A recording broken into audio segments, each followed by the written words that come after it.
One moment, Lil Mosey was on top of the world, with a viral hit song out of nowhere, even launching his own record label in 2020. However, what also came out of nowhere though, was one allegation that ultimately destroyed his career. My manager walks in and he's like, yo, like, I got some bad news. I'm like, what are you talking about? Like, bad news? I'm like, okay, whatever, like, what's up? And then he tells me what happened, and I'm like, what are you talking about? He's like, yeah, TMZ's about to post it. I'm like, what do you mean TMZ's about to post it? What is this? Like, what are you talking about? At the peak of his popularity, Lil Mosey was slammed with one of the most devastating charges a rapper can get. But despite literally facing life in prison, Mosey was able to beat his case and walk away free. So then, why did everybody still move on without him? How did one of rap's fastest rising stars all of the sudden become forgotten, even after proving his innocence? I feel like after all the bad things that came on the internet, a lot of the good stuff didn't ever pop back up for people. And all of a sudden, it just feels like everything comes crashing down. Mm-hmm. Crazy feeling, bro. Like, having something like that attached to your name is like, that shit ain't nothing to play with. Like, that shit fucked me up for a while. Still to this day, like, I still don't feel the same. Like, what Lil Mosey was forced to go through at the age of 19 years old was totally wrong and unfair. But although this same bombshell of a headline also led to his undeserved downfall, later in the video we'll learn that Mosey actually looks back on it all as a blessing. So what exactly happened? Well, in order to fully understand the current situation and drama, first we have to take it back a few years. Prior to waking up like the man in the worst freestyle in XXL history, Lil Mosey instead woke up to a $500,000 record deal advance at just 15 years old, all thanks to the success of one song. The first advance was 500. 500,000? 500,000 straight to my pocket. And pretty much that came off that one song? One song. Oh, you lit there. One song got me 500K. Damn. In a month. I dropped that shit a month later, 500K in my pocket. You see money like that, like, you never touch some bread like that, like, you don't realize how the shit work. Like, I was just like, yeah, we lit now. Like, I'm in a hotel, I'm in Airbnbs. Like, Lil Mosey's first 3 commercial singles went about as perfect as a new artist could have ever dreamed of. Inspired by his favorite early artist Meek Mill, and more specifically Dreams and Nightmares, after releasing his debut commercial single Pull Up in December of 2017, along with a music video released on Elevator, which at the time was a big look, racking up over 25 million views with only its first 16 months, Pull Up would also catch the attention of this guy named Tim Glover, who was an A&R at Interscope Records. It caught my attention because it was a young kid in a wild video, but the fact that he had melodies and he knew his sound, and to do that at such a young age, I immediately was like, we gotta sign this ASAP. Thus, Interscope would agree to a deal with Lil Mosey only one day after his 15th birthday, deciding to then drop out of his 10th grade high school in Seattle and move to LA. However, this was just the beginning. My mom made me go to school and shit, but once I started blowing up a little more on SoundCloud and shit, why am I even going to school? So I said, f that shit. A month and a half later, the shit went from me in Seattle with like no type of like real motion. A month and a half later, like, the shit's out of here. With the help of a major label now behind him, 2018 was set to be Lil Mosey's breakout year. And to kick things off, came the perfect opportunity to be an opening act for Juice WRLD's World Domination Tour.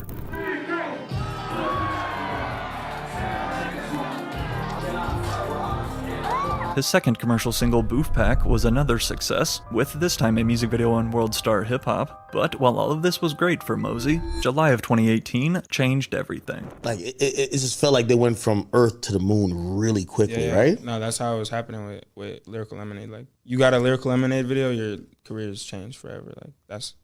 Like, Cole was doing that for a lot of people, though. As Mosey agrees, back in 2018 during the peak of the SoundCloud era, if you got a music video with Cole Bennett, then your career was changed forever. And Lil Mosey was no exception. Currently sitting at over 320 million views, in July of 2018 came Lil Mosey's breakout hit titled Noticed, Mosey's first ever single to crack the Billboard Hot 100, and also produced by his go-to producer and fellow Seattle native, Royce David, whose producer tag you can hear on just about every one of Lil Mosey's hits. Hey, Royce, you did it right here. As still the second most streamed song ever of his career, Noticed definitely put Lil Mosey on the mainstream map. However, despite getting noticed though by millions, as we're about to see, sadly Lil Mosey would be forgotten even faster, all because of one girl who made up a lie. Do you ask in that moment why you? Of course, I asked that a bunch of times. Why do I have to go through this shit? But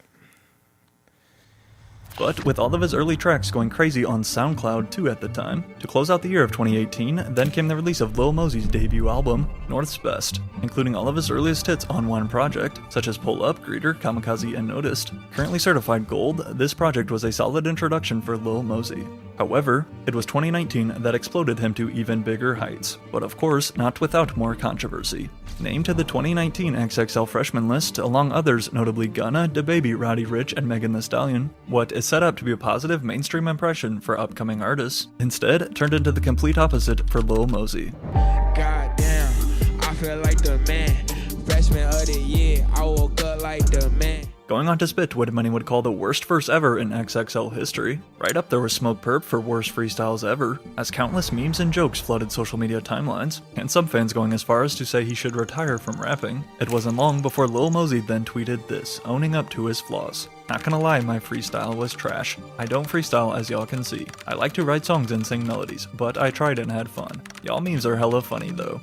Now, I will say this. I was not crazy about your performance, but I did realize that you were really freestyling. Am I wrong by saying that? Nah, you right. You right. So I was like, yo, it wasn't good, but I could tell you were like actually coming off the top of your head. Yeah. You thought that's how it worked. Like, oh shit, everybody freestyling off the top or whatever.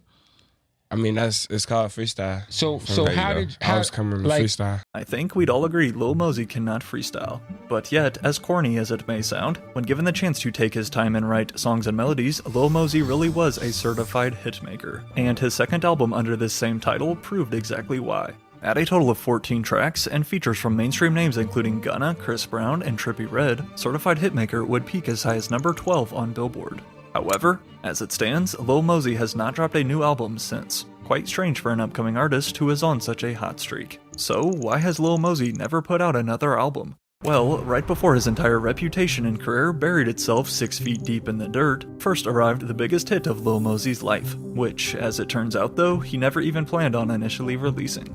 I mean, I'm not sure how it got leaked, but it got leaked, and then it was out for like a couple months, like just a leaked song. And my label kept taking it down, but then people just kept putting it back up under random names and stuff. At first, I was like, damn, kind of fucking my shit up, but then once it started blowing up and it was trending, obviously, I was like, all right, well. One of the most viral songs of the entire COVID lockdown was actually All an Accident. Prior to its insane 1.5 billion streams on Spotify alone, Lil Mosey's massive hit, Blueberry Faygo, was never going to see the light of day. That was until it got leaked. And let's just say, if you were on TikTok back at this time, you could not escape Blueberry Faygo. Thanks to a viral new dance led by the biggest faces on the app such as Addison Rae and Charli D'Amelio, Blueberry Faygo was literally heard by millions before it ever released. So, to capitalize on the track's unexpected virality, Mosey and his team knew they needed to drop it. Enlisting the help of Cole Bennett one more time, plus an added new second verse from Lil Mosey, released as an official single in February of 2020, not only does Blueberry Faygo remain one of the most viewed music videos to date on Lyrical Lemonade, with even a cameo from Addison Rae herself doing the TikTok dance,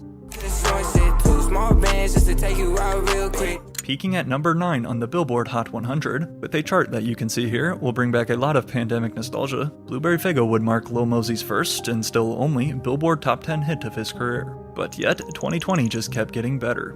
Besides his new Krabby Step collaboration with Tyga and Sway Lee for the SpongeBob movie, 2020 also saw the launch of Lil Mosey's own record label named Certified Hitmakers. Now, today it feels like almost every big rapper has their own record label, with smaller artists signed under them, from Travis Scott, Playboi Carti, or Lil Yachty for example. So, in an effort to expand further, Lil Mosey figured he'd try forming one himself. Of course, Jay Link's my artist that I signed to Certified Hitmaker. And then I signed another artist, One Way Route.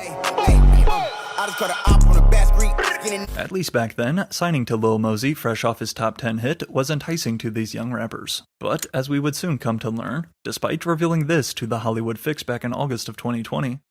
This is my next song dropping. I'm working on a project right now. Working on the album. What's the name of the album? Universal. Dropping back-to-back singles real soon, then Universal, Mosey tweeted, 2020 gonna be a big year. While yes, 2020 was definitely huge thanks to Blueberry Faygo exploding, as of this video though, Lil Mosey's project Universal that he was teasing never released. Not to mention too that, as I said, Blueberry Faygo blew up like basically right at the start of the COVID lockdown, and thus, as a result, Lil Mosey was forced to miss out on performing his new smash hit at shows and festivals around the world, like an artist normally would, with a fresh top 10 record. But I couldn't do nothing with the song. I couldn't go perform it. I couldn't do anything, so I missed a lot of that. However, while this was definitely unfortunate timing, as the year of 2021 then rolled around, performing would be the last of Lil Mosey's concerns. As little did Mosey know that the next 2 years were literally going to be a living hell, sadly leading him down a dark, lonely road of depression and addiction. Yeah, that whole 2 years, honestly, like, I started just drinking every day, just trying to get my mind off any way I can, so like... And at least as it initially appeared, Blueberry Faygo's opening lyrics, where Mosey raps "one bad chick and she do what I say so," it looked like these lyrics were going to age like milk. On April 22nd, 2021, this TMZ headline was published, which shook everything. Rapper Lil Mosey charged with wanted by cops in Washington. Completely unknown to Mosey, who was chilling in Miami when this went public, this all stemmed back to an alleged incident where a woman says she and a girlfriend went to a cabin to see Mosey, but claims they ended up getting R-worded by him and another man. Like, I didn't know I was getting like charged with anything until like TMZ posted that. No way, really? I woke up in Miami. I was in Miami. According to official court records, a girl says that she attended a party held by Mosey with another girl at a cabin in Washington, but then, at one point during the night, someone brought out White Claw hard seltzers and champagne for the girls to drink, and that's when things got out of hand. At least, according to this unknown girl. The woman told police that she did not remember much after drinking the champagne, but did remember walking up in an upstairs bedroom in her underwear, and later someone telling her that there was a video of her doing the deed. Then, after interviewing the other girl who was there that day, she told detectives that she remembered Mosey getting into their car and pulling his pants down. She admitted to having consensual activity together, but after that though, quote, her memory gets fuzzy, and the next thing she remembers is waking up to being taken advantage of. She told detectives she had injuries that she could not explain, including bruises on her arm, neck, and inner knee, and after hearing this, Lil Mosey was ordered to be detained to face charges of second-degree. If convicted, Lil Mosey faced a maximum of life in prison. I was in disbelief a little bit, Mosey said of the moment he found out via TMZ like the rest of us. It didn't really seem real to me. I started getting phone calls and that's when it hit me. Like, okay, this shit's happening. Did you think you were gonna have to like go through a whole trial and stuff like that? Well, when I heard the story and like I'm hearing what she was saying, I'm like, what? Like, and then the lawyers are telling me like, this shit sounds crazy. Like, honestly, like you probably won't have to go through this for that long. Like, there's no way. Like, this story just is crazy. Like, there's no way like you could even like. And so I'm thinking like the whole time, I'm like, okay, like in a month, like I'll be good and I'll be back like doing what I need to do. Despite Mosey thinking that everything would pass over smoothly in about a month or so, not only would this case stretch over 2 entire years, however, worst of all, although a lifelong prison sentence would certainly put an end to his surging rap career, before the jury's verdict was ever even decided though in court, the majority of the internet had already made up their mind about Lil Mosey. You know, as a man, an accusation of that caliber, nobody cares to be like, is this person lying? Is this thing true? Let's see this through and see like if they instantly already make up their mind, right? Mm-hmm. I was like, this is gonna ruin this young man. It's vindicated him that he's innocent. Mm-hmm. Shaking my head, to no surprise, Lil Mosey is just another disgusting rapper, reads this viral tweet. We all saw this coming, typed another user. Like academics said, considering just how serious of an accusation, let alone a charge for the R word is, as soon as social media sees this headline, most people are going to tune out Lil Mosey forever. And with the hate train piling up during what too was about the peak of cancel culture on the internet, was this actually the end of Lil Mosey? Lil Mosey's court trial began in February of 2023, and the very first chance he got, Mosey pleaded not guilty, along with also passing 2 polygraph tests with flying colors. 1 month later, on March 2nd, 2023, it was then announced that Lil Mosey had officially been found not guilty. As you could guess, this was obviously a huge relief for Lil Mosey. Spent 2 years of my life going through the storm, and I'm happy to say that God finally brought the truth to light. Thank you, Mosey wrote in a since-deleted Instagram post. Now clear of all charges and narrowly avoiding a lifelong prison sentence, the stage was now set for Lil Mosey to make a comeback. However, despite proving his innocence in court, we are still left with one question. By this point, is it too late? Although we're about to see exactly how the internet responded to Mosey's attempt at a comeback, including Trippie Redd, who brought him out on stage just one day after his trial, one thing was for sure. This entire case took a major toll on Lil Mosey's mental health. It's tough because, I mean, I didn't know the best way to deal with it. And like I didn't know, like, if I should, like, go on the internet and be like, this wasn't me, like, da-da-da-da. And, like, so I just did the first thing I could think of, and I just deleted Instagram, and I was like, I just gotta stay away from this shit. And I didn't leave my house for, like, 2 months. I didn't leave my house. And then the first time I left my house, I was, like, just, forget where I was, but then, like, people started yelling some shit at me, and I was like, damn, like, so I went back in the house. I didn't come out for, like, another 2 weeks. In addition to spiraling down a dark path of drinking to try and take his mind off everything, Mosey also says that he never left his house, just alternating between playing Call of Duty and Fortnite inside all day for 2 months straight, to the point where he even stopped recording new music for a while. Right when that shit happened, I isolated myself. I didn't know what the world or the people around me was gonna say. I was scared for that. But the truth of the matter is, though, even after being found not guilty, Lil Mosey has still had to fight to prove his innocence. It was a party, so it was a lot of people. There was like 30, 40 people there. In a cabin. Yeah, and like I wasn't even near the situation that happened. And so like Really? Yeah, I wasn't. So it's like my name just got brought up into it. And Lil Mosey's career has been a roller coaster of ups and downs. Yet, in an effort to begin the rebuild of his crumbled reputation, just one day after his verdict was announced to the world in March of 2023, fans were able to catch their first glimpse of Lil Mosey when Trippie Redd would actually bring him out as a special guest at Rolling Loud Cali to perform his hit track, Blueberry Faygo, in front of the largest crowd since the song blew up. I got some guests popping out tonight. I wanted to make Rolling Loud LA special. You know I got my friends out here, man. Run that shit. Let's get it.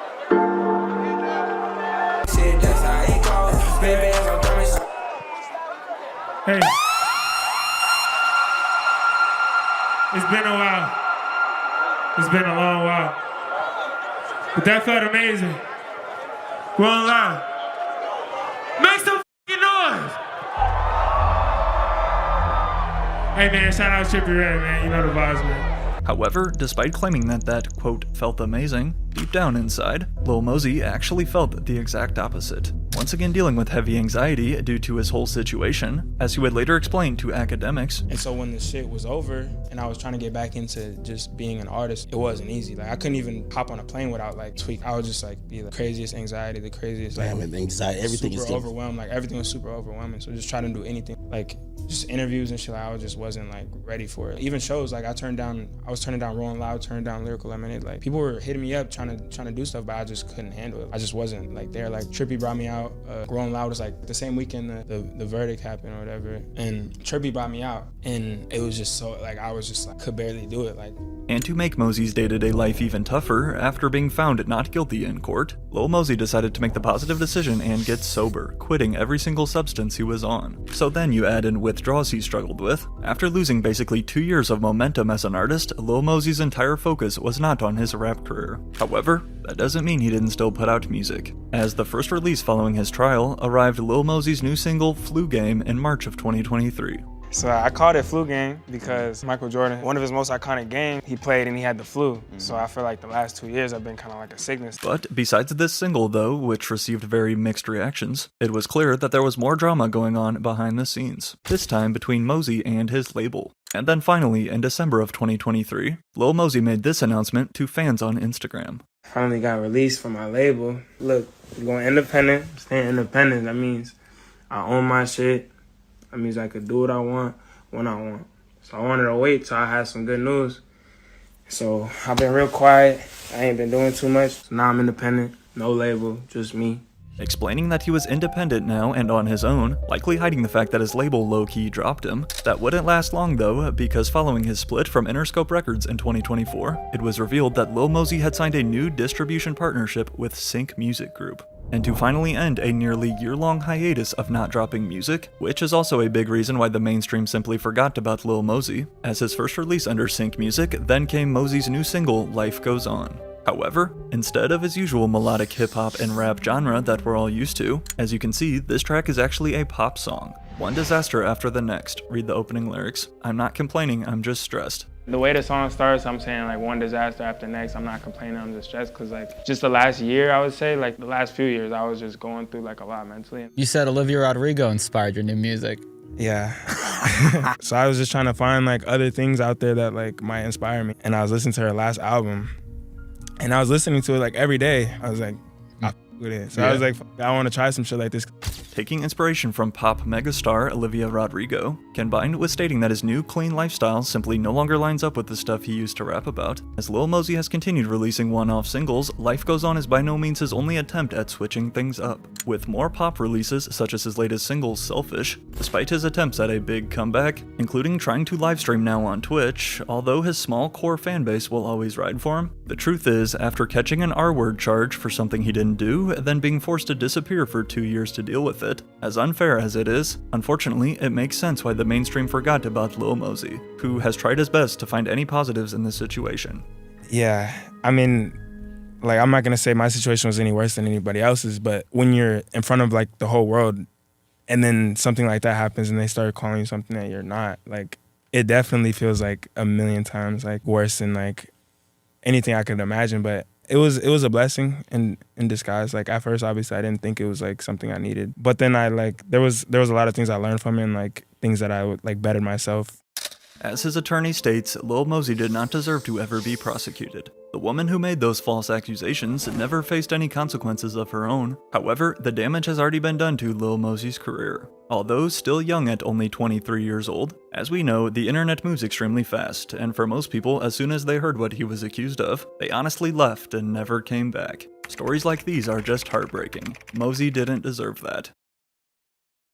How do you go from a $70 million net worth and co-producing arguably the most popular rap song ever, always dripping in jewelry and spotted in one of his 20 luxury sports cars, to then just 2 years later, forced to file for bankruptcy with a net worth of negative $58,000? What was the lowest of the low? Waking up with no drugs or money or electricity in a, $10 million house. Listen, people have their bottoms. I shot through the bottom and went all 100,000 leaps beyond the sea, like bottom, like really bad. The downfall of Scott Storch is honestly the worst I have ever covered on this channel. But you are probably wondering, how does one even blow $70 million so fast? Well, as we're about to see for Scott Storch, his downfall can all be traced back to one massive mistake. Be up for 3 days and feel like a piece of shit, feel like an animal. And like I would order like 4 cars, like just to like make myself feel better. In addition to his 20 deep sport car collection at his $10 million mega mansion in Miami, Scott Storch also used to own this 125-foot private yacht, nicknamed the Tiffany. However, before we can reveal the surprising amount that Scott was forced to sell his boat for on eBay once everything crashed down, how did he even get so filthy rich in the first place? Like hiring 24-hour personal blunt rollers type of rich. You had a 24-hour blunt roller on staff? Yeah, that I did.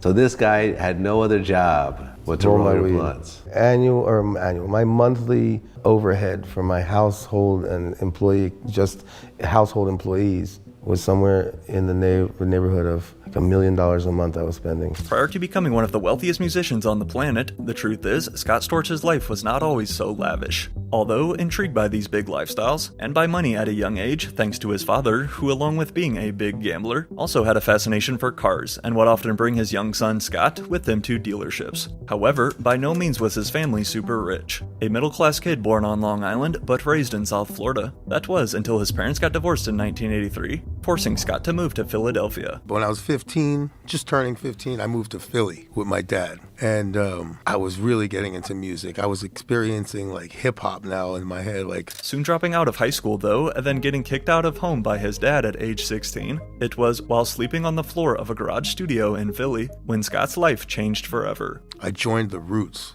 They were called the Square Roots at that time. You know, the band on Jimmy Fallon, Questlove, et cetera, et cetera. I didn't have much money, and I bought what they call a Fender Rhodes. This is like big keyboard, they're very expensive now because it's a vintage. But at that time, I could get that for like $200. Now, if you aren't familiar with the Roots, in addition to being one of hip-hop's longest-lasting bands, today you might also see them on Jimmy Fallon's late-night show as his house band. Yet, you'll notice Scott Storch is nowhere to be found, because despite joining as a keyboard player for their debut album in '93, by the year of 1999, Scott made the difficult decision to split from the band. But then, in yet another insane stroke of luck, one random night at an open mic event during his first ever trip to California, Scott's life was never the same. I ran into a girl that I knew from Philly in LA.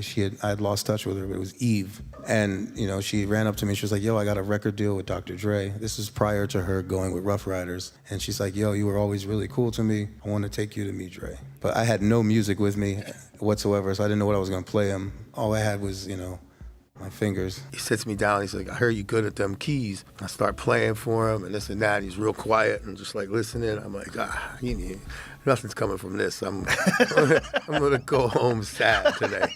Thanks to an unexpected encounter with an artist he knew from Philly, Scott Storch was able to finesse his way into a studio session with Dr. Dre. But despite initially thinking he had totally blown his chance, that was until Dre said this. And they were like, look, here's a key for this hotel. Here's a big chunk of money. We want you to stay here. I was supposed to go back to Philly the next day. Immediately hitting it off and agreeing to stay out in LA for a while, Scott Storch would then go on to land co-writing and production credits for 3 tracks off of Dr. Dre's album 2001, including, most famously, playing the legendary keyboard riff for their classic hit, Still Dre. And he was within earshot, like right outside the control room was his kitchen area, and he was eating a sandwich, and I was just noodling on the piano, and I started playing bling, bling, bling on top of this drum pattern that he had, and he poked his head in, and he was like, that's it. As one of the best humans to ever touch the keys, alongside Dr. Dre, at this point, Scott Storch was exploding in terms of both popularity as well as financial status, purchasing his first Ferrari in the year 2000. After about only 2 years of work though with Dr. Dre, Scott decided to instead pack up and move across coast to Miami, and try to build his own empire. And over the next 5 years, Scott did exactly that. Here's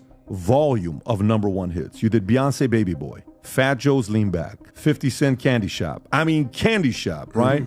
Mario, Let Me Love You. Chris Brown, Run It. And you've worked pretty much with everybody and anybody. You didn't even scratch the surface of some of my biggest records. Cry Me a River. I mean, there's so many. Included and part of probably the hottest run we've ever seen any producer ever go on. In the early 2000s, Scott Storch would produce an incredible 5 Billboard #1 charting hits, working with superstars like Justin Timberlake, Beyonce, Nas, Eminem, Chris Brown, and 50 Cent to name a few, whose Scott Storch collab Candy Shop would spend a total of 9 weeks at #1. Another one of my records that I really am proud of is the Candy Shop. Scott's sound and beats were all over the radio everywhere you went, with Complex labeling him the biggest producer in hip-hop and R&B at the time. Thus, as a result, his money exploded just as big. I had a collection. You know how some people, like, you have a collection of this or a collection of that or hobby like this? I had every single one.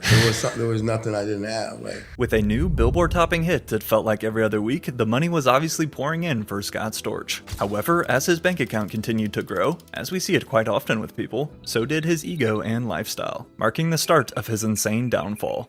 By the year of 2006, Scott Storch was literally worth an estimated $70 million, commanding a minimum of $100,000 per beat plus co-writer royalties, all while pumping out over 80 tracks a year. Again, Scott was raking in way more money than he knew what to do with. So what did he do with this cash? Well, of course, splurge on materialistic items, about all of which he said he purchased while under the influence of a certain substance. But in addition to his closet full of designer clothes and his multi-million-dollar jewelry collection, complete with a 34-karat pinky ring and a rare diamond formerly owned by Michael Jackson, not to mention Scott was also the owner of 20 luxury cars, including rare Ferraris and Bugattis.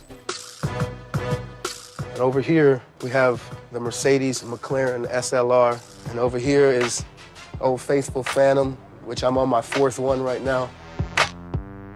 This is the Aston Martin Vanquish S, probably one of my favorite cars. He dropped a slight $20 million on a private yacht to match right up with his own private jet. He lived in a $10 million mega mansion on Miami's exclusive Palm Island. And despite living right down the road from Diddy, Scott at least claims that he never saw anything too crazy. And we were cool, like, you know, we were like comrades, so to speak, like real, you know, cool. I was invited to all the parties and this and that, but I wasn't staying late at those parties. You know, my house was more like the Wolf of Wall Street type vibes. It wasn't like, I don't know, there was no weird shit going on, but I didn't really see any weird shit at Diddy's because it was just, to me, it seemed like everybody was having a great time and he was the provider of an amazing event that everybody wanted to get into. But just when he thought that Scott's spending habits could not possibly get any worse, then when we consider his entire staff of employees he held on payroll, which again was at least another $1 million every month. Like, my financial manager walked away from me back in the day, said, "You're unmanageable." Why? Were you going crazy? I was spending so much money. But look, you're still here. I had fun. There were warning signs early on that a crash and burn was in the future, said his former manager. But as long as Storch kept making hits, he could sustain his outrageous purchases. Yet another one of these purchases included a brand new Maybach for his girlfriend at the time, Paris Hilton. As besides dating Lil' Kim in 2004 for a few months, and then even a quick run with Kim Kardashian, who was actually working as Paris Hilton's assistant back then. Was it true? Was Kim K Paris's assistant? Yeah, she used to sleep in my guest room. And then some weird shit happened. I'm not gonna say what happened, and then she made it to the master bedroom. But with each high-profile female that Scott was spotted with, though, to no surprise, always wearing some massive aviators over his eyes, these relationships and his growing clout would push Scott Storch further into not only the A-list celebrity spotlight, but also what came with it, unfortunately led to his biggest addiction. Just 5 months following the birth of his second son in 2006 with a Miami model, Scott Storch became addicted to coke, the expensive white substance that goes in your nose. And when I say addicted, I really mean it. Let's just say cocaine is a hell of a drug. I got into bad shit, man, when I discovered the Hollywood scene and all the cameras and, you know, the socialites and famous girls that I was dating at the time, and was introduced to this pink cocaine.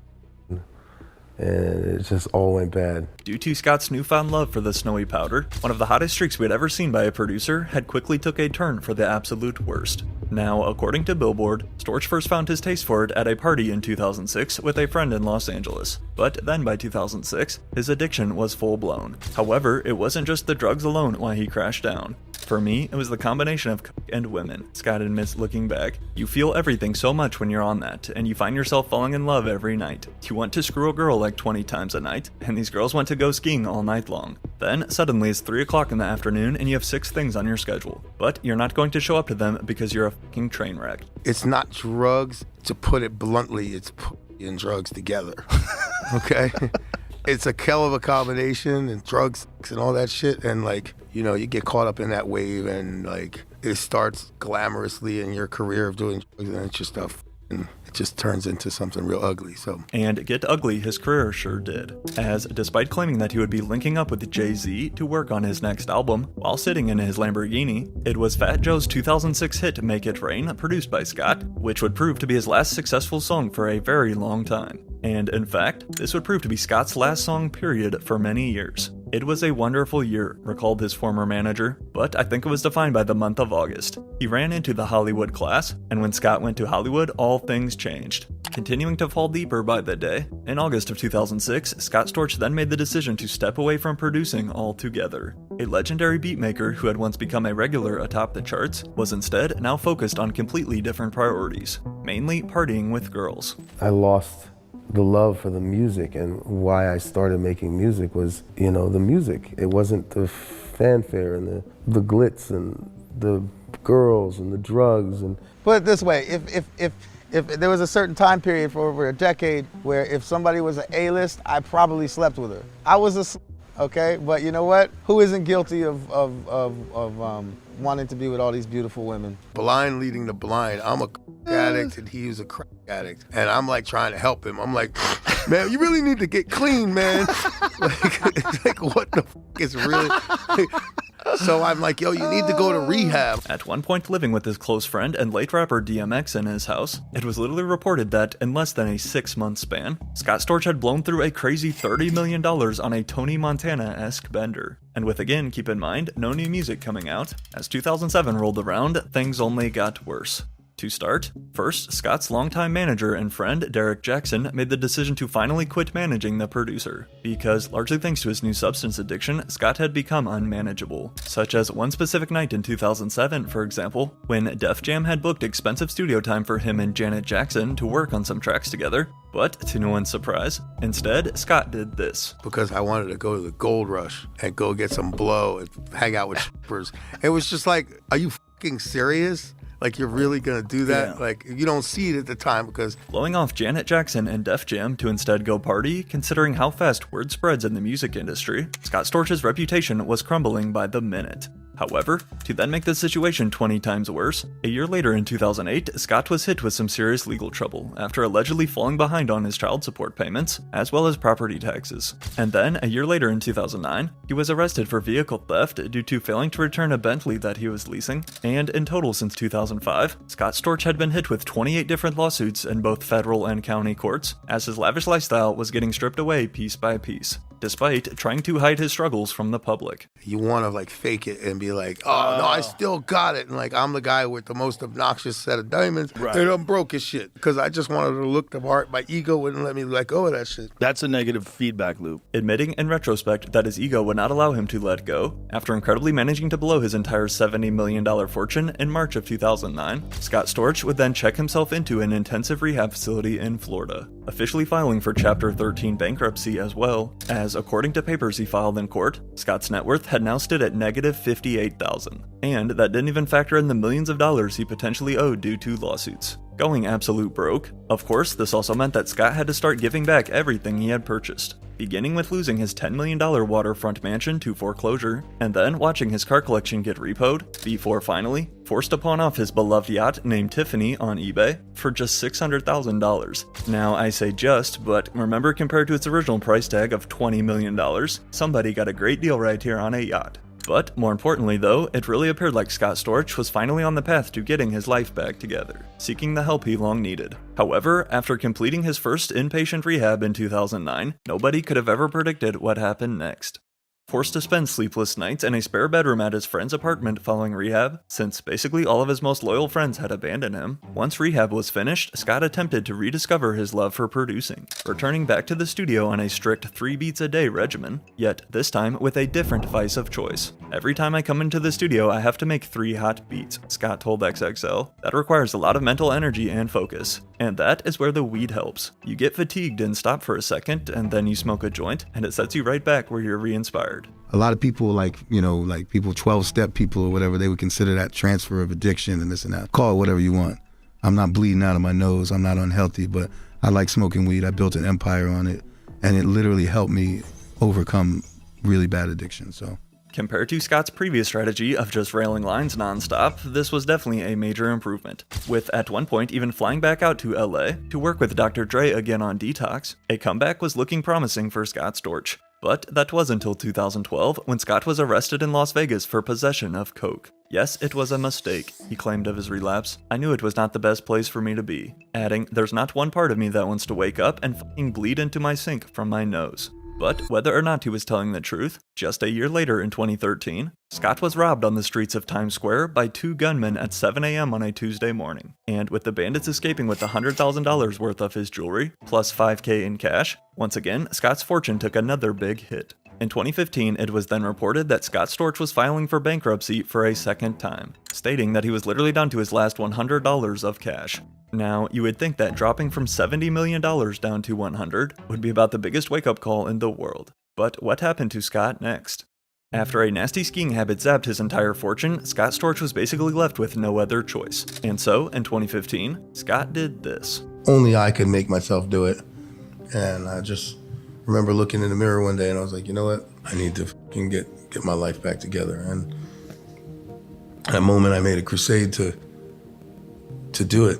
Revealing that this time he had actually quit his use of the white powder for good. As a part of his new sober journey, in 2022, Scott Storch would even open his own drug rehab center in California, which, in addition to using the green plant to help patients recover, also offers music courses. I spent 8 years addicted and was able to get sober and rebuild my life, he said. Now it's my turn to help save lives with my healing rehab. It was really helpful. And for me, it worked to get off of cocaine. And like, you know, I'm living proof of that shit. But while this sounded great and all, despite claiming to have rebuilt his life, was this actually true?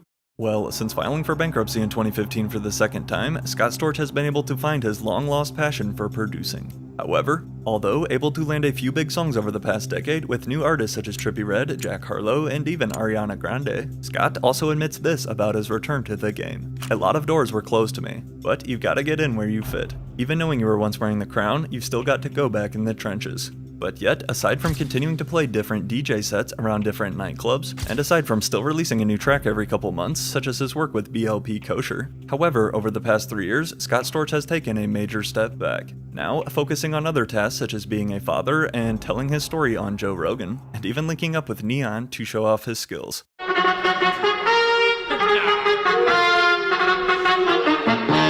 Not to toot my own horn, but my records are timeless. Like, good music has no expiration date. You can put it on now or then, and the shit is forever. Like, my catalog just keeps going.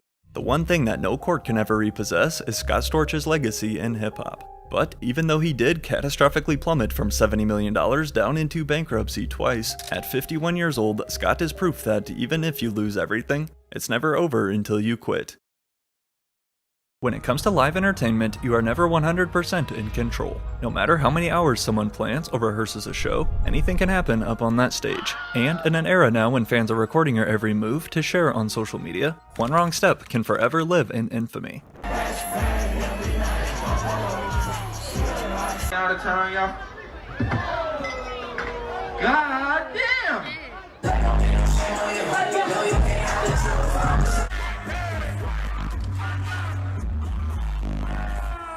From concerts so embarrassing that the only explanation is that they were cursed, to then performances which some believe actually were, like this one by Lil Uzi Vert, back when he said this to his sold-out crowd. Hold on, let me explain something real quick. Like I told y'all earlier, you motherfuckers have entered the rapture. And if ain't nobody flying up to heaven right now, obviously all y'all on to hell, right with me.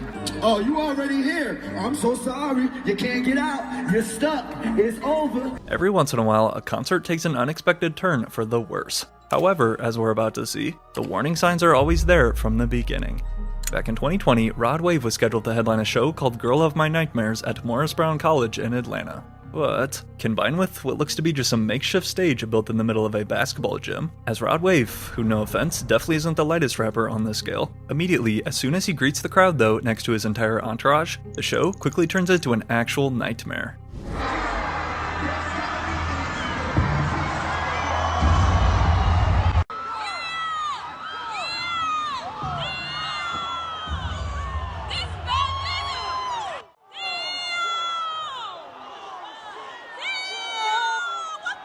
Literally causing this huge hole to break in the middle of the stage. LMAO, the jokes write themselves. The top comment reads, "You can't make this shit up." Going viral and becoming the laughingstock on the internet for the week. "Pimp down, I repeat, pimp down," Rod Wave commented after the incident. But what actually caused his stage to collapse?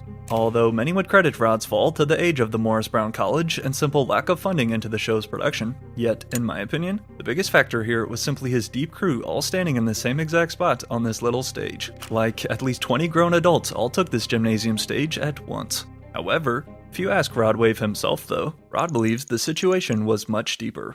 I be like, damn, bro, that shit crazy. Like, that be really, cause that shit never happened to me before, bro. I done been in a, dog, I done been like, coming up, I done been in some places like hole in the wall, dog. That shit never happened. I kind of felt like that shit was sabotaged, you know what I'm saying? That's why I really had to, you know what I'm saying? Or they move afterwards, cause it's like, bro, that shit was done up sabotaged, done up, bro. Oh, you think somebody did that on purpose? Had to be, bro. Like, I done been in the worst places, bro. I done been in hole in the walls, bro. Like, coming up, like, doing this shit, I done been away. That was a school, bro. Like, somebody really, I ain't tripping about that shit, though. How many people you had on stage with you? Yeah, we was a little deep, though, I ain't gonna lie. So it could have been your fault. It could have been, though, bro, but damn, I'm falling through the stage. Yeah. Bro. Claiming that someone behind the scenes might have set him up to break the stage and become a massive meme. While to me, this just sounds like an excuse after getting embarrassed. Thankfully, no injuries were reported following this accident. However, that wasn't the case though for Post Malone. While performing in front of a sold-out crowd at his St. Louis tour stop in 2022, Post Malone was so locked in on putting on a great show that he totally failed to see this trap door right in the middle of the stage.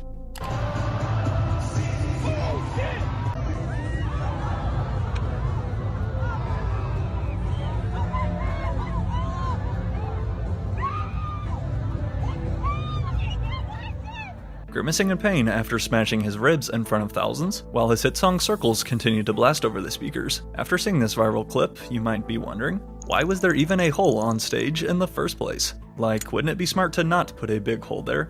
Well, as Post himself explained, after getting released out of the hospital.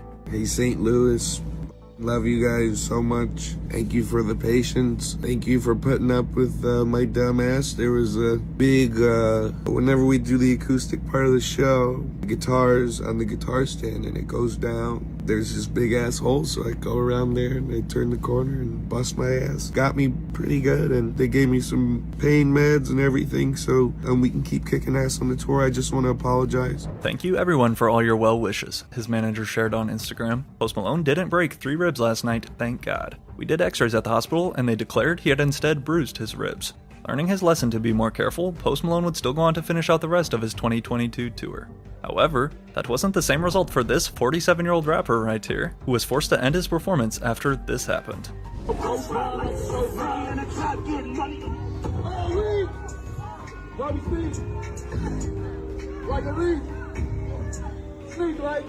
This is serious. I don't think you can play the next track, you know? This is like the ambulance is coming. Bro was cursed from the start for wearing those pants. One user jokes in the comments. Universe did us a favor by ending this show. With an audience of only a few people watching, this embarrassing clip also brings back flashbacks to another concert that went viral these past few years for all of the wrong reasons. Despite former SoundCloud standout Smoke Perp currently sitting at 3.5 million followers on Instagram, which, by the way guys, if you want to follow me over there too, and stay up to date on when my videos are posting, I'd really appreciate that. But as a sign of just how fast the music industry moves, when Smoke Perp then went on to host a concert right here in 2022, how many people actually showed up? As we can see, only about 6 or 7.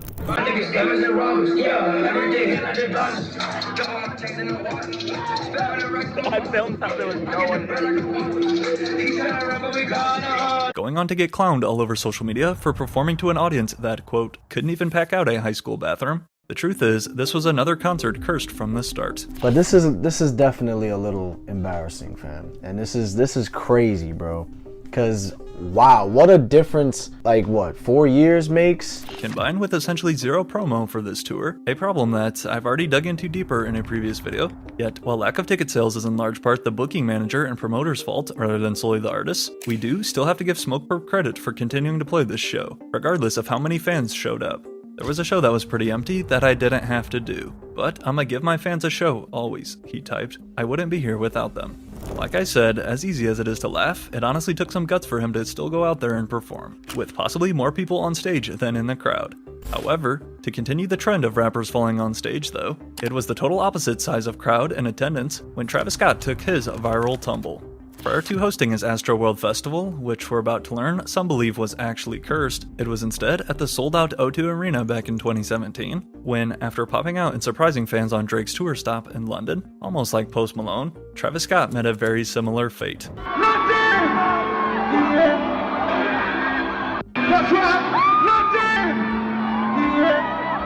Falling down and screaming in autotune at the same time his track Goosebumps plays in the background. It wasn't long after this clip went viral when Travis was asked about what happened on stage. I didn't fall, dude, I flew, he answered in classic Travis Scott fashion. I was floating. I didn't fall. I just flew, man. I'm a magician like David Blaine. I could never fall.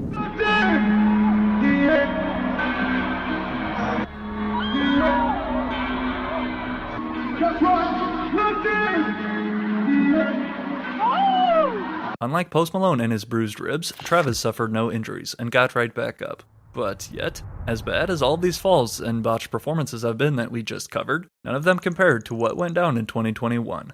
A massive music festival that, conspiracy theorists believe, was cursed in more ways than one. It felt like we was in a concert in hell. You couldn't breathe, you couldn't see, just imagine all the people they're gonna find tonight who was in that crowd, who nobody could see, who nobody could hear. November 5th, 2021 began as a celebration for Houston's thriving music scene, before turning into one of the most tragic live events in modern history. Hosted by superstar Travis Scott at the local Energy Park, the Astroworld Festival had been a yearly event named after his chart-topping album. Travis will bring back Astroworld.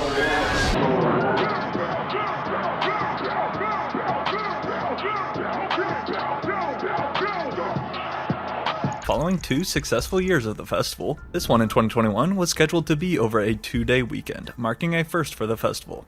However, unfortunately, the second day would never happen.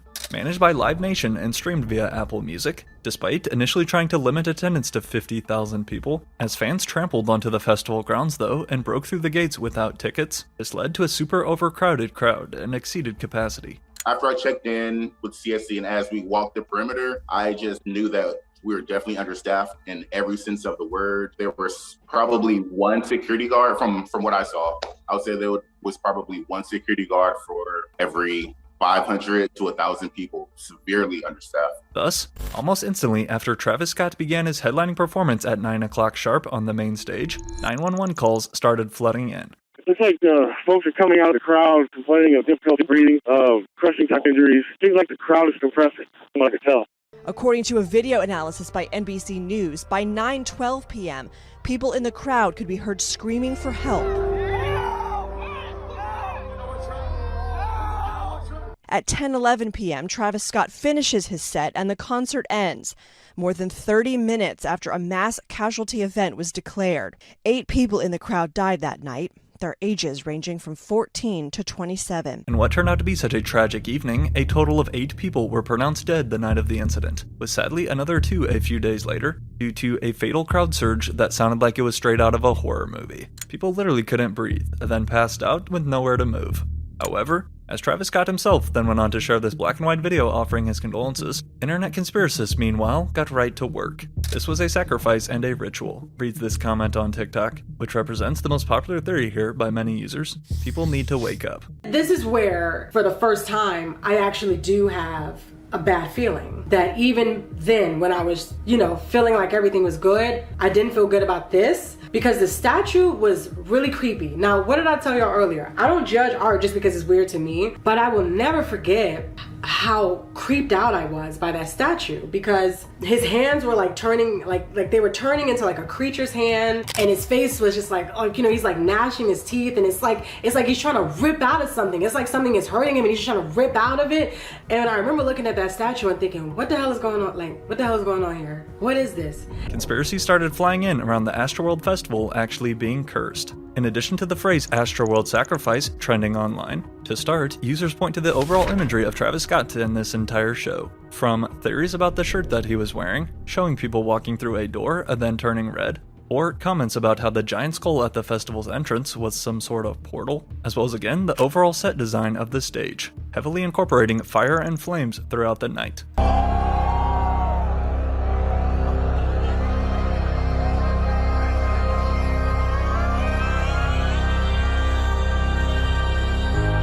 But then to add to it, we also can't forget this eerie video that went viral, as we can see Travis high above the crowd, continuing to sing while an unconscious body gets carried out.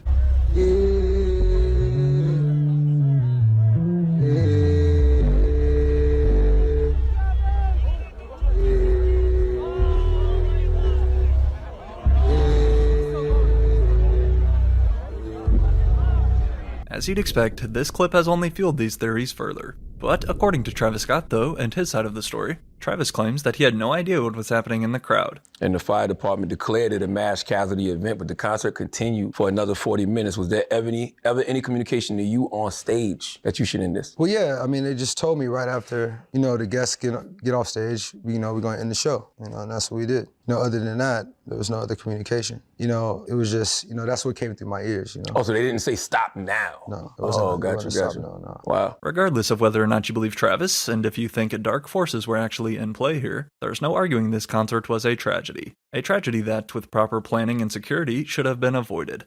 But when it comes to Lil Uzi Vert though, there's no denying how Uzi felt during this infamous show in 2018. Now, rappers using images that can be seen as quote-unquote demonic is nothing new, and has been going on for decades, in large part simply because it always gets people talking. But despite artists like Yeet, for example, who has shown images like this behind him on stage, or Playboi Carti during his King Vamp tour,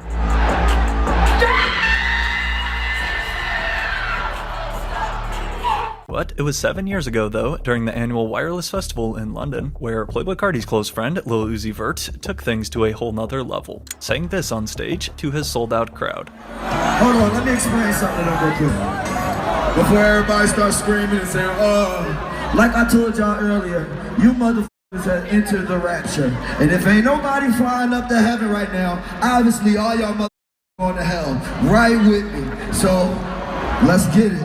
Oh, you already here. I'm so sorry. You can't get out. You're stuck.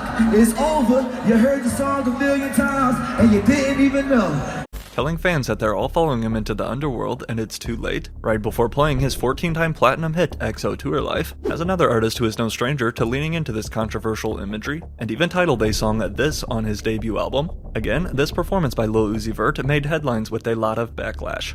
However, following years of rumors and continued speculation surrounding Uzi and his personal beliefs, Uzi would later say this on Instagram Live. They say Uzi find God. Okay, what make you think I don't believe in a higher being just because of what I talk or how I talk, how I look, how I walk, how I react to stuff? That don't mean nothing. Don't ever say nothing. If I didn't believe, listen, let me tell you something. I know when I do wrong. Them ladies I was talking about, my grandma and my mom, they call me when I do wrong. They ain't called me this whole time because they know for real, bro. So they ain't really tripping on nothing because they know me for real. I know how I was raised. You talking about fine God? Come on, man. You don't even know me. As I mentioned, rappers leaning into dark imagery is nothing new, and stirs up conversation every time. However, what if I told you that maybe it's not even the artists who bring in the spirits, but rather the venue itself? Tucked inside the heart of Chicago next to the river sits what is often said to be the most haunted music venue in the world. On the surface, Chicago's House of Blues seems like a great place to catch a show, and has hosted so much legendary talent over the decades. But if you dig a little deeper though, or ask around with some of the locals, they will tell you that this place isn't just historic, but also extremely haunted. That's open.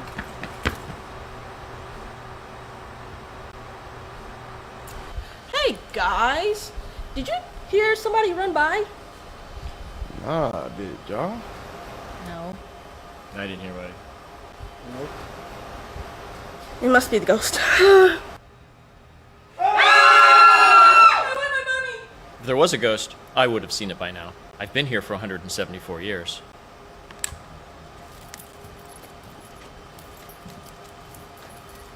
Now, TikTok skits aside, this building actually has a chilling dark history. Prior to the House of Blues opening as a concert venue back in 1996, located at the bottom of Chicago's iconic Corn Cob Towers, as you can see here. But during construction of these buildings though, back in 1961, not only were 3 workers killed when a scaffold plummeted to its fate a full 43 stories, followed by another death a year later when a worker got dizzy and fell. However, while you may be thinking that its past already seems bad, accidents at this building's construction sites were then joined by a long string of dark passings over the next 10 years, from multiple self-deletes taking place, a retired government worker who decided to end his 88-year-old mother and then himself, before then possibly, worst of all, a 25-year-old named Gloria Kirkpatrick who had been working as the manager of the Marina City Theater, which was the old movie theater in the same building that the House of Blues now occupies. But one night, Gloria was hauntingly stabbed multiple times until her end, with the suspect managing to get away. Chicago House of Blues. The building that currently hosts the House of Blues was originally part of the Marina City Complex and home to the Marina Cinema. The theater was the site of a blood-curdling crime in '72 when its manager Gloria Kirkpatrick was stabbed multiple times by an unseen assailant. So it's possible that her spirit resides somewhere in the Marina City Complex where she spent her final days. Whoa, whoa, whoa, watch out for that. Considering the layers of dark history behind the Chicago's House of Blues, it makes sense why many claim this venue is haunted. Which, if you ask most of the employees who work there every day, even they will agree. Yes, there's absolutely ghosts in the building. I've experienced some myself. I believe this place is haunted. There's ghosts roaming around right now as we speak, so watch out. There are absolutely ghosts in this building. As the spooky story goes, a little ghostly girl is now said to roam around the venue at different times, with one witness story claiming that a little boy spotted her playing with toys. It's up to you to decide if these haunted theories sound like made-up stories. But again, the site's deadly history definitely does cast a big shadow of speculation. At the end of the day, whether you believe in these so-called curses or not, one thing is absolutely certain. Each of these viral performances will be remembered forever. However, just not for any reasons that the artist want. The headlines that are surrounding 20-year-old artist David right now are straight out of a horror movie, like the most gruesome horror movie ever made. But how did this ex-Fortnite player, who always appeared so innocent, now find himself trapped in such a dark and disturbing nightmare? We have an update right now on a disturbing story out of California where Los Angeles police have identified badly decomposed human remains. Investigators say the car is registered to singer and songwriter David. After news broke that a dismembered and decomposed body had been found in the trunk of an impounded Tesla registered to David, so many questions were instantly raised. However, while again David's polite personality though initially led fans to believe he had no involvement, at this point, as we're about to see, David's career is over, no matter how you look at it. We need to delete this.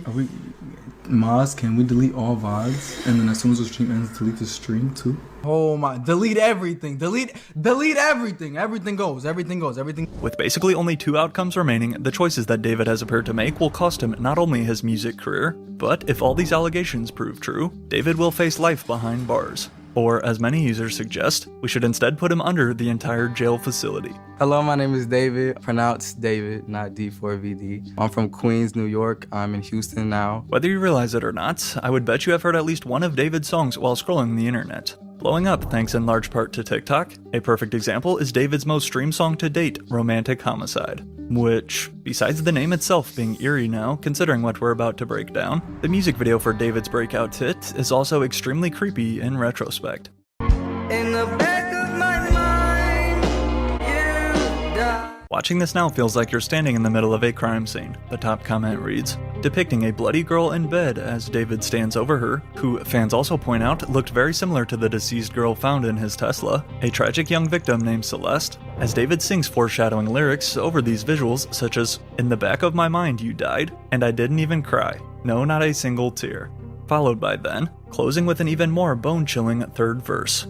In the back of my mind, I killed you, and I didn't even regret it. I can't believe I said it, but it's true. In the back of my mind, but then you think that I'm gonna say you died, but I say I killed you. So it's not like the thought of her is gone by itself. It was something that I decided to do, and I killed her in the back of my mind. It's really more of a figurative I killed you, especially in the back of my mind. I try to stress that in the back of my mind. However, despite trying to stress that these lyrics were just figurative and in his mind, combined with the fact that this music video was released on September 7th, which is the birthday of Celeste, does this mean that David actually murdered this young girl? Well, let's trace the evidence back to the beginning. If it wasn't for Lil Pump and his classic SoundCloud hit, Gucci Gang, then David would have likely been a gospel artist instead. Until I was 13, it was strictly gospel, recalls David of his music taste growing up. I think someone was blasting Gucci Gang in middle school, and immediately I was like, yo, what is that? However, the only problem though, David had no recording equipment or any money to pay for a studio session, but he didn't let that stop him. So this is December 21st, 2021, and I looked up how to make music on iPhone, and this app called BandLab comes up. I click on it, I put my Apple earbuds in, and I use my sister's closet as the studio. So I'm like in here, it's dark, we got like robes and everything, blankets, whatever. How I made Romantic Homicide. My little sister's closet. Clothes and suitcases for noise cancellation. Apple earbuds and BandLab app directory. Stock BandLab preset. Literally recording his Billboard charting hit Romantic Homicide in his sister's closet using only his iPhone, with the main motivation so that he could use his own music in Fortnite montages on YouTube without getting copyrighted, because as he says, David was originally on the path to becoming a professional Fortnite player instead. But that was until the release of Romantic Homicide though in July of 2022, when David's breakout hit also led to his first record deal. Where do you see yourself in the next 5 years? Okay, so the plan is hopefully this music thing takes off crazy next year. Why is he saying, why are you saying that like you're not like up there, gang? Well, I'm not there yet, but hopefully it's like even crazier next year. And then I'm going crazy year after year for the next 3 years. And then on the 4th year, I retire. And on the 5th year, I'm off the grid, living somewhere like on an island with this crazy crib. No social media, no digital footprint. I'm just gone. I'm just gone. In 5 years, I'm gonna be gone. However, before going on to even host funerals at his concerts with actual caskets, with the help of Interscope Records behind him, David's success climbed even higher, dropping more viral singles such as Here With Me and Feel It, as well as the first ever official anthem for Fortnite, titled Locked and Loaded. Not to mention that David had also joined SZA as an opening act, one of the biggest female artists out, on her SOS headlining tour in 2023. Yeah, I love like all the clips from those shows. It was such an honor to just be a part of that tour. I remember when I got the email that I was on. Like, I was just leaping for joy because it was kind of like a rollout to that too. I remember SZA had mentioned me in 2 other interviews before then. She was on a Billboard interview where the interviewer asked her what her favorite artists are, and she included me as one of them. But yet, regardless of David's worldwide fame, he still seemed to remain pretty down to earth, even participating in Plaqueboy Max's Song Wars competition on Twitch less than a year ago to this date. I'm gonna get David. Yo, David! Yo, what's good, buddy? How you doing? Chilling, man. Eating Chipotle. You know what I'm Yes, sir. Yo, introduce yourself. Yeah, I'm David. Nice to meet y'all. Hell yeah. Max said he needed some versatility and some facts. New music in the Song Wars. With everything we knew about David prior to evidence surfacing, this made him look like the last suspect who would ever commit such a cruel crime. However, as the year of 2025 then rolled around, nobody could have predicted what happened next. In April of 2025, officially arrived David's highly anticipated debut album, at a total of 14 tracks and met with a mostly positive response, in addition to also his viral performance right here at Coachella in the spring, where he ended up face-planting in front of the festival crowd.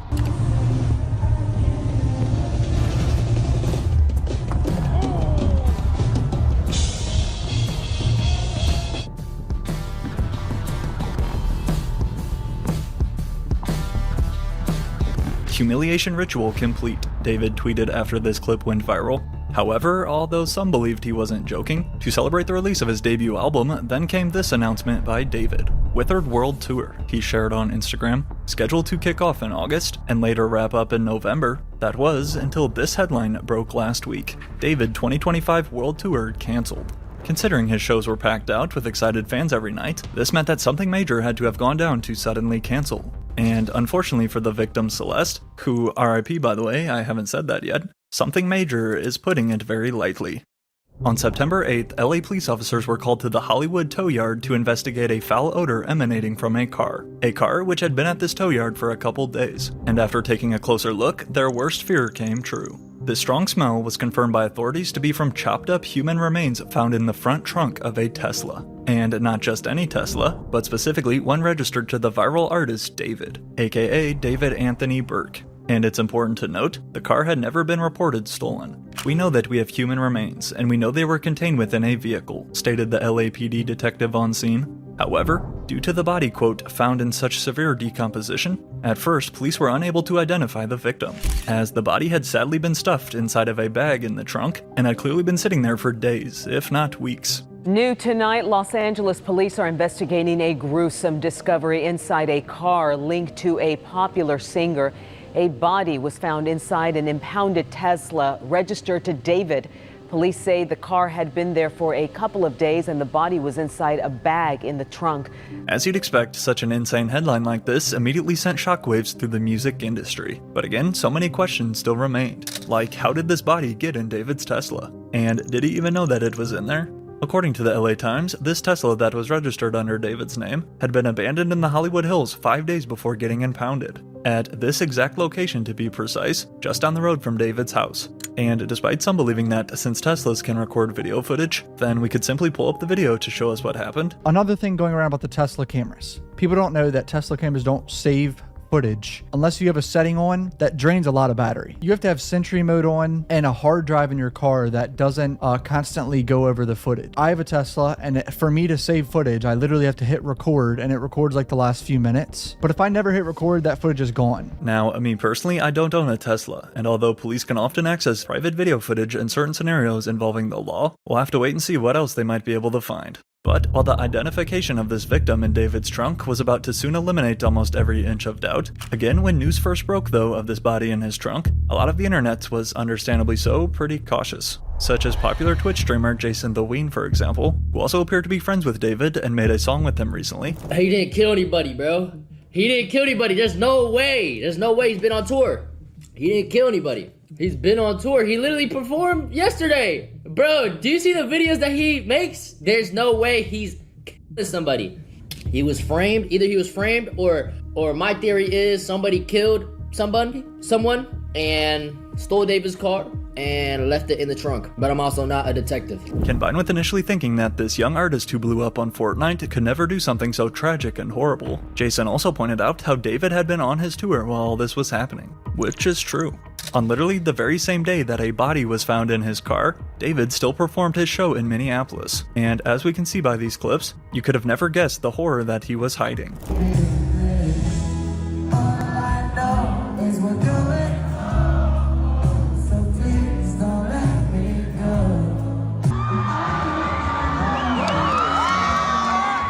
Again, David was not taken into custody and still went on to perform. He was said to be cooperating with police. However, I can't even begin to imagine going out and playing a show while all this was starting to break. And not to mention that he was connected to this girl on a personal level, as we're about to learn. Like, finding out someone you know is confirmed to be deceased, the last thing I'd want to do is go out on stage and perform. I'm taking a pause. If the police or any news bulletins come out talking about, we found a body in the back seat or in the trunk of a vehicle that's registered in your name, I'm stopping all musical endeavors in that exact moment, and I'm getting to the bottom of this, because first of all, my name being put out crazy. Number two, what the f I gotta do with this? Number three, who put a body in my trunk? But he's still touring like everything all good. I'm like, nigga, go home. Continuing on to even play 4 more stops on his tour, only mounting the suspicion further. Little did David know though that this concert right here in Portland would not only be the last of his 2025 tour, but likely the last concert of David's life. Following a medical examination on September 16th, the body that was found in David's Tesla had been identified as Celeste R., who, as we can see from this missing person poster, was not only so young at just 15 years old, another huge problem and red flag in itself, but she had apparently been missing for over an entire year. Celeste had sadly disappeared back in April of 2024 in California with no previous answers or deep investigation as to why. The body found inside the trunk of an abandoned Tesla registered to the singer David has been identified as 15-year-old Celeste. The teen was reported a runaway and missing out of Lake Elsinore nearly a year and a half ago. But this is where the story takes a dark, twisted turn. And real quick, while I know there is a lot of rumors and theories floating around out there, such as the victim maybe being pregnant, I'm just gonna stick to what's been confirmed. After TMZ reached out to speak with Celeste's mother, it was revealed that in addition to her mother confirming that she had a boyfriend named David, Celeste also had a tattoo on her finger with the letters SH. And although this is kinda a common tattoo, made popular by Rihanna, the suspicious connection that arose though was David also having the same ink on his finger, confirmed by multiple photos. So a matching tattoo with the victim in his trunk. The first photo you see where the tattoo is on David is from September 2024. Do you remember what happened in September? Every September. Celeste's birthday. I don't know. This is just my personal theory. I think I didn't see no music dropping on September 2024. I think he might have got that tattoo. I think they might have got matching tattoos for her birthday. That's just my personal opinion. On the missing persons poster, it also states that Celeste was last seen wearing a hat and Hello Kitty sandals. And with David's clear obsession as well with Hello Kitty and its imagery, the evidence was still just beginning. As internet detectives got to work, this picture right here would then surface, confirmed to show David only 0.3 miles away from the home where Celeste lived before she disappeared. The spot where this photo was taken is only a 6-minute walk from her family's residence. And with the user who posted this pic alleging that David was paying people off to keep Celeste's age a secret and not expose him. As of now though, there's no way to prove if that's what was really happening in this picture. But yet, the fact that it was only 0.3 miles away from the victim's house is again very suspicious. However, arguably the most groundbreaking evidence to surface though came from David's Discord server, with old messages getting posted such as these, appearing to show David asking, "Is Celeste in here?" Not to mention alleged pictures of them together in person coming to light, including this one that David had shared on his close friend's private story, as well as this old picture of him with a female who looks a lot like the victim. "Hey, who's the girl?" one user in the server asked back in 2023. "You are a Fed," David typed back. But if you still needed any more convincing, then came this leaked song a week ago, which David had apparently recorded 2 years ago, with multiple references to Celeste. Point, there was no denying that David knew who this girl was. And combined with another Discord user saying this, hinting that the two were dating. Again, like her mother said, she had a boyfriend named David. And let me just give you another reminder that Celeste would have literally been in middle school. Apparently he met her when she was 11. Oh my God, it gets worse. And that was from 2022. By 2024, she's like 13 or whatever. And they were in a relationship. Just really throw everything away, bro, to goddamn like smash a little, bro. That shit makes no sense to me. But to then make matters somehow even worse, clips from an old stream that they actually did together have since been going viral too. Such as this one with who appears to be Celeste, where they say this right before ending. That one, that's so mean if you don't answer Which one? What's good, David? Big fan, big spot. Yo, thank you, Mitochondria. Appreciate you. I gotta stop with him if you even. We need to delete this. Maz, can we delete all VODs? And then as soon as the stream ends, delete the stream too? Asking his moderators to please delete the entire stream after it's over. However, while this leaves us no doubt that David is a total creep and a certified P-word by definition, does this confirm that he actually ended Celeste's life?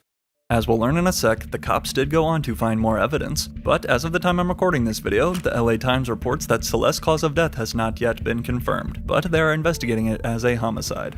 Yet, regardless, the internet and all of David's fans have since been forced to come to terms with this disturbing reality. I have never went from let's see what happens to he did this so fast in my life, one fan comments. Chat, what other explanation could there be? Like what could he possibly say to clear himself? First off, I want to retract my statement. Obviously, the other day, I was defending David before all the new evidence came out. I do not condone anything that David has done or is doing, okay? That shit is wicked and it's just unbelievable. It's been a lot to process. One thing I also want to add to the David situation. I did not know anything. I'm not even close friends with David. I made a song with him. All right, I had dinner with him one time in a group setting, and then I'm best friends with him. No, bro. Walking back his previous statements and saying he actually isn't even friends with David, in addition to countless celebrities unfollowing him on social media, David would immediately get dropped by brands including Hollister and Crocs, removing all their advertising featuring the singer. And in fact, some artists such as Kali Uchis have even started taking their music down that features David. He is not my friend, she made sure to clarify on Instagram. I did a song with him which is currently in the process of being taken down, given today's disturbing news. Now, the last post though that David made on his account was this one, which reads Withered Deluxe out September 19th. In what he had planned as a double album since the start back in April, David's scheduled release date for his album's deluxe was forced to get delayed pending this wild investigation, with his label Interscope yanking all promotion of David's music. So David music label Interscope is pumping the brakes on the singer's upcoming deluxe album and all the music promotion for him in the wake of the LAPD investigation into the teen found butchered in a Tesla registered to him. Sony Music Publishing and Wasserman, which is an agency, have all paused their music promotional activities related to the singer out of respect for the seriousness of the situation and ongoing investigation. Guys, you don't need to stream the David songs. You don't need to stream them. I know why you're streaming them. And again, I stress, David was not like some crazy, obscure, completely underground figure that like nobody had ever heard of. Like this guy had a very large and respectable social media following. In what appears to also be a successful attempt at finding more evidence, a Hollywood Hills home close to where the Tesla had been found and where David had been living, as we can confirm by these pictures taken of him inside the house, this house in the hills was then searched by authorities, with detectives seen leaving with a computer among several other items from the home. Investigators executing a search warrant at the home rented by the 20-year-old singer in the Hollywood Hills. Officers seen removing several items including a computer. Although the investigation is still ongoing, not only do the allegations against David and all of the evidence look extremely bad for him, but even if he wasn't the one who actually ended this poor girl's life and somehow avoids prison, the fact that he has now been exposed to the entire world for his preference in women, David's career and reputation is cooked no matter how you look at it. Again though, RIP to Celeste. This is just so terrible and should have never happened. And I just want to say, just as a whole, just if it was my daughter, I wouldn't want her to be forgotten. I just want justice for this little girl because whatever happened to her, it wasn't just an accident. There was once a time when every new mixtape released on just one website. Before Spotify and Apple Music completely took over streaming, this free platform called DatPiff was no doubt the go-to place for new mixtapes. However, despite hosting all of the most legendary drops for over a decade, today DatPiff is a graveyard. The app doesn't even exist anymore, and their website has been completely wiped clean, leaving fans worried that their classic mixtapes may be lost forever. But what happened to the king of mixtapes? Well, as we're about to see, the death of DatPiff can actually all be traced back to one massive mistake. I started to learn that, oh, I've entered the Silicon Valley world now, the corporate world, so again, I'm sitting there having to think like, damn, I killed my own brand. If you didn't grow up in the late 2000s and early 2010s, you will never fully understand how important DatPiff was to hip-hop.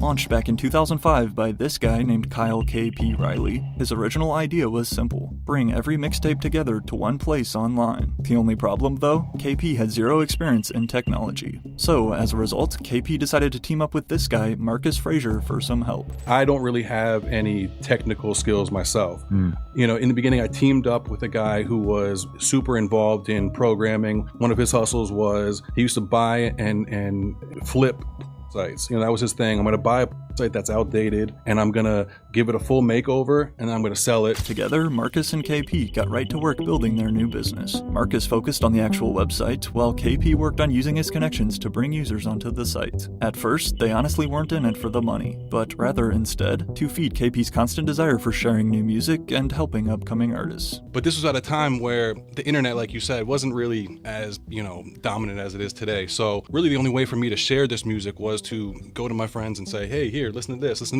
sit in a room, sit in a car and just play the music. So something just dawned on us like, there's got to be an easier way to do this. There's got to be a way where we can upload this to the computer. Still to this day, KP says that DatPiff never spent a single penny on advertising in company history. But by simply spreading via word of mouth, over the next few years, DatPiff's user base saw exponential growth, which also opened up the ability for them to sell ads on their own website. Regardless of their early success though, the DatPiff team remained small, as by 2008, there literally remained just 2 employees, KP and Marcus. However, that very same year came the first major roadblock on their journey. While KP had faced no issues up to this point in terms of any legal trouble, that was until one day when his phone rang. And we had Leor Cohen, who was running Warner at the time. He basically reached out, he essentially told his team, look, I can't stand that one of our main artists, when I search his name on Google, free mixtapes are the first thing that comes up. He's like, that's just not acceptable. With the head of Warner Records upset that DatPiff was uploading their artist Gucci Mane's mixtapes all for free, KP was in a tough position. But as the smart businessman he is, after then flying out to New York to meet with Warner and discuss options, an agreement was then met to basically work together in partnership. As by showing them DatPiff's streaming numbers for Gucci's music and how much they've helped him grow, KP describes this as really the first moment when record labels came to terms with the idea of mixtapes, and accepted they were here to stay. So labels started essentially saying, you know what, like we have to give them more creative control. If they want to do a project with their friend or with another artist, we can't say no, because they're just going to go do it anyway and put it out. But in 2008 though, came another one of DatPiff's biggest decisions in regards to development, opting to switch over to a user-based uploading style, similar to that of YouTube for example. The only issue was, Frazier was allegedly adamant about keeping pirated retail albums off his site, which meant he had to review each submission himself. This quickly became too much to handle, and with the queue to post onto DatPiff sometimes hitting 2 to 3 weeks, KP and Marcus Frazier knew it was time to expand. However, not by much, because even at the peak of DatPiff's success, the number of employees never reached more than 5, since KP wanted to keep it small to avoid internal problems. As we're about to see in a sec, KP would later change his mind. And although what he did still haunts him to this day, things that still kind of pains me every day is just how DatPiff didn't go out in the right way, and this kind of desire to not fully feel at peace until that happens. Back in 2009 though, DatPiff was just getting started. Keep in mind too that when they launched, Spotify and Apple Music were still yet to even exist, so if you wanted to listen to music, you not only had to download each song to your iPod or MP3 player, but also purchase them individually. Yet, DatPiff eliminated both of these problems, providing a trusted middle ground for the hottest new mixtapes free of charge. Now, the late 2000s in hip-hop was also when we saw the blog era come to fruition, and with the rise of a new generation of soon-to-be stars, one question remained: where were fans going to stream their music? For a while, the obvious answer was DatPiff. DatPiff, if you're too young to remember, DatPiff used to be the go-to place for new mixtapes. In a lot of sense, they're truly pioneers in the streaming space altogether, but DatPiff was one of the most crucial outlets in hip-hop, in the blogosphere, in the music industry. This is where you found all the classic Big Sean mixtapes, all the classic Lil Wayne mixtapes, etc. Wiz Khalifa was really the first major artist that blew up from DatPiff, recalls KP. KP, when people realized you can profit very handsomely off giving away free music.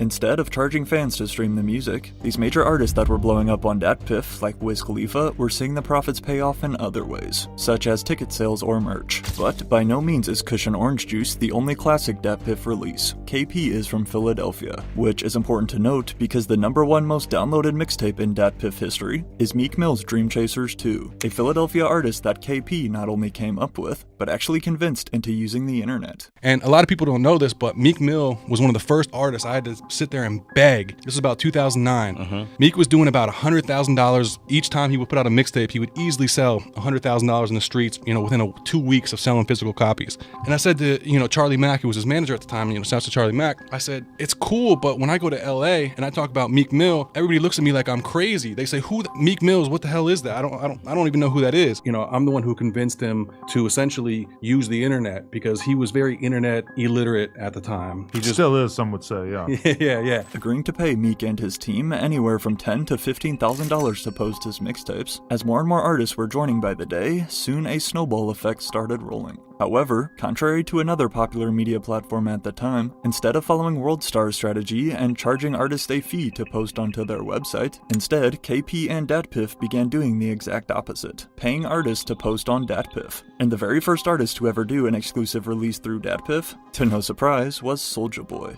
And funny enough, Soulja Boy is somebody who always prides himself on, I was the first to do it. Soulja Boy was the first major artist to reach out to us and talk about exclusive content. And, he was huge at that time. Even going on to release an entire mixtape titled DatPiff in 2009, along with then countless more mainstream artists seeing huge growth through the platform. Of course, we can't forget the king of the mixtape era himself, Lil Wayne. No Ceilings, Did Drought, The Dedication Series, Sorry for the Wait. These are just a few of the many legendary Lil Wayne DatPiff mixtapes. An artist who is literally always recording new music, DatPiff allowed Lil Wayne an outlet to share these songs with fans literally whenever he wanted. Not to mention, without having to worry about samples or clearing other artists' beats, which he'd often rap over for his mixtapes. And my approach to mixtapes was always different. I always thought a mixtape was supposed to be, and I still do my mixtapes that way. I thought it was supposed to be you wanting to hear me on the songs that's out, that I'm not on. You know what I mean? Like 10 hot-ass songs that you're in the club banging Terry Day or whatever.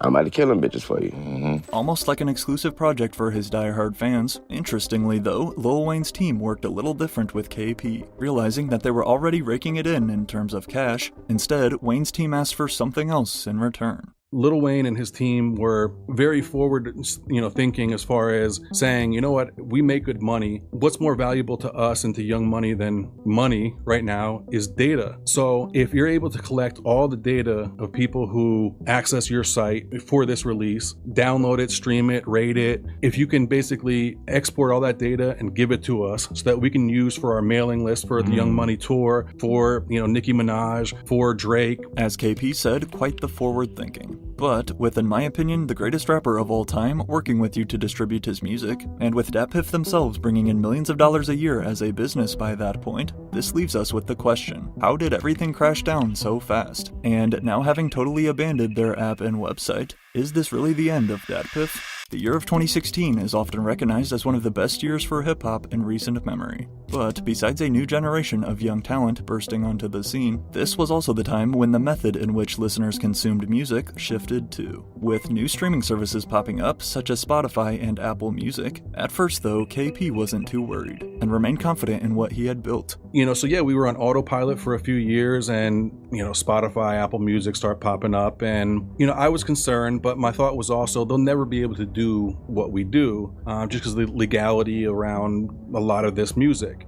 Wasn't fully thinking at the time about, okay, what about the labels that oversee this music though? As these other platforms started taking over, going on to revolutionize the way we stream music, artists, and especially their labels, realized that they could not only increase visibility by releasing on Spotify, but more importantly for them, they could make way more money. Not to mention that SoundCloud had also entered the game around this point too, really exploding in 2016, providing artists with a new, trendier platform to post their music for free whenever they wanted. I would drop a song and Uzi would drop drop 2-3 songs, just bump me down to number 3, number 4. And I'm like, you doing that shit on purpose? He's like, yeah. I'm like, oh, what a shithead, you know what I'm saying? That's my boy. But like, that was like crazy. Like, it was real, like, people were f***ing with SoundCloud heavy. But besides Nav and your other typical SoundCloud rappers that come to mind, there was also the former DatPiff legend Waka Flocka Flame, who, much to KP's disappointment, one day decided to post all of his mixtapes that were previously on DatPiff over onto his SoundCloud page. At Waka Flocka, signing away all your mixtapes just for a quick bag, KP tweeted in 2018. Nah, bro, Waka fired back. DatPiff, y'all been making millions behind every artist back. You only tweeting because I took down all my mixtapes. You lame culture vultures. Hashtag death of DatPiff. Combined with the line between what constitutes an actual mixtape versus album blurring at this point too, with projects like Drake's If You're Reading This It's Too Late, KP was quickly coming to terms with this shifting industry. And then, after an important phone call in 2016, he prepared for the worst. I want to say sometime around 2016, I was actually warned from an A&R. I don't mind saying his name, Jay Grand from RCA. I don't know if you know Jay Grand. Jay Grand called me because we had a great working relationship. He was an A&R for an artist I worked closely with, Kid Ink, at the time. And he basically said, look, we had a kind of a communal meeting of all of our labels, and the industry is about to change and shift, and we're going to start enforcing things a lot more, and you're going to see things change over the next couple of years. Following this call, DatPiff was in for a rude awakening, slowly watching their exclusive releases continuously dwindle down to basically zero. As record labels adjusted to this new streaming era, in a last-ditch effort to adapt, KP would then launch and lock in on the DatPiff YouTube channel, able to then release a few exclusive projects with artists on there. Unfortunately though, KP was only delaying the inevitable. Seeing the revenue decline, and then just the extra work I was having to do, and again, being a small company, me shouldering pretty much everything, it became a lot to do just to sustain barely what we were doing. With DatPiff's revenue on a consistent decline, KP was forced to make his toughest decision yet. It was time to sell the company, yet the question remained to who? Having built this entire business from the ground up, basically by himself, KP did not want to just sell it off to some randoms. And as it turns out, the streaming giant Apple Music was actually one of the first interested buyers. If you can remember, back at this time, Apple Music was also experimenting with the idea of exclusive releases, one of the biggest being Chance the Rapper's coloring book, which KP had offered Chance a deal to release it via DatPiff in 2016, but there was just no way he could compete with Apple. So that was another thing. Chance was somebody that, I did all of his, mixtapes up to that point. I went to him with an offer of 50 grand, I think, for that mixtape. And then I remember a few days before Apple Music released it, his manager Pat called and said Apple offered him 1.5 million. Wow. And then, again, that's one of those things like, damn, like I couldn't even get close to that. And I can't be mad at him. You're talking about 50 grand compared to 1.5. Not only did the Chance the Rapper DatPiff deal fall through, but so did Apple's offer to buy the platform. And as KP felt left with no other choice, in 2019, DatPiff was officially sold to this Santa Monica-based company called Media Lab. With only one other brand under their belt at the time, Whisper, Media Lab apparently had a big desire to venture into the music space, and felt that acquiring DatPiff was the perfect place to start. They made a fair offer for brand, and obviously the fact that revenues were declining, turning down a couple $1 million was kind of like, we could never get this offer again. And if they can, provide this kind of Silicon Valley backing and the funding and raising money that they're able to do, this really could be the next kind of, turning point for DatPiff to last another 15, 20 years, maybe in a new business model, maybe in a new way. At first though, KP was thrilled. He got a nice fat paycheck in his pocket, and at least as it initially seemed, he did not have to sacrifice this business he had dedicated his entire life to. Now, that's not to say he didn't still have his worries, but in an effort to help make the transition smoother, KP was then given a new role within the company and moved out to LA to work in their office. However, over the next few months, KP's biggest fear came true. To start, he began to realize that this new company did not have the technical ability to even maintain what DatPiff had previously been doing, let alone, as he expected, Media Lab had zero clue of how to operate in the music space. All they allegedly cared about was money, and KP was forced to sit back and watch. Going in there just, going off about how they're killing these brands, they need to do more, like your P&L, your, these spreadsheets you give us, like none of us give a fuck about that. that. We just want you to, at minimum, sustain what we did to be successful to this time. And you guys aren't even doing that. As he tells it, all Media Lab wanted was more money, but yet their actions were leading to the exact opposite. KP tried to remain patient, but as the year of 2020 then rolled around, so did Media Lab's next business idea. During the COVID pandemic, KP was tasked with bringing them in similar brands which could help revive the company. And having known the guys behind the similarly struggling media outlet, WorldStar, for over a decade by this point, following the death of WorldStar's original founder and CEO, KP knew that these new owners would likely be open to discussing a deal, and starting fresh like DatPiff did. Thus, WorldStar was also then purchased by Media Lab. However, this idea totally backfired for KP and DatPiff. So we brought in WorldStar to the fold. And at that point, I had my oh shit moment even more, because I realized now, okay, not only do they fully not know what they're doing, not know the industry, but now WorldStar is the top priority. DatPiff has now become, the least priority. According to KP, Media Lab simply was not interested in investing any more money into these purchased brands, but rather just wanted to leverage their popular names and power to milk them for all they had left. But they didn't stop there. So Genius came into the fold, and then what happened was Genius became now the top priority. WorldStar gets kicked down, DatPiff is at the bottom, so now I have all my WorldStar guys looking at me like, what the this kind of sucks now. Like, in 2021, it was announced that another popular online music outlet, Genius, had also been officially acquired for $80 million by Media Lab. And as we can see today on their website, they kept going. Media Lab now owns Genius, Imgur, WorldStar Hip Hop, the formerly popular Kick Messenger, DatPiff, Amino, and Whisper. They still market DatPiff as, quote, the authority in mixtapes on their page, with allegedly a 5 million global monthly reach. However, if you go to datpiff.com, the site which used to be home to thousands of classic mixtapes, today you are instead met with this misleading message. Embrace the next generation of DatPiff. We're evolving beyond our website and app to take DatPiff to the next generation. While we're working away on the next iteration of DatPiff, we've partnered with archive.org to continue to make the library accessible. We'll have more to share soon, but in the meantime, make sure to follow us on YouTube and Instagram to stay on top of new mixtape releases. As it stands, if you want to listen to any of these old DatPiff mixtapes, you have to access them via the Internet Archive. Which, while I suppose it's good we can still hear them, as KP also agrees, the way they have handled the website is terrible. It was more so them basically saying, we don't want this liability is not worth it for us. Let's just half-ass archive it to archive.com, hope that it stays there, and just basically wash their hands of it. With Media Lab essentially no longer wanting anything to do with DatPiff, in March of 2023 then came a server crash which almost erased everything. As users had already been pointing out how the platform was basically dead by this point, one day fans noticed that DatPiff had shut down. But as thousands of RIP posts flooded and fans paid their respects to a fallen legend, then came this announcement. Despite the rumors, we are happy to report that we will still be supplying you with all the mixtapes you love. We're working through technical issues on our site and app, but still actively update our YouTube. Thanks for all the love and concerns, but we promise we are still here. With doubts that this tweet was just damage control though, and a fast way to ease worry, again, this post was over 2 years ago. And not only does the DatPiff website still remain frozen like this, but again, their app no longer exists either. What had seemed like the perfect transition for KP and his business had suddenly turned into a nightmare right in front of his eyes.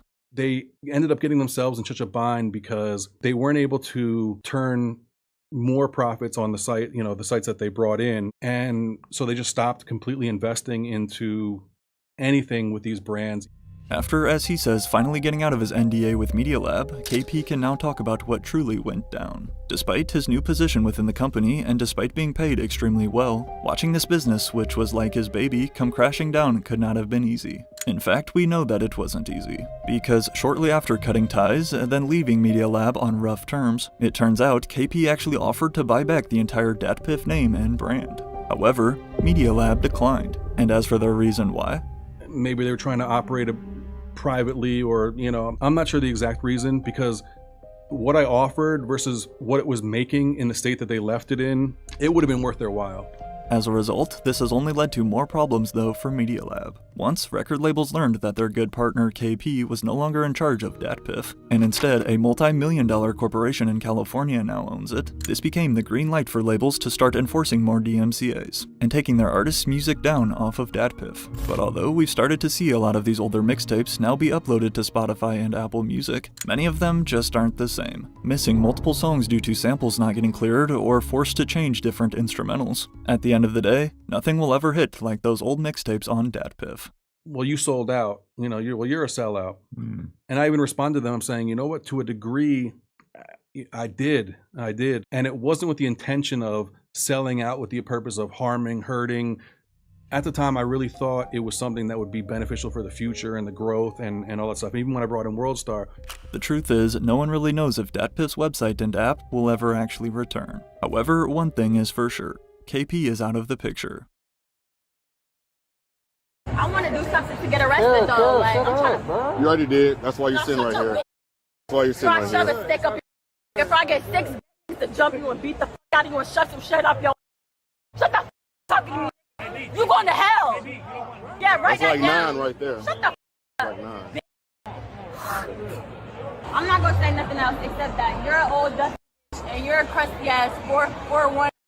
You dumb ass. And you haven't got a haircut in 6 months. Exactly 1 year after her ugly split with ex-label boss Lil Yachty, Caribou is somehow spiraling even deeper, as not only is her beef with Yachty still getting worse by the week, but despite arguing that she is completely innocent, after we reviewed the full surveillance footage from her recent arrest, along with her viral body cam video, it's painfully obvious that Caribou has not learned her lesson. Go get my ID, mommy. I know, I need to know that you take your medicine. Don't ever ask me that in my life. Put more. Oh my God, you thinking about the things that's... Mom, you didn't put nothing. Press it. Press the lip gloss. I know, I'm getting something off your lip. Mom, they're not playing around. Squeeze the lip gloss. Mom! Get in. Caribou's arrest footage is straight up embarrassing, only destroying her reputation even more. But although we will break down and answer if her arrest was actually justified in just a sec, first, in order to fully do that, we have to understand this is far from Caribou's first viral meltdown. Prior to whining like a little girl about her lip gloss and then screaming at cops telling them to go to hell, Atlanta rapper Caribou initially began working as Lil Yachty's personal assistant. First of all, me and Bo were band friends. We been friends. Well, I was concrete before I was a rapper. We were already friends. Then one day he's like, do you want to be my assistant? I need someone I could trust, blah, blah, blah. And you could just come around with me all, everywhere. It's gonna be fun. So I'm like, sure. Included in part of this hour-long video from 3 months ago where she explains her side of the situation in detail, in between obnoxiously chomping on gum. And then he's like... Regardless of the numerous fan theories that Caribou and Lil Yachty's relationship was a bit more personal, which have only been fueled further by these text messages she shared, where we can read they say that they love each other. At least as they claim though, their friendship was strictly business. However, that was until one day when Yachty fired her. Yet, as it turns out, getting fired was exactly what Caribou needed to launch her music career. After that, I became his assistant, and we got really close during that. And then he fired me, and then I dropped a song, first song that I ever made, and then he called me and was like, what's up with it? Signed. Now he we super close. He funny as fuck, and he's a good person, he actually cares. I guarantee she would not be saying that today. But as the story goes, after getting fired by Yachty and then releasing her debut single a month later, on this very same day in 2022, came a phone call from a familiar voice. The same day I dropped it, Bo calls me after not talking to me for a month. He calls my phone. I swear to God, on my little sister, on myself, on my mom, on my dad. He calls my phone and he's like, you trying to do this together? Caribou would officially sign to Lil Yachty's Concrete Boys record label and collective in 2023, joining fellow rappers Draft Day Camo and DC2 Trill. However, ever since the first day when she was added to the crew, it was very clear Caribou was the least liked member. And honestly, just after watching some of these clips, it's pretty easy to see why. Buddy, nice place you got. You can back up while I'm talking to Cole. You had a nice little festival going on and stuff like that. And Cole, you were that nigga. Every time we're in Chicago, he's never even here, so he might not.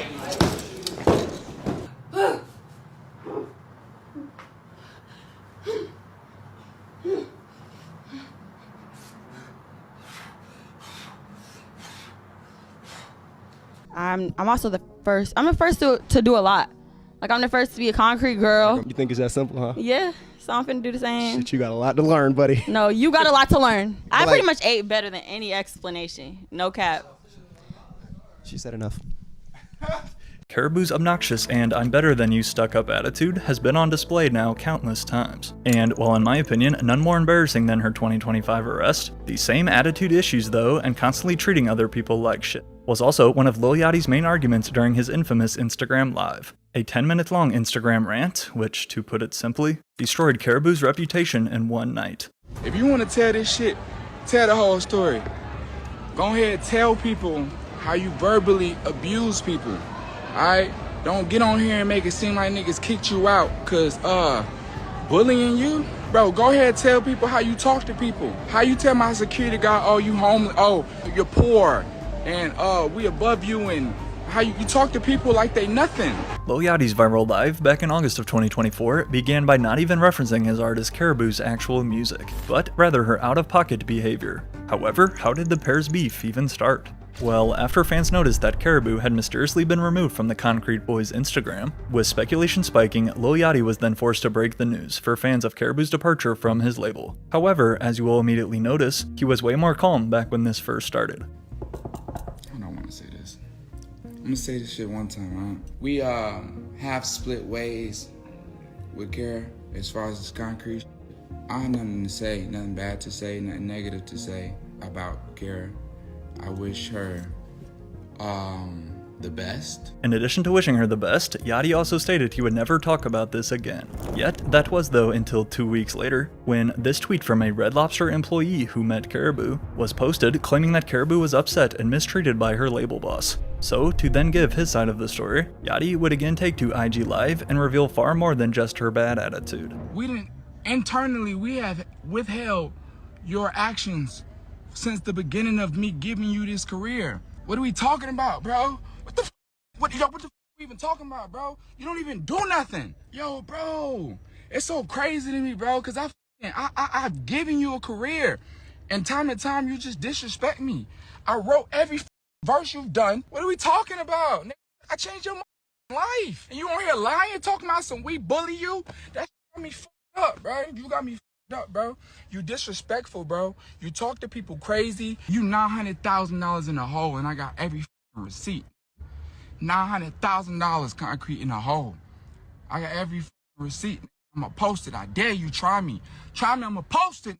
Lil Yachty did not hold back, stating that not only does Caribou allegedly owe $900,000 in debt to his label, but whether you want to believe him or not, he went on to claim that he is the one responsible for actually writing all of Caribou's music. From her most popular singles Running Late and Box the 40, to then, of course, her viral On the Radar freestyle. As we have since learned though through concrete evidence, Caribou did in fact not write her viral verse. Take a listen here to Yachty's reference track that he went on to leak as proof. Trust to knock off the dust. Or with that sack under my arm, stacking up a must. Ain't no nigga that I trust to knock off the dust. Walk her that sack under my arm, cause stacking up a must. I wrote that verse when we went on the radar. I put 808 specifically on your verse. So when it got to your part and the beat dropped, everyone would be like, oh, the girl is the craziest one. I wrote that verse the night before we even went on the radar. On my phone. As you'd expect, following this online backlash, Caribou tried to fight back and stand up for herself. But combined with asking her ex-boss multiple times to please stop bullying her, after telling us that she was being silenced from speaking the full truth, 2 months later, Caribou appeared as a guest on DDG's podcast to finally say this about the rumors. I've been ready to drop since. You feel me? Like, I was never allowed to drop before. Boat used writers for Let's Start Here. He had a whole team of writers. Like, what are you doing, bro? He can't. My bad. Ugly. Next. No, everybody. Keep that. Attempting to clear up the allegations while also throwing more shade at Lil Yachty in the process. No one has ever wrote for me, just to be clear. Boat fired back. But while Caribou just continued to argue the opposite, before 2024 was over, with her reputation already in the mud by this point, Caribou decided to take to Snapchat and get some things off her chest. Since you already think I'm on internet and all this weird shit, like, let me just go ahead and just do that for you. Like, playing with me, playing with my money, my opportunities, my face, like lying on my name. I got a line between my forehead because I'm stressed out, bitch. I know y'all's Lord and Savior Lil Yachty said he dropped me. He lied. I'm still on the contract. I wish he dropped me, but he won't let me go. So, yo, bro, I put it on my dad. I put it on my sister. I put it on everything I love. I do not owe 900K.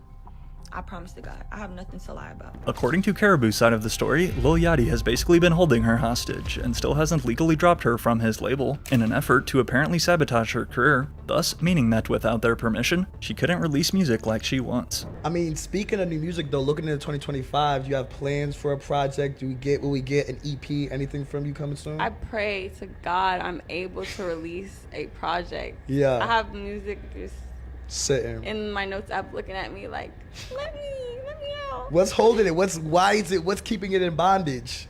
Things out of your control. Paperwork.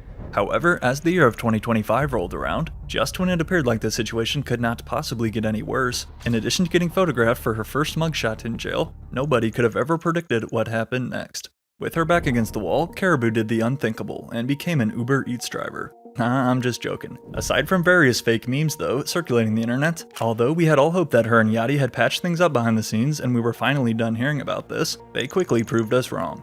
We are now on month 11 of Lil Yachty keeping me in a deal just to be petty, and to keep me from releasing music and moving on with my life, reads the since deleted tweet back in April. Guess the lying on my name, trying to turn everyone against me, wasn't enough. I'm tired of y'all trying to bully me and y'all eating this man because he's a big artist with a lot of money. Y'all believe in everything he says. He said he dropped me, I'm still signed. He said he would show y'all receipts of me owing 900K. LMAO, where they at? We still waiting. Saying I'm a mean person is crazy as well. Everyone I meet has nothing but nice things to say about me. This shit is annoying AF.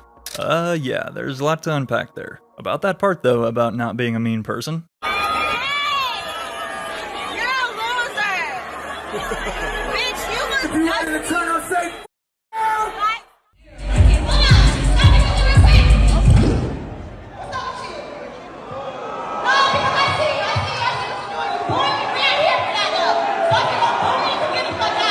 However, Caribou did not stop there, going as far as to then even bring Lil Yachty's kid into their drama, who he keeps out of the internet spotlight on purpose. You have a daughter, and you treating women like this is mind-blowing. Like, I know you never see her, but still that doesn't make sense how evil this man is to women. Not just me. Y'all gotta stop believing shit this weirdo says, Yachty fired back shortly after in response. Everything she says is a lie. All you literally have to do is sign the paper. You're gonna make more money than I owe you off releasing me. You dragging it, and you started this whole shit by the way. All I ever did was defend myself about the lies you told. To Temu Label CEO.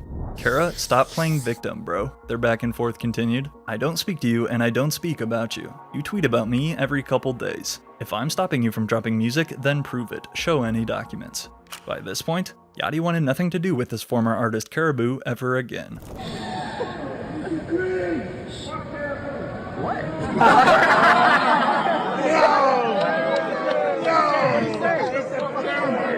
As we're about to see, playing victim is also what Caribou did during her viral arrest. However, in an effort though to win back the internet, back in April, Caribou actually obeyed Lil Yachty and went on to post this screenshot, showing one of her recent songs getting taken down off of YouTube. But the truth is though, if we zoom in a little closer, and as Yachty himself would point out, a record that you didn't clear, bro. LMAO, it got flagged because you used a sample and you didn't get it cleared, you just dropped it.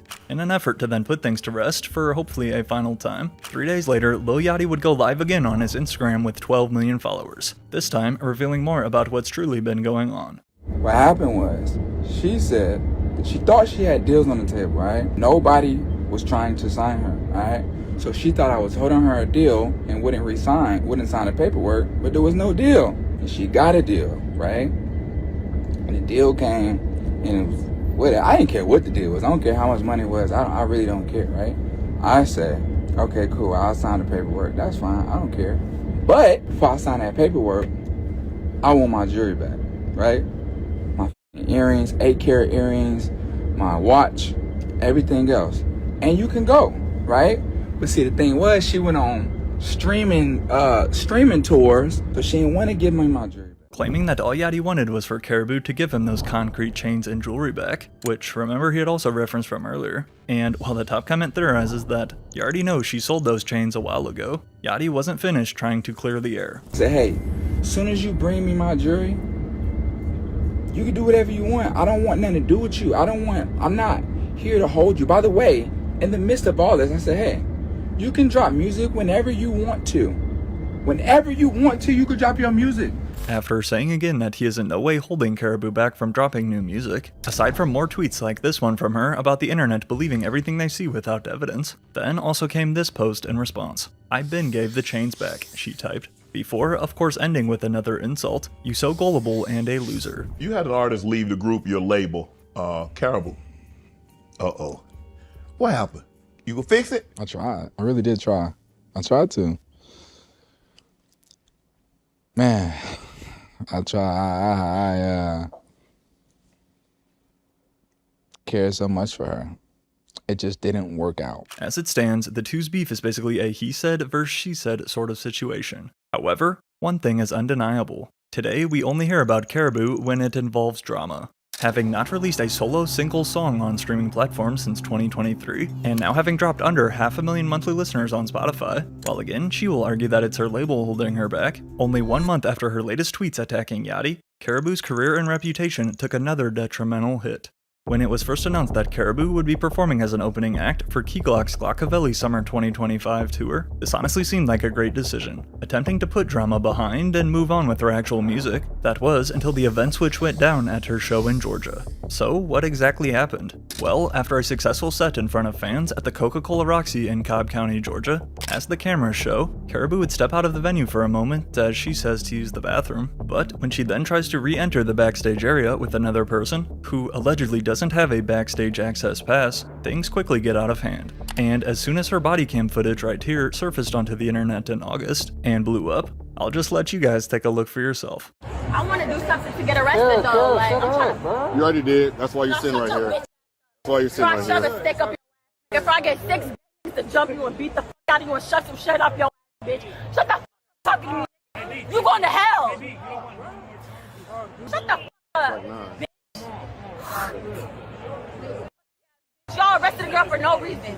In addition to spitting at officers' feet while claiming that they were arresting her for no reason, although you're also about to see the full physical altercation that led up to this moment, after a brief prayer trying to calm herself down, Caribou was right back to her angry self. Bruh, God, please protect me and keep me from just keep me from tweaking. You a bitch. You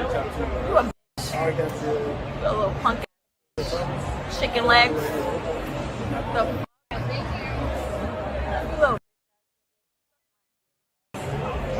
everything you stand for is disgusting. You're disgusting. You're immorally incorrect, bitch. You're going to hell. God told me to tell you, my bad. I'm not going to say nothing else except that you're an old dusty bitch and you're a crusty ass 4'1", you dumb ass bitch, and you haven't got a haircut in 6 months. You stupid ass nigga. With Caribou's mom also coming out onto the street in mass confusion, who ironically also happened to be wearing a shirt that read "Protect Caribou at all costs" on the back of it, but even she wasn't able to calm down her own daughter. It happened. It was another officer that dealt with the situation. You don't know what happened, so why are you talking? Your teeth are crooked as and you need chapstick. Mom, they're going to hell. God just told me in my ear. Okay. I don't take nothing personal off the insults, He but is bad, bro. I'm telling you, bro. He arrested me for nothing. Go home. Did you take your medicine? Go get my ID, mommy. I know. I need to know. Did you take your medicine? Don't ever ask me that in my life, especially in front of these odds. Right. Put more. Mom, you didn't put nothing. Press it. Press the lip gloss. I know. I'm getting something off your lip. Mom, they're not playing around. you have her ID. Mom, breathe the lip gloss. Mom. Get in. Breathe the lip gloss on my lips. That's enough. Ridiculously complaining about her lips to help make her mugshot look better. Even on the ride over to the station though, Caribou still wouldn't be quiet. Y'all are horrible people, by the way. I literally got in trouble for doing nothing. But it's okay, because good thing there's cameras. So y'all are all going to jail. And I hope your whole family goes broke and y'all all broke. You're a horrible person. You're sending an innocent woman to jail. Like, I just performed at that shit. And then I got slammed to the ground, kicked in the head, and go to my dressing room. Like, you're going to jail overly, gang. And you're white. Oh, it's over with. You're done. You're cooked. But rather than the officers going to jail though, like she tried to say, according to reports, rapper Caribou was actually the one arrested after allegedly hitting a concert staff member at the venue. The now 28-year-old was then released on a $1,000 bond, but not until after being charged with misdemeanor simple battery. She is 28 but acts like she's 12, the top comment reads. Yachty told us she talks to people crazy. I see what he meant by that. Now, the funny part about it, what Yachty was saying about Caribou, bad attitude, treats people like she's beneath them, just intolerable. It's always an incident like this that proves exactly what someone was saying. And looked like they beat up some security guard because they probably felt disrespected. Like, yo, I was just on stage. What the do you mean I can't go where I want to go? I'm innocent 100%, tweeted Caribou on June 4th, 3 days after her arrest. As we know, there are two sides to every story. And while yes, the way she acted out on the police was very extreme, if I was being wrongfully arrested, I would also be upset too. So with that being said, was Caribou's crash out on the police actually valid? I didn't. Nobody. I got slammed by a big-ass male security guard for walking past him, trying to get to the dressing room with my name on it, after I got off stage with my credential on my neck and an escort. Reads this tweet on August 15th, immediately after her body cam footage hit the internet. So yes, that made me crash out, cause I never touched anybody. And I have the video from the venue, and everybody is getting sued. Have a good day. Once again, stating that the venue surveillance camera would reveal the truth. However, unless Caribou has some secret video that shows something different other than these 3 angles right here, her innocence is going to be very tough to prove. Oh, hell no. Oh, no, dude. That's one person. I ought to get him too. Well, I'm watching video of Caribou and Caribou's boyfriend or somebody with them attack one of my pass check people. I got a video right here, I'm watching it. So basically what happened is Caribou walked up and she had her credentials, but she was walking arm in arm with this other gentleman that was wearing this no wristband, no nothing to get in. And they started to argue with my pass check person saying, let us back, I just come off stage. So Tim's like, okay, cool. Give me 1 second, just let me step right back here just to verify who you are. And when he stepped into the door, they pushed the door, and if you saw this video, you'd know exactly what happened here. The dude literally jumped on Tim, and then Caribou wrapped around his waist and just started swinging. From this first angle, we can clearly see that 2 people are fighting the security guard backstage checking passes, those 2 people being Caribou and her friend. And while we can't quite pick up the start of the confrontation on this camera, this angle shows otherwise. Alright, so here they come, right here.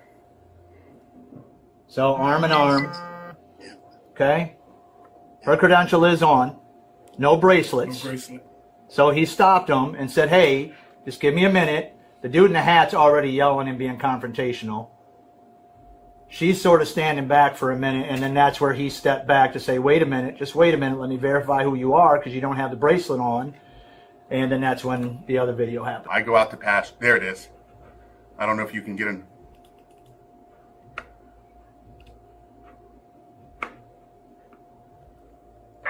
So right here, there's Caribou, right? Yeah. So our bartenders get her out of there, get her safe, go to pick her up. She kicks the bartender that helped her, and then right there in his face, he's pushing him.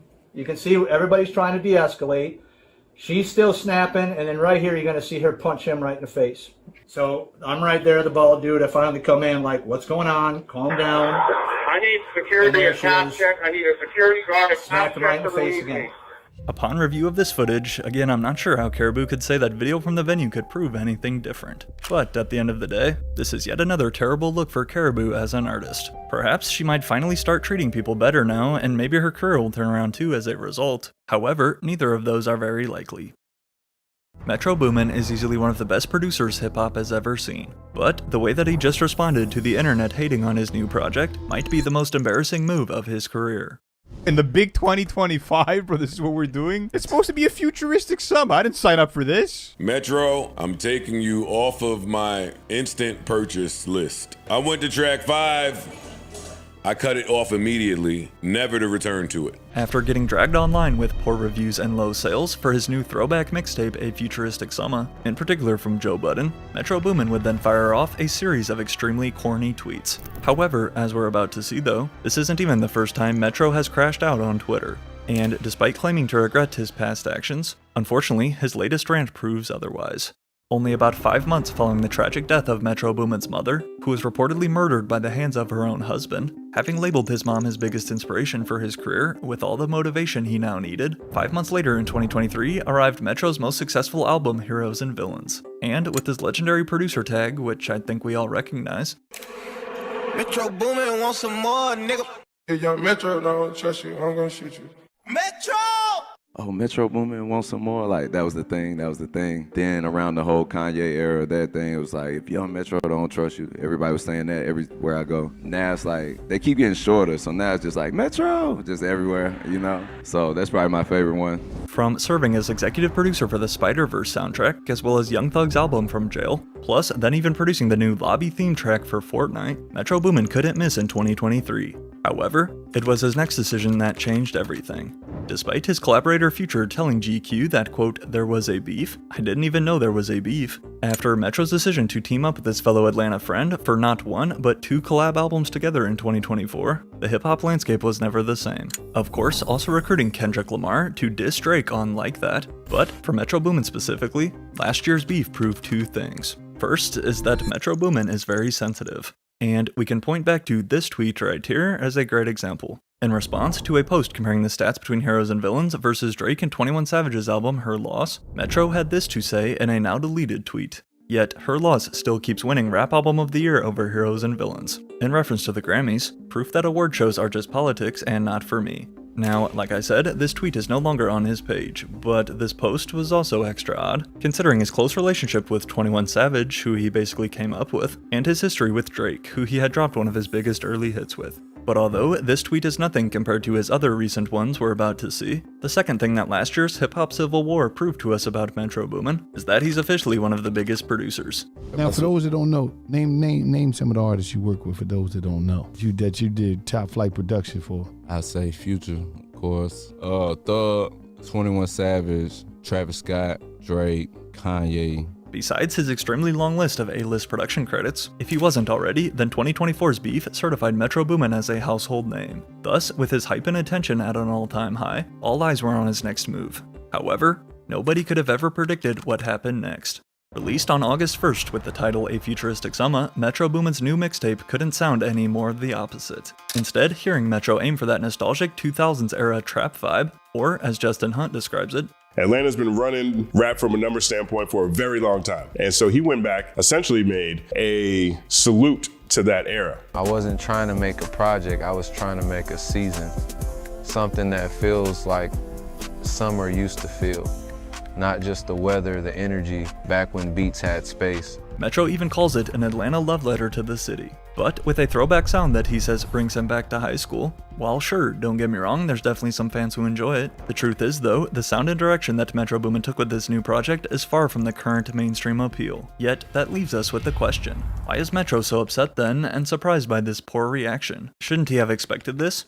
Well, after revealing to us back in July that the project would have a whole new cast of names, featuring 21 artists across the 23 tracks and hosted by Atlanta's DJ Spins, while you do hear your typical Atlanta rappers such as Lil Baby, Future, 21 Savage, Gucci Mane, and Quavo, other industry veterans make appearances too, including Young Dro, Waka Flocka Flame, and Roscoe Dash. But with no big lead single or any drama this time to carry it, and basically no rollout for the project, again, a lot of fans were let down by this release. This is garbage. It would surprise me if any of this is played anywhere. Nobody plays this twice. Not a single soul has this played 3 times unless they're dead and they can't skip the button. This was torture, low-key. Therein lies the problem with Futuristic Summer, because out of the gate, this wasn't built to be a super versatile dynamic sound, and as a result, Metro paints himself in a corner pretty quickly on this thing. But to make things even worse, for some strange reason too, when the project first dropped, Metro Boomin made the decision to hide his features. Now, hiding feature names is actually a pretty common strategy, which can really pay off when executed correctly, such as Travis Scott for example, as I already covered in an entire video.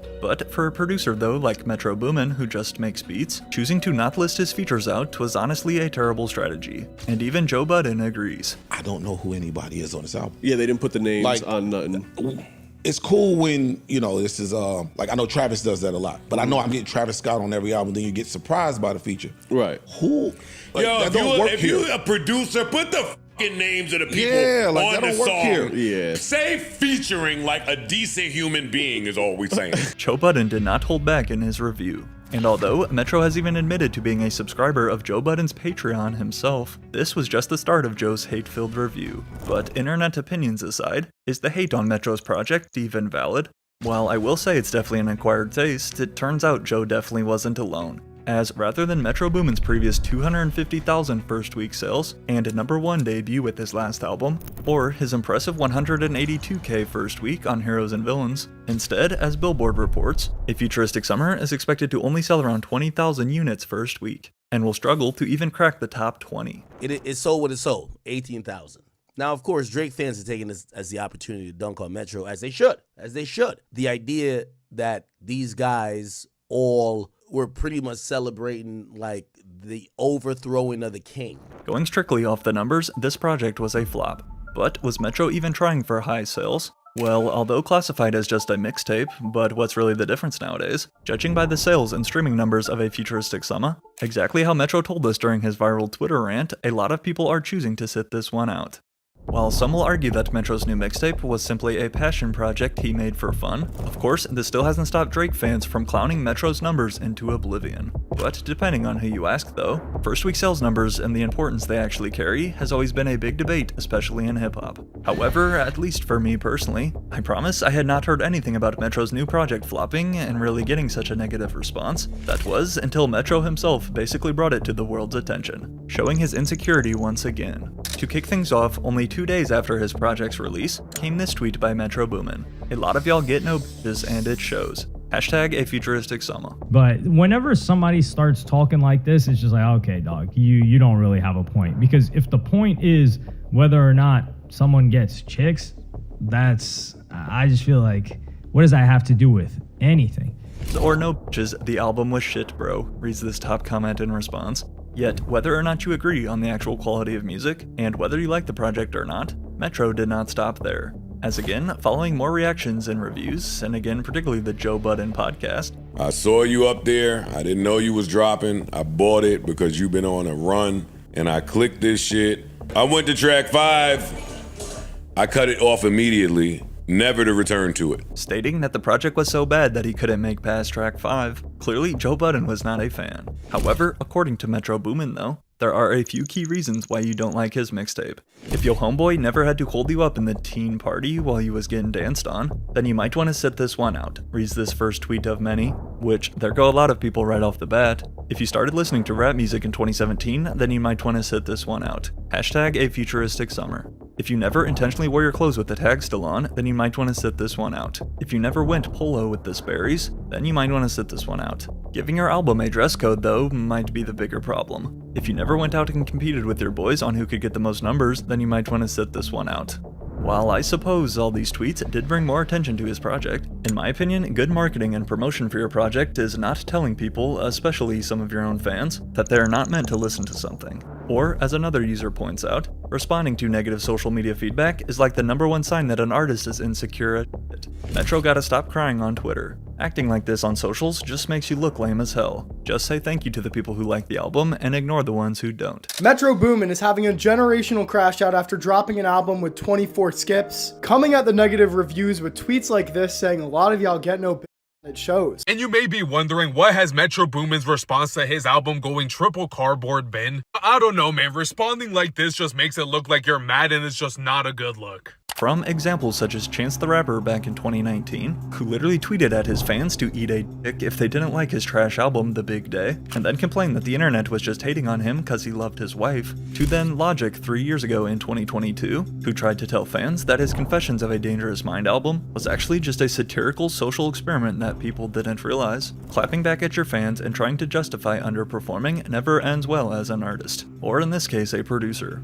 However, despite Metro even going on to include some of these similar messages on billboards across different cities,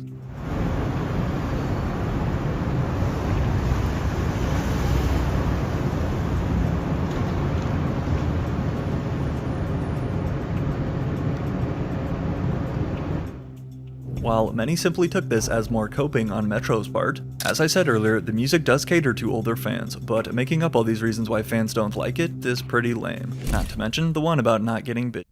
But unfortunately, as it turns out, this isn't even Metro's first Twitter spree in search of validation. Metro Shut Your Ass Up and Make Some Drums might have truly been the most disrespectful way for Drake to diss Metro Boomin. But although Metro himself admits that, quote, the drum thing was laughable so I'll let it slide, obviously Drake's other bars and subliminal disses though, such as on Family Matters where he raps, We ain't never really been through it. Lil Wayne here lane, so I know he had to be in. Clearly, these other lyrics hit too close to home. If you don't know, Leland Wayne is Metro Boomin's real government name. And while I break down Metro's beef with Drake more in depth in this other video on screen, following Drake's disses, Metro did about the only thing that D could really do: fire off some more tweets. At a certain point, it's like, I don't rap, bro, Metro admitted in his GQ interview, so you're going to just shit on me on all these songs. I'm not going to get in the booth, so I'm finna tweet at you. Thus, that is exactly what he did to Drake. I know a dude with lipo scars not trying to call me lame, reads this tweet with almost 30 million views. I know a dude pushing 40 and painting his nails not trying to call me lame. Freaky ass dude. I still can't believe these pictures are even real, referring to Drake's blackface makeup. It all makes sense now, hashtag colonizer. He's spiraling. As well as then going on to post this screenshot of an alleged email saying, I'm lame, but the first week after like that, Drake tried to block it at radio. I've been sitting on this email for a month now, but was just sparing you. Metro still wasn't finished. Announcing that he would then be hosting a contest for a free beat to whoever could rap the best verse, but the only catch though, that it had to be over his BBL Drizzy beat. This is 200 IQ. He didn't just drop a beat, bro. He made a challenge, bro. As the first producer ever in history to release a diss instrumental, came Metro Boomin's comical BBL Drizzy on SoundCloud. Although initially catching Drake off guard, as he would comment on Instagram asking, "You just chefed up a beat about my ass?" As we would later hear though, Drake would actually flip the sample himself during his feature on Sexy Red's album, playing off it how he's like BBL Drizzy for real, due to all of the new bodies he has bought for girls. You getting Drake to rap on the BBL Drizzy beat. I didn't even know he was gonna do that. He did that himself. What was your reaction when you heard it for the first time? It was hard. But despite Metro's back and forth with Drake last year, which did launch him to new heights he had never reached, however, looking back on it now, in retrospect, Metro Boomin actually claims that he regrets posting all those malicious tweets about Drake. Now, I did have my moment online, he says, which I do regret. I should have been stronger than that. That was out of character for me. As you'd expect, this statement has only led to more jokes from Drake fans about Metro not standing on business. And to the rest of you, the non-believers, the underachievers, the tweet and deleters, you guys make me sick to my stomachs, fam. It's safe to say that Drake has cut all ties with Metro Boomin for good. However, although he claimed to regret his past tweets, that definitely doesn't mean Metro logged out of Twitter. Been seeing and receiving so much love for a futuristic summer, he typed regardless of the recent reviews. This is the fresh air the game has been missing. Then going on to talk about Joe Budden and his reaction specifically. Let's not do this, said Metro in regards to any drama. I'm a big fan of the Joe Budden podcast, and I've been a regular viewer for years, and I'm even a subscriber on Patreon. I respect everything that was said up there, except that part about saying no girls are listening to this. Oh, like you need girls around? No, them songs. They're not gonna like them songs. Oh. Dude, are you crazy? LOL, all love. Now, Metro claimed to respect everything Joe said, but it's up to you if you want to believe him. In addition to another viral tweet here about his mixtape, saying, "You do know we dropped 23 songs with no murder talk or explicit lyrics, right?" Only to watch, fans immediately prove him wrong, citing multiple songs and lyrics all over Futuristic Summer that would easily be considered explicit. At the end of the day, Metro's legacy in hip-hop is already cemented, but despite his hits, plaques, and a production style that literally shaped a generation, in my opinion, if you set out to make a project like Futuristic Summer, which isn't exactly meant for your typical fanbase, then to a degree, you need to expect a lower response from fans. If you haven't already, be sure to go and listen to his new album first before judging or hating. But for Metro Boomin though, please try to stay off Twitter the next time the internet doesn't love your music. Playboi Carti and Pierre Bourne were once the hottest duo in hip-hop. However, fast forward to today, and not only have they not worked together in over 5 years, but now Carti's new album, Music, just became the first project of his career without a single beat produced by Pierre. That's like Cardi and Pia. In addition to this new snippet, basically confirming that their run is over, and that Pierre has been replaced by guys like KP and Filthy, just 2 weeks ago when a fan also sent this DM begging him to reunite with Carti. Trust me when I say this, Pierre typed back, "I've been trying for years." So, what actually happened between Carti and Pierre? And then, more importantly, will they ever work together again? "I thought I had Pierre, but the label tricked me," Carti rapped back in 2020. But despite missing out on signing Pierre Bourne to his Opium record label, telling Complex, quote, "I slept on the decision, but when I woke up, he was signed to a major label." This definitely didn't stop Cardi and Pierre, though, from not only shifting the sound of rap music, with even their unreleased leaks going #1, but also at the same time forming a very close friendship. Since 2017, before Cardi's album, the self-titled Playboy Cardi album, before that, music didn't sound the way it sounds now. Like it's proof, like it was like Magnolia and Woke Up Like This created like a ripple effect in the world, and everyone just copied after. Let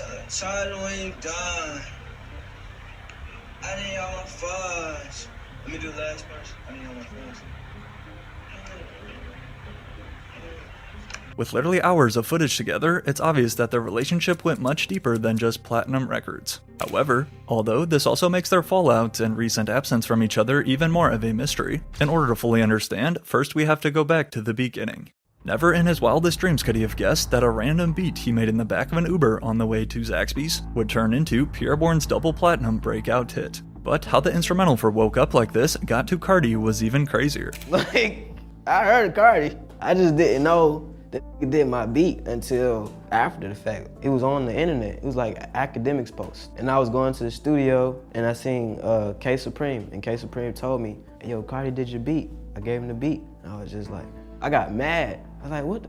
Cause like, I be big on communication. Back in 2017, Pierre Bourne had just made the tough decision to quit his engineering job with Epic Records in Atlanta. Having landed the gig through some connections to friends, it was instead a different connection though with K Supreme, who you may know as Lil Yachty's close associate, which changed Pierre's life forever. At the same time, this snippet video here of Cardi playing Woke Up Like This blew up all over the internet was also the moment Pierre realized his beat, which was intended for K Supreme, had instead found its way to Playboy Cardi. And not just him, but also Lil Uzi Vert. With these two snippets going viral, the song was then released as an official single on SoundCloud, the first ever collab between Cardi and Pierre. However, unless you were to look at the production credits, you wouldn't know. "I'm looking like, damn, I wish they would have put produced by Pierre or something," he said. Like, yo, that shit's crazy, that's my beat. Yet, in addition to receiving no credit on SoundCloud, Woke Up Like This also does not include a single producer tag throughout the 4-minute track. Thus, when the time then came to work on their next Billboard charting smash, Magnolia, only a few weeks later, Pierre was careful not to make this same mistake. And I was recording them this time, right? So I was like, yep, put my tag all on this. Hell nah, I was like, y'all ain't gonna do me like Woke Up Like This. I wasn't there. I never got to send in the full beat. That's just a loop. Rather than Playboy Cardi's voice or any type of instrument, the first thing that you hear when you press play on what is still the 4th most streamed song of Cardi's career is instead Jamie Foxx, sampled from the old Jamie Foxx show, which would quickly become Pierre Bourne's iconic tag. Yo, Pierre, you wanna come out here? But while Pierre had already started to gain a little attention thanks to his work with another Atlanta rapper, Young Nudie, following the release of Cardi's self-titled mixtape in April of 2017 though, nothing was ever the same. A classic from that 2017 SoundCloud era, in addition to the 2 viral hits, Magnolia and Woke Up Like This featuring Uzi, Pierre Bourne would also land 4 other credits on Cardi's debut. But yet, 2017 was just getting started. At this point, more motivated than ever, cranking out 10 beats a day for 3 months straight, Pierre honestly looked unstoppable, linking up for more hits with guys like Trippie Redd, Nav, and Lil Uzi Vert, as well as 6ix9ine. However, despite 6ix9ine's Gummo track, produced by Pierre, becoming one of the hottest songs of 2017, and one of the best beats, currently sitting at 500 million views just on YouTube, if you ask Pierre Bourne though, he would take it all back in an instant. I never wanted to have anything to do with that song just because of how they went about releasing it. It was very disrespectful, very like, fuck you, basically. And it's like, I didn't want the money. F that Gummo song, all y'all doing weird shit, some ops, I swear, read this post by Pierre. No more Trippie and Pierre, y'all ruined it. Upset that his beat for Gummo unfortunately got sent to 6ix9ine by Trippie Redd without his approval. Meanwhile though, in the case of Tory Lanez, another rapper who wanted a beat from Pierre, despite getting denied, at least Tory reached out. Yo, Tory Lanez wanted to know if he could use the Magnolia instrumental for a remix, and if you could send it to him, came this text message that Pierre shared. Can't do it, he typed back. Regardless of Pierre's denial, Tory Lanez still went on to drop a Magnolia remix, yet combined with the majority of fans calling it trash, also came this response from Cardi and Pierre. Your size, beats is dope. We don't do do that remix shit. Don't remix my shit. Once more spotted in the studio, Cardi and Pierre were locked in almost every day. So you're probably thinking, how did everything fall apart so fast then? And why will Playboi Carti no longer respond to Pierre? Well, to keep their momentum rolling, Uzi and Cardi and Uzi tape arrived this tweet by Cardi out of nowhere, as again, two of the biggest breakout rappers at the time.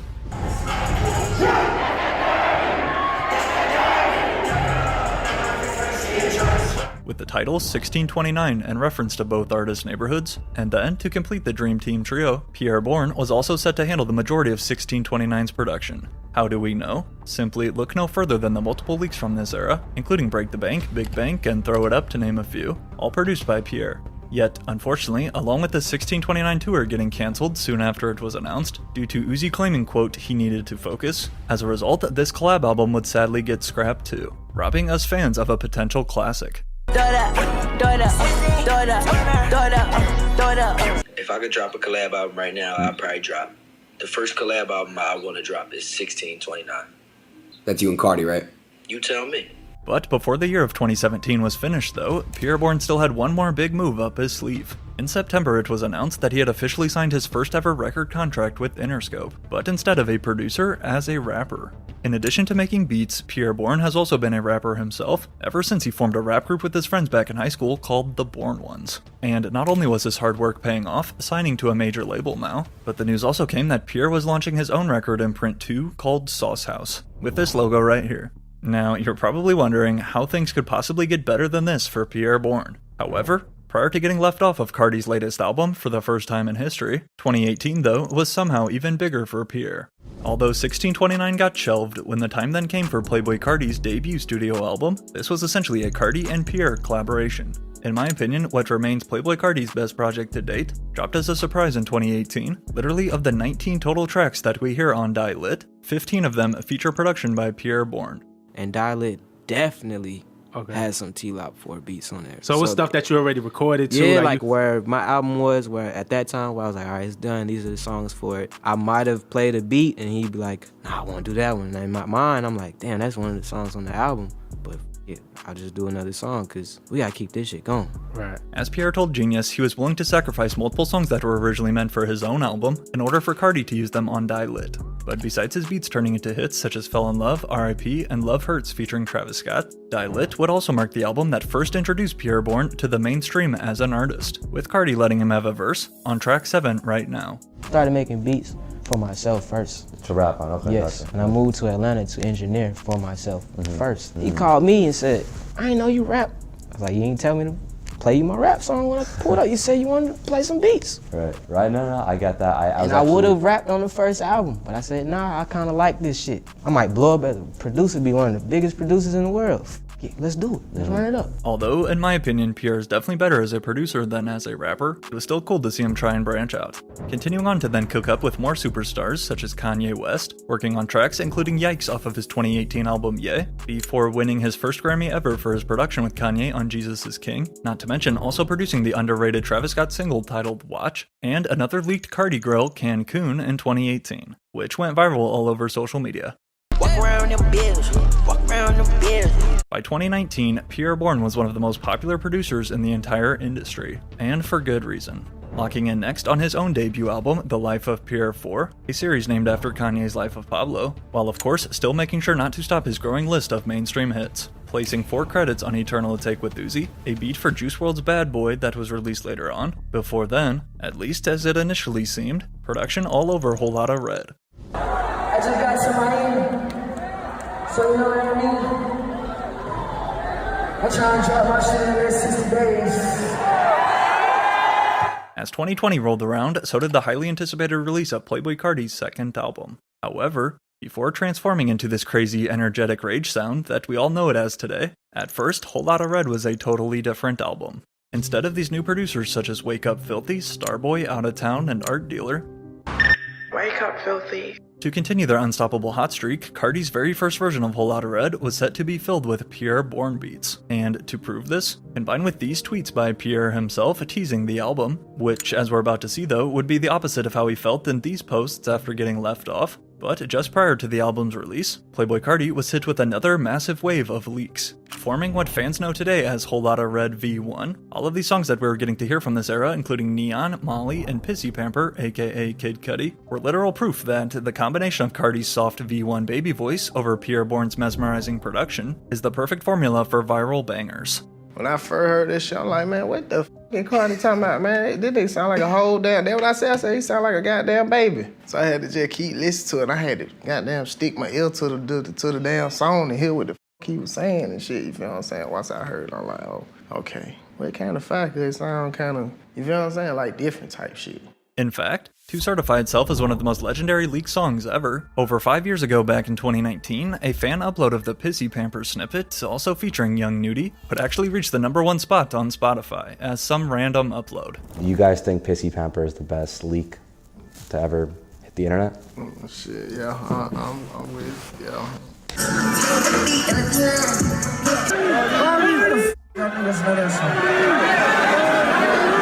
With all these unreleased leaks blowing up and fans knowing every lyric by heart, it made sense why this was what we were expecting the final Whole Lotta Red album to sound like. However, while these surface songs would also keep delaying it even longer, as we finally crept closer to the album's Christmas Day drop, it was obvious that everything was changing. But what did this mean for Pierre? What I said earlier, I don't have a lot of rapper friends, but I have hundreds of producer friends. Yeah, right. That's who I keep. Yeah. It's not even me taking my time and saying, oh, I'm gonna wait a year to drop this shit. I'm with a different producer. Yeah. Every day. And it's like, damn, I'm like, yeah, this is the sound right here. With Playboi Carti, quote, working with a new producer every day at this point. As 2020 went on, this was when Whole Lotta Red V2 took formation. In the spring, we did get a new single called At Me, not produced by Pierre, but rather Jetson made. Before then, in May, a new Carti feature with Drake, with production by Pierre Bourne, titled Pain 1993, in reference to their friend Ian Connor. Although there is also a leaked version out there with him doing a more normal voice. According to these text messages between Drake and Ian Connor, it was actually Ian who didn't like Carti's OG voice and asked him to redo it using his baby voice. Pain 1993 debuted at #7, surprisingly marking the first Billboard Top 10 entry of Carti's career. However, while the world was starting to warm up to this new baby voice, after later going live on his Instagram right before his album's release, previewing multiple snippets like Stop Breathing and showing off his bright red hair, combined with the news too that Kanye West was now executive producing the project, fans no longer had any idea what to expect. Crazy watching all my moves. My bitch say I dress real nice, dress cool. If Rick don't cut you and check, you better sue. When Whole Lotta Red finally released on Christmas of 2020, rather than the original V1 version, Carti's sophomore album would only include 2 beats produced by Pierre Bourne, I Love You, I Hate You, and Place, an old leak which Carti decided to throw on the track list, just with now a weird 5-second break in the beat's intro.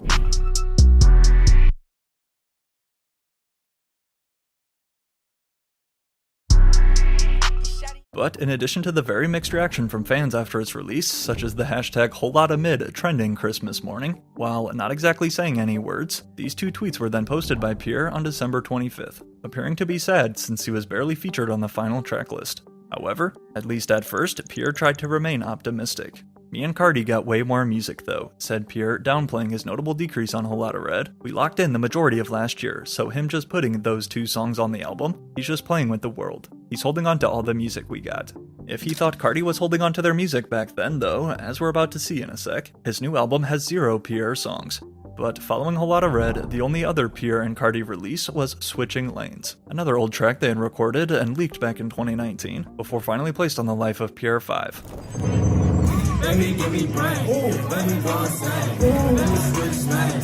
Which, as it turns out, besides Carti not promoting this song or the project at all, leading some to think this upset Pierre, the Life of Pierre 5 was also supposed to feature a verse from Drake. My biggest regret is not finishing the last 2 bars on Drunk and Nasty, Drake comment on Instagram. Which, yo guys, real quick, speaking of Instagram, I'm really trying to grow over there too, so if you don't mind dropping me a follow and staying up to date on when my videos are posting. But what easily would have been Pierre Bourne's biggest look as a rapper in the mainstream was released before Drake could finish his verse. Just like another song too by Pierre, titled Poof. Yeah, look. We had him on Poof. We had that man on Drunk and Nasty. You'll never hear it. But shout out to OVO, man. Drake just dropped. Make sure y'all go check that shit out. laughing like he didn't just fumble potentially 2 of his biggest hits. With Pierre's decision though to focus on his own album and improve as an artist, this left fans unsure of the future. And only a short time later, Pierre would then say this about his relationship with Playboi Carti. We don't even be around each other like that no more. I don't know. I think after I started trying to finish my album, I just got so consumed in that became my real focus again. But not saying that I stopped producing for him, because I always send beats, always send beats. But I noticed I don't have to physically be there. Admitting that the two aren't as close anymore as they used to be. Although he was still sending him beats, it was clear that by hearing everything Carti was releasing, Carti's sound was distancing even further from Pierre's. One thing you definitely have to give Playboi Carti credit for is that he's always looking for ways to evolve and not stay stagnant. And with this rage-inspired release, honestly influencing an entire new generation of rappers, including Yeet, who has even used Whole Lotta Red, Playboi Carti YouTube-type beats for some of his biggest hits, which I've covered in another video. However, while up to this point things still appeared okay, 2021 was when the disses started flying. Would you ever want to be on a Pierre beat? One fan asked Ken Carson on Twitter, to which the Opium artist then typed back, "Nope. That dude told me I wasn't on the same level as him. Ever since that day, I've been going up. No beef, but I just wouldn't feel comfortable working with him." Although we're about to learn in a sec that this is now a lie, as the two have seemingly made up, besides this interaction as well on Instagram, going back and forth about who actually started wearing what shoes first, and Pierre saying Ken is really his son. Only a month later though, came what many saw as a sneak diss from Carti himself. On April 2nd, 2021, Pierre Bourne released the new music video for his song, For You. However, only a few hours later on this same day, Playboi Carti then decided to release the new music video for his hit song, Sky, with no prior announcement. Considering that Whole Lotta Red had dropped over 4 months ago in December, for Carti to post on the exact same day as Pierre, who shares a similar audience, was indeed a little strange. But, was Carti really trying to overshadow Pierre on purpose? Well, if you ask Pierre himself, "Bro really don't want to see me glow, this shit written." Claiming that Carti doesn't want to see him win, although fans were still left with little answers, the Opium disses did not stop there. What you want the public to call you, like Opium J? You can call me Jay. Yeah? Jay, but Opium Baby too. It's my art handle. Yeah? Opium Baby. Yeah. Following some shade by Opium Baby, who is Playboi Carti's close friend and co-founder of the Opium label, after he threw some shade towards A$AP Rocky for allegedly leaking one of their songs, Pierre Bourne was quick to jump into the conversation. Don't bite the hand that feeds you, essentially telling them not to be mad at A$AP Rocky, who has played a huge part in Carti's entire career. "F*** Pierre too," Opium Baby tweeted back. "I had to beg bro to let you in the studio. Don't bite the hand that feeds you. I just seen you in New York in the studio and I tried to glue this shit back together for you. Bro ain't checking for you, boy." Claiming that Opium Baby was the one who had to beg Carti to let Pierre back in the studio one night, cause he quote, "ain't checking for him no more," this only fueled the rumors that the iconic duo of Playboi Carti and Pierre was truly finished forever. I'm talking about some y'all miss Uzi and Carti. Man, I miss Pierre and Carti, man. It was just a great time to be around, bro. Without Pierre, self-titled and Die Lit wouldn't even be a thing. Anytime you heard them arcadey, bouncy type of beats and then you hear, "Yo, Pierre, you wanna come on?" You knew it was finna be it. Like, I'm really sitting here, I'm like, bro, where would Carti be without Pierre? He's the whole reason that Carti is lit right now. Think about it, when Pissy Pamper blew up, who was that produced by? All those leaks and unreleased songs, oh my, bro, he only had 2 songs produced on Whole Lotta Red, and bro, I Love You, I Hate You was the best one. Yet, although at this point the stars of Opium appeared to want nothing to do with Pierre Bourne or his beats, a year later in 2023, we actually saw Pierre link up with the Opium duo known as Homicide Gang for a collab. And despite them being the least popular members of the crew, this gave fans at least a little hope that maybe one day Pierre and Carti could work together again. So has that day ever come? Well, unknown to many fans, since it was the much bigger rapper Yeet who was spotted in the same club as Carti one night in Paris, and while I've also made a video diving into their strange history, what was far less reported that night was Pierre Bourne also being in that same club too.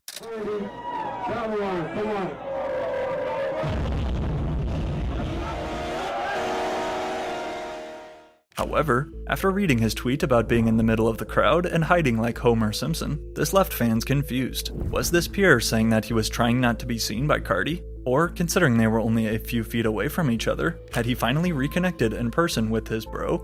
Still to this day, unless you were there, we don't know what went down at this club that night. Yet, only a few months later though, in October of 2024, in an attempt to put some of the rumors to rest, Pierre Bourne took to his Instagram with 1 million followers to say this about Carti. Alright, y'all gotta stop the bullshit with the Carti shit, man. We locked in for life. What's wrong with y'all niggas, man?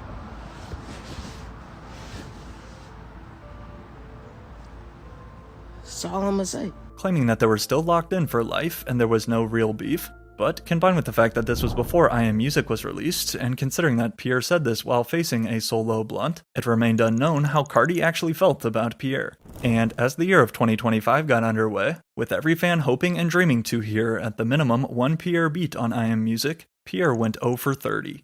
When you compare his work with Cardi over the years, it's even more surprising to see that 0 stick out next to his latest. However, what made fans then turn confused though, was seeing this post on Playboi Carti's story, just days after the album released, sharing with us a DM from Pierre, congratulating him on the new project, continue inspiring and putting smiles on so many faces, to which Pierre also reposted on his story and added these 2 emojis, including the infinity symbol. Yet, despite Cardi also typing @PierreBorn 4L, as other fans point out, this is like when you text your ex happy birthday, his first time acknowledging Pierre in like 4 years. Now, whether this interaction was truly genuine or simply for show is up for you to decide. But only a month later in April, after fans noticed that Pierre had liked this picture of Ken Carson, speculation started swirling that Pierre and Ken may have possibly made amends to their past beef, and soon reposting this album promo, to much surprise, included on Ken Carson's 2025 album More Chaos, at track number 21 is Ghoul, with a super spooky beat produced by Pierre Bourne. Seeing Pierre work with Ken for the first time felt like a big step in the right direction. However, just a few weeks ago though, back in the beginning of September, a fan had sent this DM to Pierre saying we need him back in the lab with Cardi, to which Pierre replied, "Trust me when I say this, bro, but I've been trying for years." Yo, Pierre just said he been trying to get in the studio with Playboi Carti for years. Like, I'm pretty sure we all know that Carti did move on and elevate his sound to something completely different. I don't think we're gonna get this duo ever again. Pierre probably do be sending him beats here and there or whatever, but they haven't been to the stew in years. And Pierre's just making it clear. I think we all pretty much know how this is gonna play out. While the answer to why Playboi Carti does anything is always a mystery every single time, I think this quote from his interview with Kid Cudi is actually our best evidence to point to. When asked the motivation behind his decision to work with a total of 23 producers on Whole Lotta Red, you got rappers who like being around rappers, and then you got rappers like me who like being around producers. I'm always looking for that new sound, Carti said. I'm a producer head, that's what I love. Adding, I'm never stuck on one producer either. I ain't never dropping an album without popping a new producer. So, although yes, there has likely been more that went down behind the scenes, aside from their petty back and forth moments that we just learned, the truth is, Playboi Carti has seemed to simply just move on from Pierre Bourne and his beats. As an artist like Carti who is always pushing his sound further on each album, this also means working with different production. Cardi and KP, yeah. That's like Cardi and P, yeah. And I'm broke on the rules. Comparing him and KP Beats as the new Carti and Pierre duo, who, if you don't know, KP Beats is responsible for tracks such as Vamp Anthem, Jennifer's Body, and Different Day. And once the snippet surfaced, it was time to accept the new reality. The moment I heard Carti and KP, it's like Carti and Pierre, I knew for a fact it was over, one fan comments. In the meantime, Pierre has quietly been expanding his long list of collabs, adding new names such as Yeet, as well as a session with popular underground rapper Netspend. So, while it is also normal that 2 adults grow apart from each other over time as they get older, is there any chance at all that Pierre and Carti could reunite? Back in June, Pierre Bourne dropped his new album Made in Paris, but while not one of the 17 songs featured Playboi Carti, as we can see by posts such as this one on Twitter, asking if they have any purple YVL hats available, which is Carti's Young Vamp Life, or this repost on his story wanting to get the trio back together. Clearly, if it were up to Pierre, I think he'd be working with Carti as we speak. However, despite having played key roles in each other's careers, now it's just a question if Playboi Carti will answer his phone. This is not just a regular rapper friendship. This is my mother brother right here, J. Cole. Make some noise for my 15 years ago, J. Cole tried to sign a young Compton rapper named Kendrick Lamar. However, despite going on to produce for Kendrick's debut album, work on quote, countless unreleased songs together, and then both tease what could have been the most legendary collab album ever for over a decade. That mixtape that y'all, oh man, it's like folklore, it's hip-hop folklore. Album, man. The Kendrick, J. Cole mixtape album. And do you still have some stuff with J. Cole coming? Yeah, we're gonna drop that out the sky though. I ain't gonna give no dates, no nothing. We know for a fact that a Kendrick Lamar and J. Cole collab album exists somewhere out there on a hard drive. However, as we're about to see, thanks to everything that's went down these past 10 months, there is zero chance we'll ever get to hear it. Instead of close friends and collaborators, J. Cole and Kendrick are now dropping diss tracks at each other. But how did their relationship crumble so fast? And could it ever be repaired? Well, as the duo finally begins to shed light on their past drama, including this one specific bar from Cole giving fans hope, in this video we'll uncover the truth about Kendrick Lamar and J. Cole. Regarded as two of hip-hop's big three, Kendrick Lamar and J. Cole are arguably the best rappers to ever touch a microphone. However, the unfortunate truth is, the third member of the so-called big three and the most streamed rapper on the planet, Drake, is entirely to blame for Kendrick and Cole's sudden separation. Or at least, so you think. As we'll see in a second, J. Cole's loyalty to Drake stems back literally over a decade. But yet, as it turns out, before Drake was even seen here buying every CD he could of J. Cole's Born Sinner album back in 2013,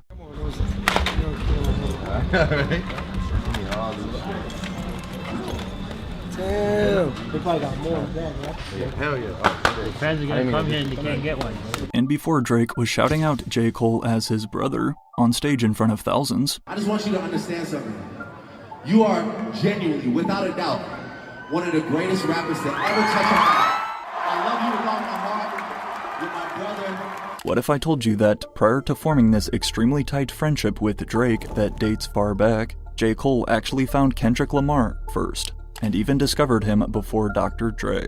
For the first time, I had found someone that loved this shit as much as I loved it, recalls J. Cole of meeting Kendrick in 2010. He took music just as serious and has a similar taste. It felt like your cousin coming over to your house. The first time that J. Cole and Kendrick met was 15 years ago at a photo shoot for the 2010 XXL Freshman List. But despite guys like J. Cole, Nipsey Hussle, Wiz Khalifa, Freddie Gibbs, and Big Sean named to the list, Kendrick Lamar was not, but instead was at this photo shoot to support fellow TDE artist J-Rock, who did make the cover.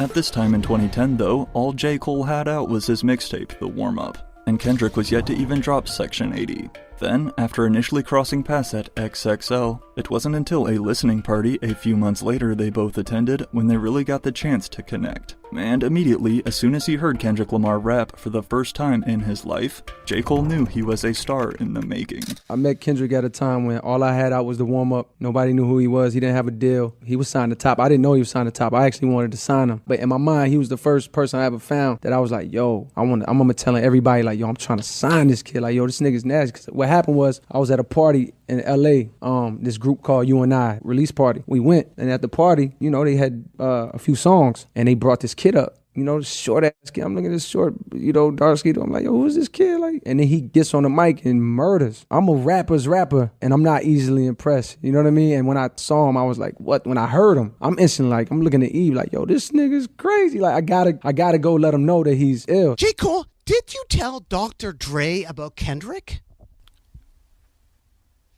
Who told you that? The two exchanged contact information and would stay in touch fairly often. Then, as Cole recalls, it was Kendrick who reached out for their first ever collab. Except there was just one thing. It wasn't for a feature verse. When I dropped Blow Up, a track off J. Cole's 2010 mixtape, Friday Night Lights, and a track that Cole actually produced himself, I remember Kendrick hitting me like, bro, I need one of those, talking about how crazy the beat was. Then when I was out in LA, he came by No ID's studio and I linked with him. Cole continues, I played him the beat for what would become the track High Power, which would land on Kendrick's debut album, and when I played some beats for him, I was like, bro, you can have these if you want. I remember he said, and it always stuck with me because I had never heard nobody say this to me before, he was looking at me like, bro, are you sure you want to give me these? I'm like, yeah, go ahead and take them. He was like, bro, you sleeping on yourself. And it struck me because it was actually the stone cold truth of my reality at that time.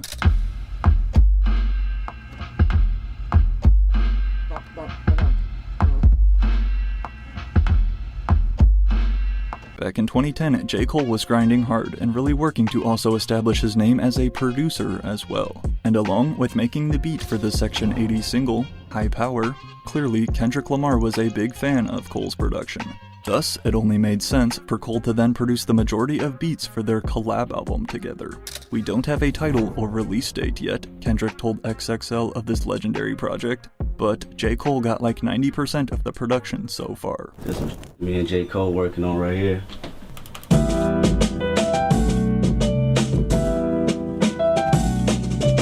Now, we aren't sure if they ever made anything with that beat in particular. However, these are far from the only two instances where each of them have teased this mysterious album. Cole and Kendrick not dropping a collab album is hip-hop's biggest crime, one fan comments. Possibly the biggest bucket list album we've never heard. It's no secret that a J. Cole-Kendrick album would be massive. Again, we know that it exists, and the thing is that they both seemed like they wanted it to drop. So the question remains, why did it never come out? Did something go down behind the scenes? Well, prior to rapping that Kendrick Lamar, quote, fell off like The Simpsons, on his diss track last year, 7 Minute Drill, literally ever since the first studio session that Kendrick and J. Cole had though, rumors have swirled about a collab album together. And I guess it makes sense why. It's a lot of music, I'ma put it to you that way. Kendrick Lamar told Vibe magazine in 2010 about his work with J. Cole. It might not be just one song. With a massive mutual respect for each other's craft, the two began working on what they were calling Top Secret. And of course, this sent fans into a frenzy, instantly jumping to conclusions. We did really, in that moment, talk about it. Then, a couple months before his first album came out, we worked on a bus, and he came to Fayetteville, we worked on the bus. But he came and we did a few more songs on the bus. So at one point, it was a real thing. Cole admits that the album was real. But while the duo of Kendrick Lamar and J. Cole were still yet to release an official song together as of 2010, 1 year later at a meet and greet with fans for Section 80, Kendrick would preview this first sneak peek of a song with J. Cole. Often I'm caught up in confusion and need a dissolution. They tell me the solution is see through this illusion. I'm living, a few friends killed, a few sent to prison. Caught up in confusion and trying to find solutions to try to pimp the system as a form of prostitution. I'm ready. The city probably see me as the nuisance deadly. This still unreleased track that Kendrick played, titled Temptation, was not only featuring J. Cole, but also produced by him as well. Yet, they both just continued to tease fans. One of my favorite songs on the project is a song called Shock the World, Kendrick said in a 2011 interview.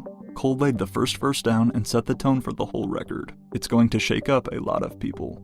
Combined with then more interviews such as this J. Cole and Bootleg Kev one a year later, hype was skyrocketing for this already anticipated album. And yes, they were calling it an album, not a mixtape. That mixtape that y'all... Oh man. It's like folklore. It's hip-hop folklore. Album, man. The Kendrick, J. Cole mixtape album. And do you still have some stuff with J. Cole coming? Yeah, we're gonna drop that out the sky though. I ain't gonna give no dates, no nothing. However, obviously nothing would drop out of the sky as another year passed with still no album. But at this point though, in 2013, Kendrick Lamar and J. Cole were each becoming massive stars in their own right, both riding extremely hot off the major success of their second albums, Kendrick's classic Good Kid Mad City and Cole's Born Sinner in 2013, which actually included the pair's first official song, Forbidden Fruit. But then, as they began to start and get serious about dropping their album together, unfortunately, this is where they ran into problems. Now I see why these joints don't happen. J. Cole pulled MTV in 2013, but it's a different thing when you got Will and both your minds are set on it. It should happen. What Cole was referencing here are the difficulties that come with releasing a collab album as two superstars. More specifically, all of the record labels that would be involved. And to make matters worse, at the time, Kendrick Lamar was signed to TDE, Aftermath Entertainment, and also Interscope Records, along with his publishing handled through Universal. Meanwhile, J. Cole was signed to Roc Nation, with his distribution managed through Columbia and his own Dreamville label. That's a lot of people you have to go through and make happy. But yet, the two remain positive they could get it done. It's coming, J. Cole insisted again in 2013. We already got too many songs. Even if you just get an EP, you gonna get something. But we got that we holding in the stash. Is there gonna be a Kendrick Lamar J. Cole album? Man, definitely. I still would love to do it for sure. I talked to the bro, probably a little bit over a month, and he's on the tour rocking, so we're gonna try to make something happen. This question will be asked a lot, so I'll just answer it here. Typed J. Cole in a Reddit Q&A 10 years ago. Me and Kendrick have some really good songs in the stash, but haven't had a chance to properly work on a project. An album will come in the future, but probably not this year. I'm just happy for my guy.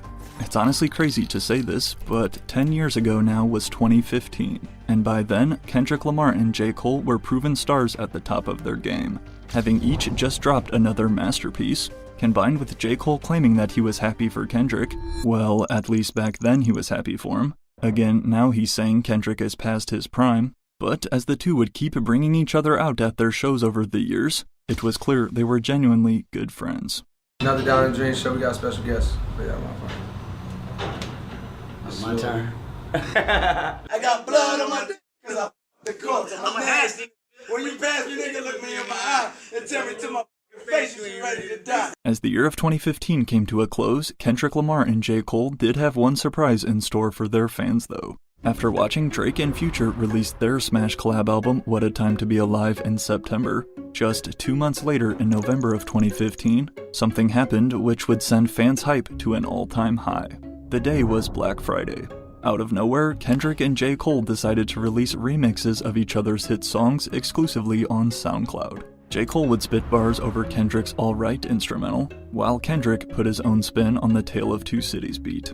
But despite both tracks being a pleasant Thanksgiving surprise, it was these lyrics here in the outro of J. Cole's song though, which instantly caught everybody's attention. Rapping, But this February bet shit gets scary when I fuck around and drop. The song abruptly ends there. At first, many fans took this as February 2016 being the month for the release of Kendrick and Cole's album. Then to add significantly more fuel to this theory, Kendrick Lamar's sister, Kayla Duckworth, also made this Facebook post, not only telling her followers to go check out her brother's new song, but then confusingly adding here at the end what many fans believed was the album's leaked release date. Collab drop February 16th, so be on the lookout as well. However, despite anticipation through the roof, February would come and go without even a mention of an album. In fact, months would pass with still no new news.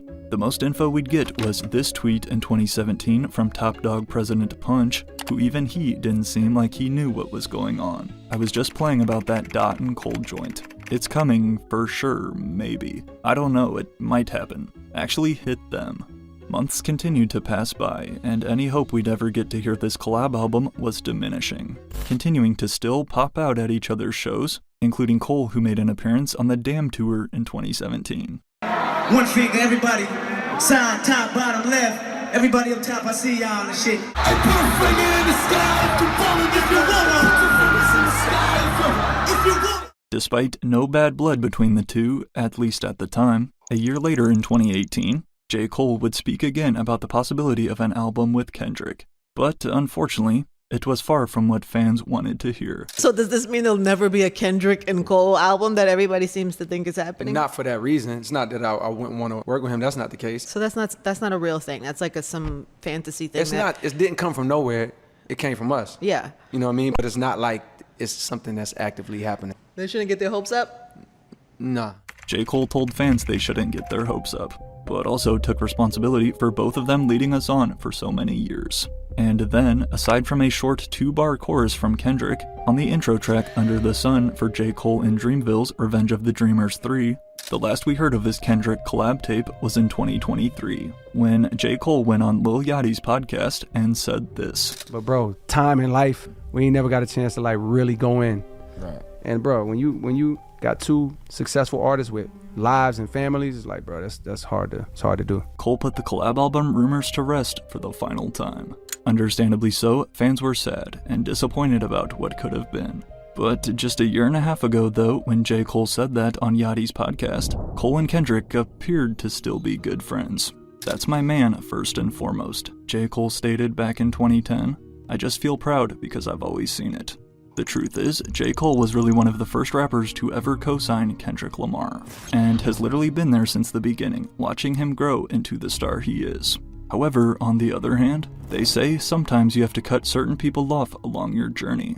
And little did either of them know, but the year of 2024 would go on to destroy Kendrick and J. Cole's friendship forever, as nobody could have predicted what happened next.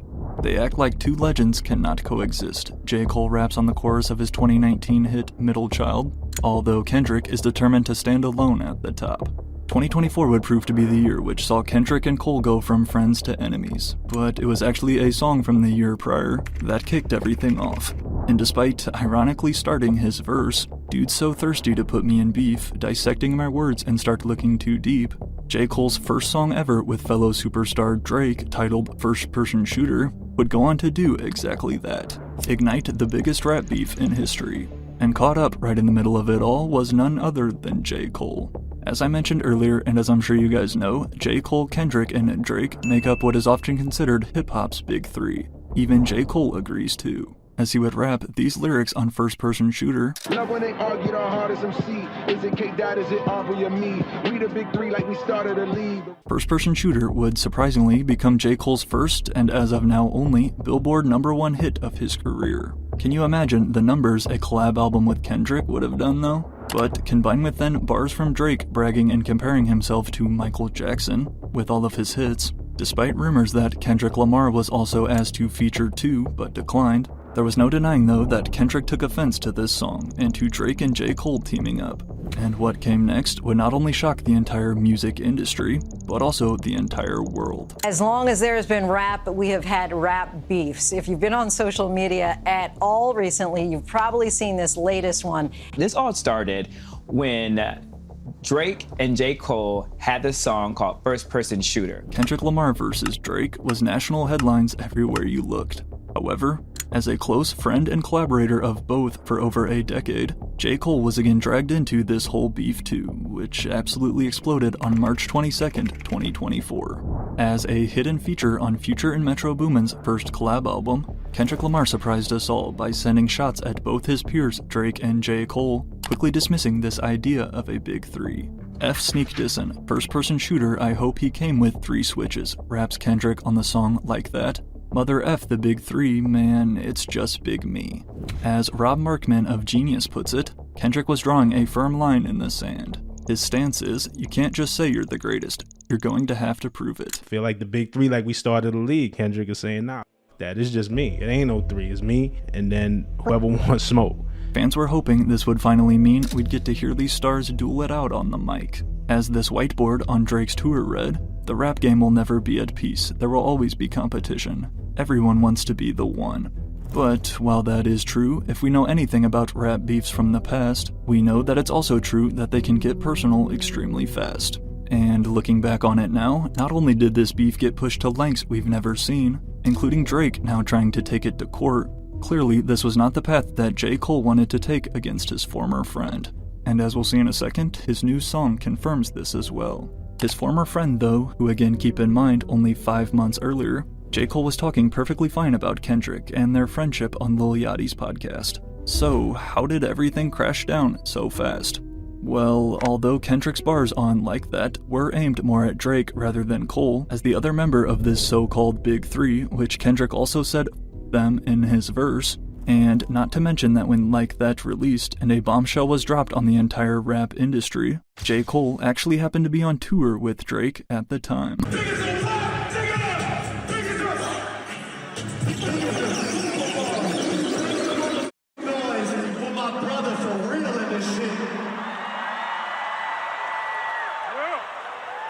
So in the shoes of J. Cole, there was no running from this beef. As just about everybody started picking a side in rap's 2024 Civil War, J. Cole was forced to make a decision one way or the other.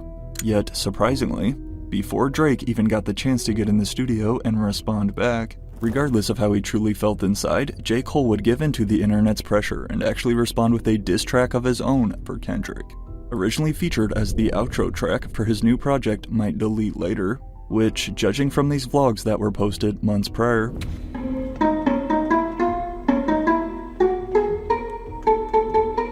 Cole had already been planning to drop this project before this beef happened. But obviously his diss response, titled 7 Minute Drill, was recorded recently, as it would hear J. Cole take multiple light jabs at his former collaborator.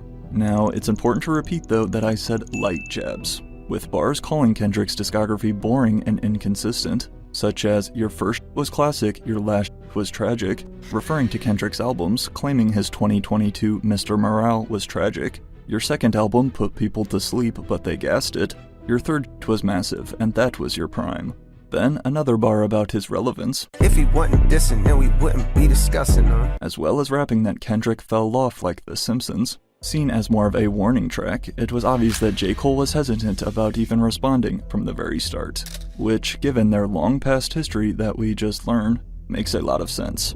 Lord, please don't make me have to smoke this man, cause I with him. Cole even raps on this same diss.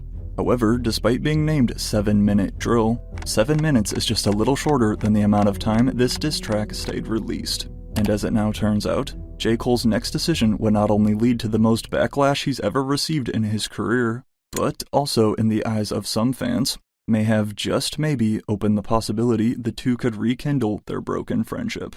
If we're being honest, J. Cole has never claimed to be some hard street rapper. And after dissecting the lyrics, again the majority of Kendrick's disses were aimed at Drake, but as fans eagerly waited on the edge of their seats to see how this three-way beef would play out, just 2 days following the release of J. Cole's new mixtape and diss track, he would host his annual Dreamville Festival in North Carolina. A weekend full of big-name performances we can see here. However, as Cole himself took the final stage to close out his sold-out festival, although admitting he fully knew the response that this would elicit, J. Cole's closing speech left everybody in shock. It's one part of that that make me feel like, man, that's the lamest shit I ever did in my life, right? And I know this is not what a lot of people want to hear. I know I can hear my niggas up there right now like, nah, don't do that. But I got to keep it 100 with y'all. I damn near had a relapse, right? And I was conflicted because, one, I know my heart. I know how I feel about my peers, these two niggas that I just been blessed to even stand beside in this game, let alone chase. So I felt conflicted because I'm like, bro, I know I don't really feel no way. But the world want to see blood. I ain't gonna lie to y'all. I moved in a way that I feel spiritually feel bad on me. Like I try to like jab my nigga back and I try to keep it friendly.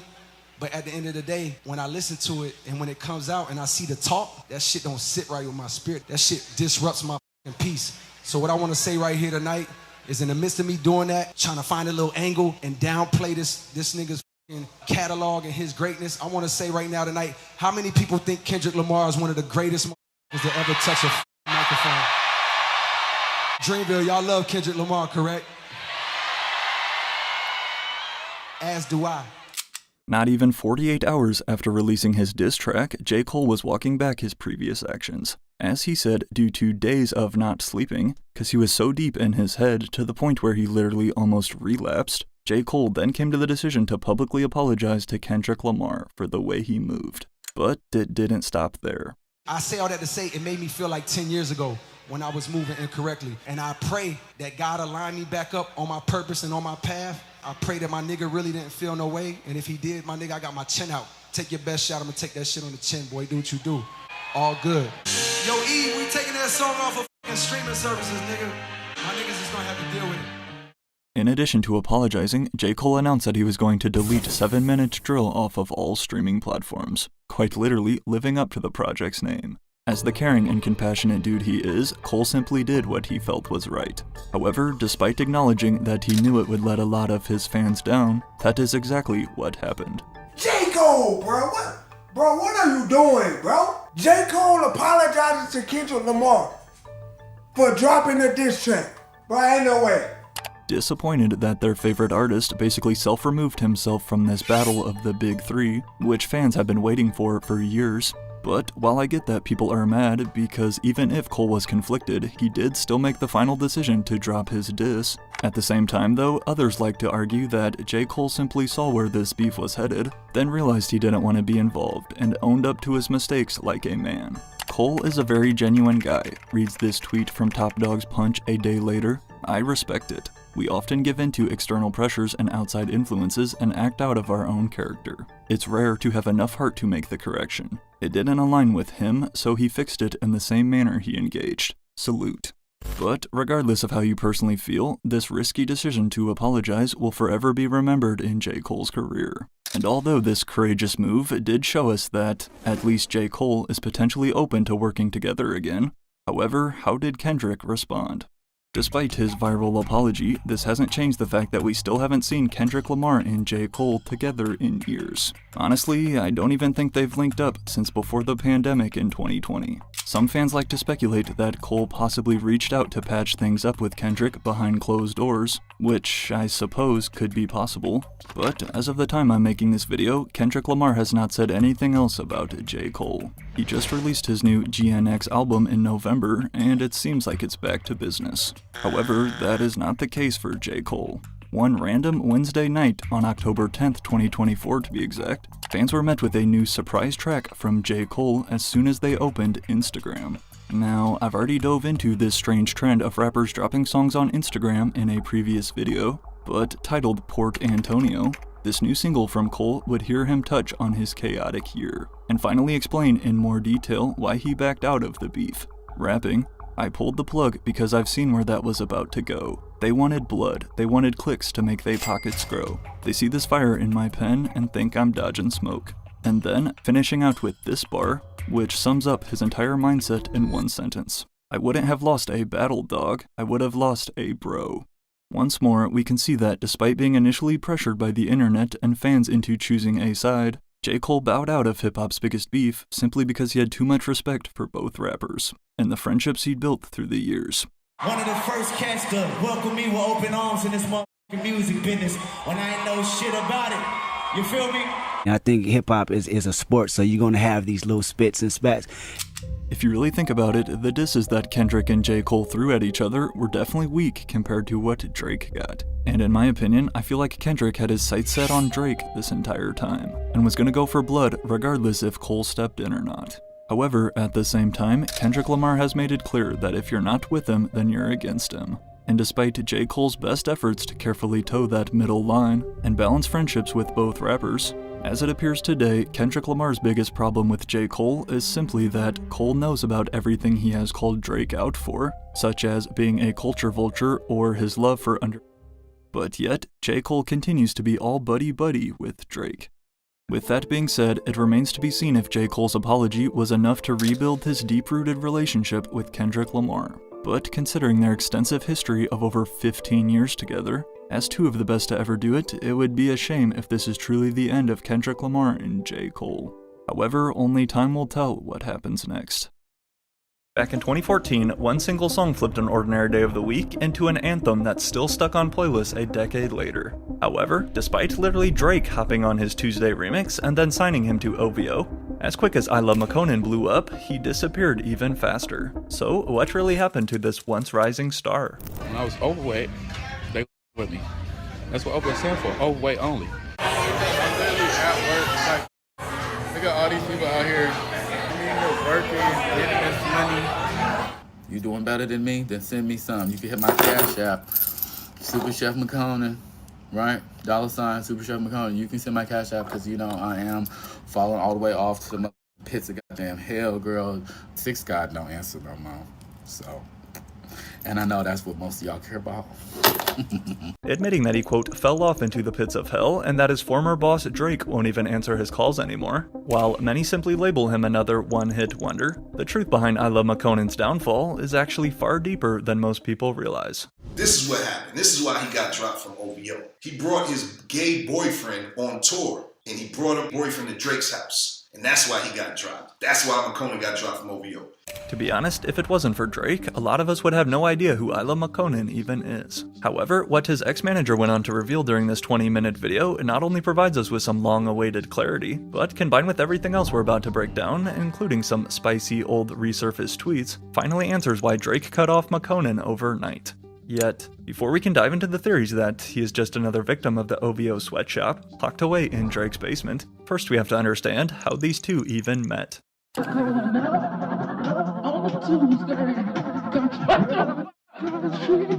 Drake! This is crazy! God, this is crazy! What the fuck? Prior to learning that one of the biggest stars in the world decided to remix his song, leaving him speechless, I Love McConan was unaware of the insane career that awaited him, which the chaos began right from the jump. With the real birth name McConan after the last name of the last royal family in Ethiopia, although as he says his mom just liked that name, he is everything but Ethiopian. Forced to move to Atlanta as a kid due to his parents' divorce, it was one specific night though right after his high school graduation that totally shook McConan's plans to join the Air Force. Why were you on house arrest? Oh man, I had an unfortunate situation. One of my friends died like day after high school, one of my best friends, and just some shit, wrong place, wrong time. You know what I'm saying? I won't go into the details, but you know, Although he doesn't like to go into details too often, McConan would explain the wild situation to the fader. We're in the car and they're rolling up, and I'm in the back seat, he recalls. Anthony is on the phone with his girlfriend, arguing about some petty shit. McConan tells his friend to get off the phone, but then he hangs up and pulls out a gun, cocks it, and points it at McConan. They're able to calm down for a moment, but then only a few minutes later, I go back to the car and the door is open and the gun's on his leg. So I go to reach for it, he feels it move, and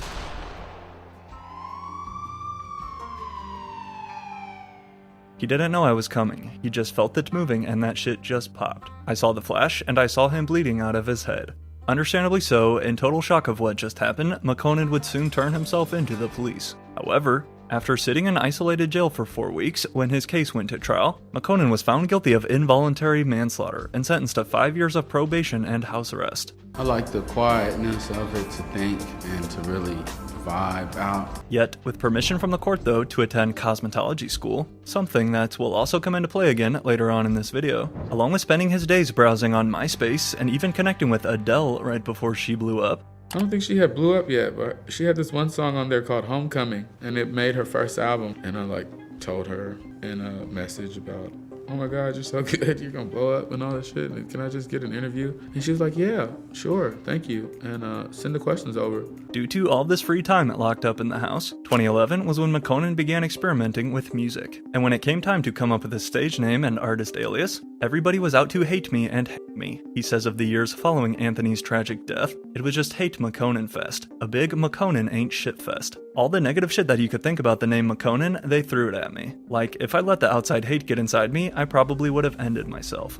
That's what they were pushing me towards. But I knew the truth about me. I love McConan. Thus, with all the motivation he needed, I Love McConan then locked in 100% on his music. And thanks to the help of producer Mike Will Made It, another Atlanta-based legend who was a fan of McConan's sound, it was actually one night during a studio session in 2014 with Mike when McConan would meet Metro Boomin. And while nowhere near the star he is today, after exchanging numbers, a few weeks later, McConan would receive an invite over to Metro's house, in addition to also Sunny Digital, where they cooked up 6 fresh songs right on the spot. One day we was at my house, because we used to record a lot of stuff in my house back in the day. So I had McConan over there one day, and I just called Sunny, I called Southside, and I called TM. Like, man, y'all gotta pull up, like, this nigga's crazy. Use voice, everything's crazy. Metro called me, he was like, bro, pull up to my house. I'm like, what's going on? He's like, yo, just pull up, man, I gotta show you something. Yeah, I gets there, and I see McConan, and we just fans of each other now, you know what I'm saying? Like, I didn't know he knew me, he didn't know I knew him. Immediately hitting it off, one of the first songs that McConan and Sunny Digital recorded together was then this one right here. McConan's earliest hit, I Don't Sell No More.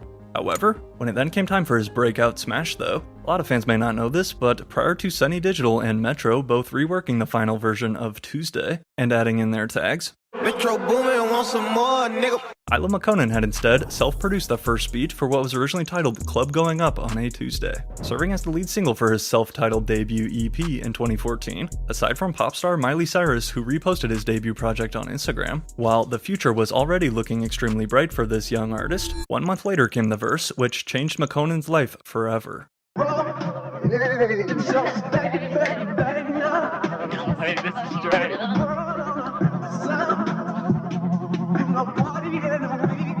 Why do you think OVO started a relationship with you? They needed a hot song, answered McConan, looking back in retrospect. That's it.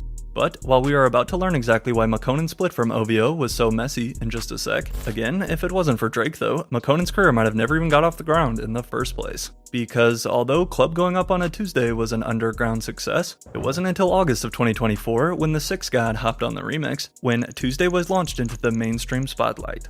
Somebody tweeted me a link like, oh, that new Drake and I Love McConan is fire. And I just favored it like, oh yeah, that would be dope. He must mean like if me and Drake made a track, right, that would be hot. And I was like, yeah, that would be hot. And then it said the official OVO page tweeted me and was like, I Love McConan featuring Drake, Tuesday remix. And I was like, what the hell? I was like, no way. And so I played the song. And I was like, oh, this is probably just somebody, you know, with that, the fake mashups. They do like a Drake verse from like, I don't know, one of his old songs on a song. But then when I heard him sing, I was just like, what the? It just blew my mind. Revealing that he never heard Drake's remix version until it was out on OVO's SoundCloud page, this time titled as Just Tuesday featuring Drake, and fittingly released on a Tuesday night. So, with now a fresh club banger under his belt, this 25-year-old who had started music alone in his bedroom was suddenly turning into one of the hottest names in the game. Was it hard for you to just take the amount of attention that was on you so fast? Yeah, definitely. Because before that, I came from like being on house arrest and like being alone in my room. And so it's like literally going from being a loner to everybody claiming to be your friend and want to give you everything and just be around you all the time and all this shit. And so it's like it's hard to go from 0 to 100. Going from 0 to 100 is honestly a great way to put it. However, life would just keep getting better for McConan. Following the release of their viral Tuesday remix, a month later then arrived this headline. I Love McConan signs to Drake's OVO Sound.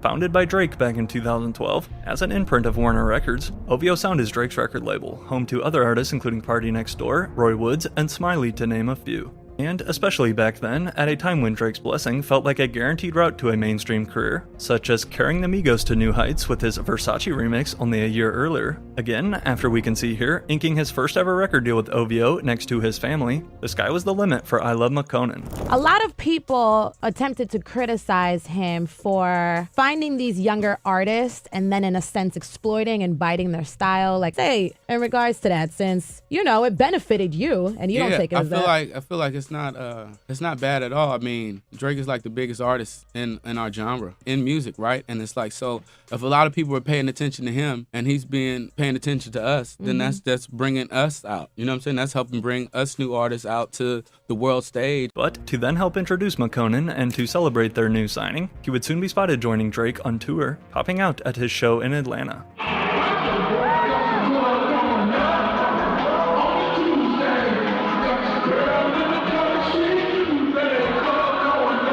Tuesday was one of the hottest hits of the year, and as I mentioned, is still in playlists today. Receiving a nomination at the 57th Grammy Awards. It's my pleasure today to be with one of the hottest artists out right now, one of the bigger songs on radio.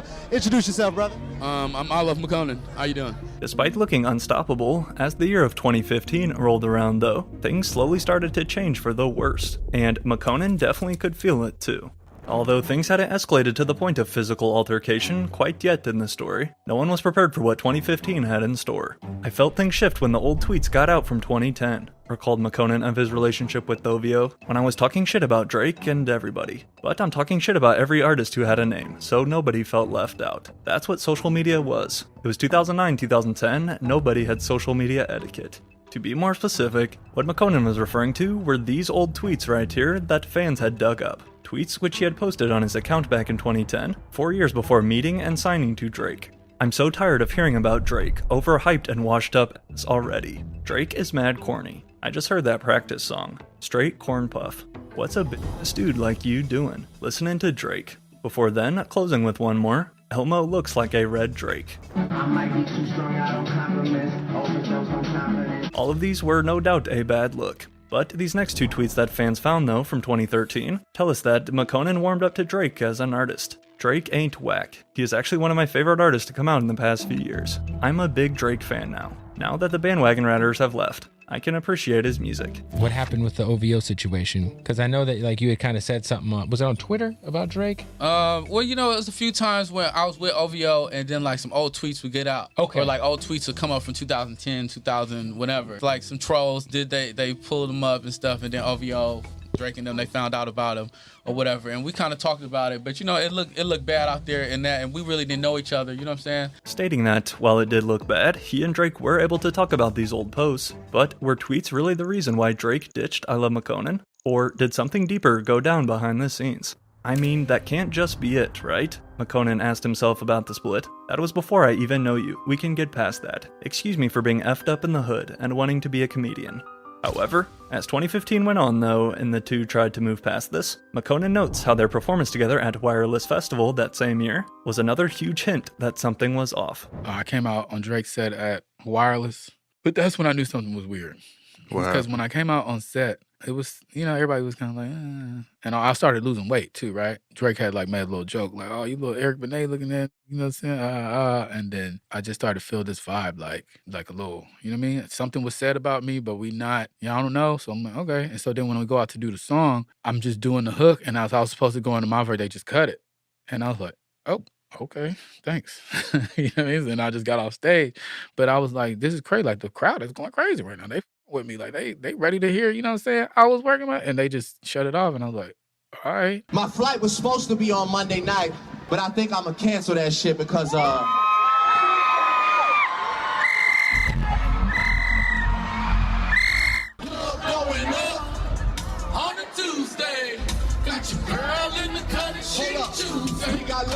going up.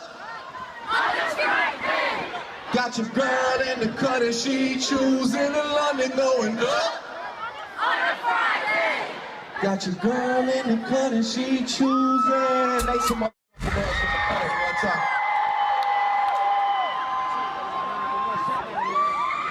Confused on why Drake cut off his verse and left with basically zero answers. Although, as we're about to see, McConan's ex-manager certainly has his main reason, as well as Adam22, who also agrees on this popular theory. I think McConan might take issue with that, just because I feel like 2013, 2014, I feel like he still kind of got a lot of shit for coming out as gay. And I feel like, we don't know where his career would have gone otherwise. If you were to ask McConan himself, though, McConan instead believes that Drake's change in attitude all trace back to his old tweets. People under your dad's comments saying, y'all need to drop him because he said that your song Practice was lame back in 2011. And then he called you a Red Elmo back in 2010. Wait, was that one of the tweets of Red Elmo? Yeah. Combined with likely more that went on too that we don't know about, clearly no longer feeling this same connection. 1 year later in 2016, we were then met with this breaking news. Isla McConan parts ways with OVO Sound, officially splitting from Drake and his label, now just exclusively going with Warner. However, at least at first, the two tried to keep things positive. I cannot thank OVO enough for all that they have done for my career, read his statement issued to Pitchfork. No words can express how much I appreciate Drake for being a part of the success of Tuesday. I'm sure the haters will have something negative to say, but all in all, my choice to be solo Warner Records was the right thing for me and for my best interest. Before then closing with, sorry, there is no beef to report. I'm not an OVO, McConan clarified to fans after his departure. Please don't ask me any more questions about them, because I have no answers. But McConan album is soon. Once again, continuing to try and express that there was no bad blood or any beef. However, what went down over the next few months told us the exact opposite. Look like views from the, or what's that album? What's that dumb album with the ska shit? Take Care or some shit? That's so fun. Why you leave OVO? Cause I was underweight now. When I was overweight, they with me. That's what OVO stands for. Overweight only. Overweight only. After initially joking that OVO dropped him because he lost weight, admitting that Chick-fil-A was the main culprit in the excess weight he gained when famous, only 2 months following his departure from OVO, McConan would appear on Tim Westwood to spit a freestyle on air. And combined with rapping over strictly Drake instrumentals, McConan had these bars, which many took as a reference to his former boss. Damn, motherfucker said I got dropped.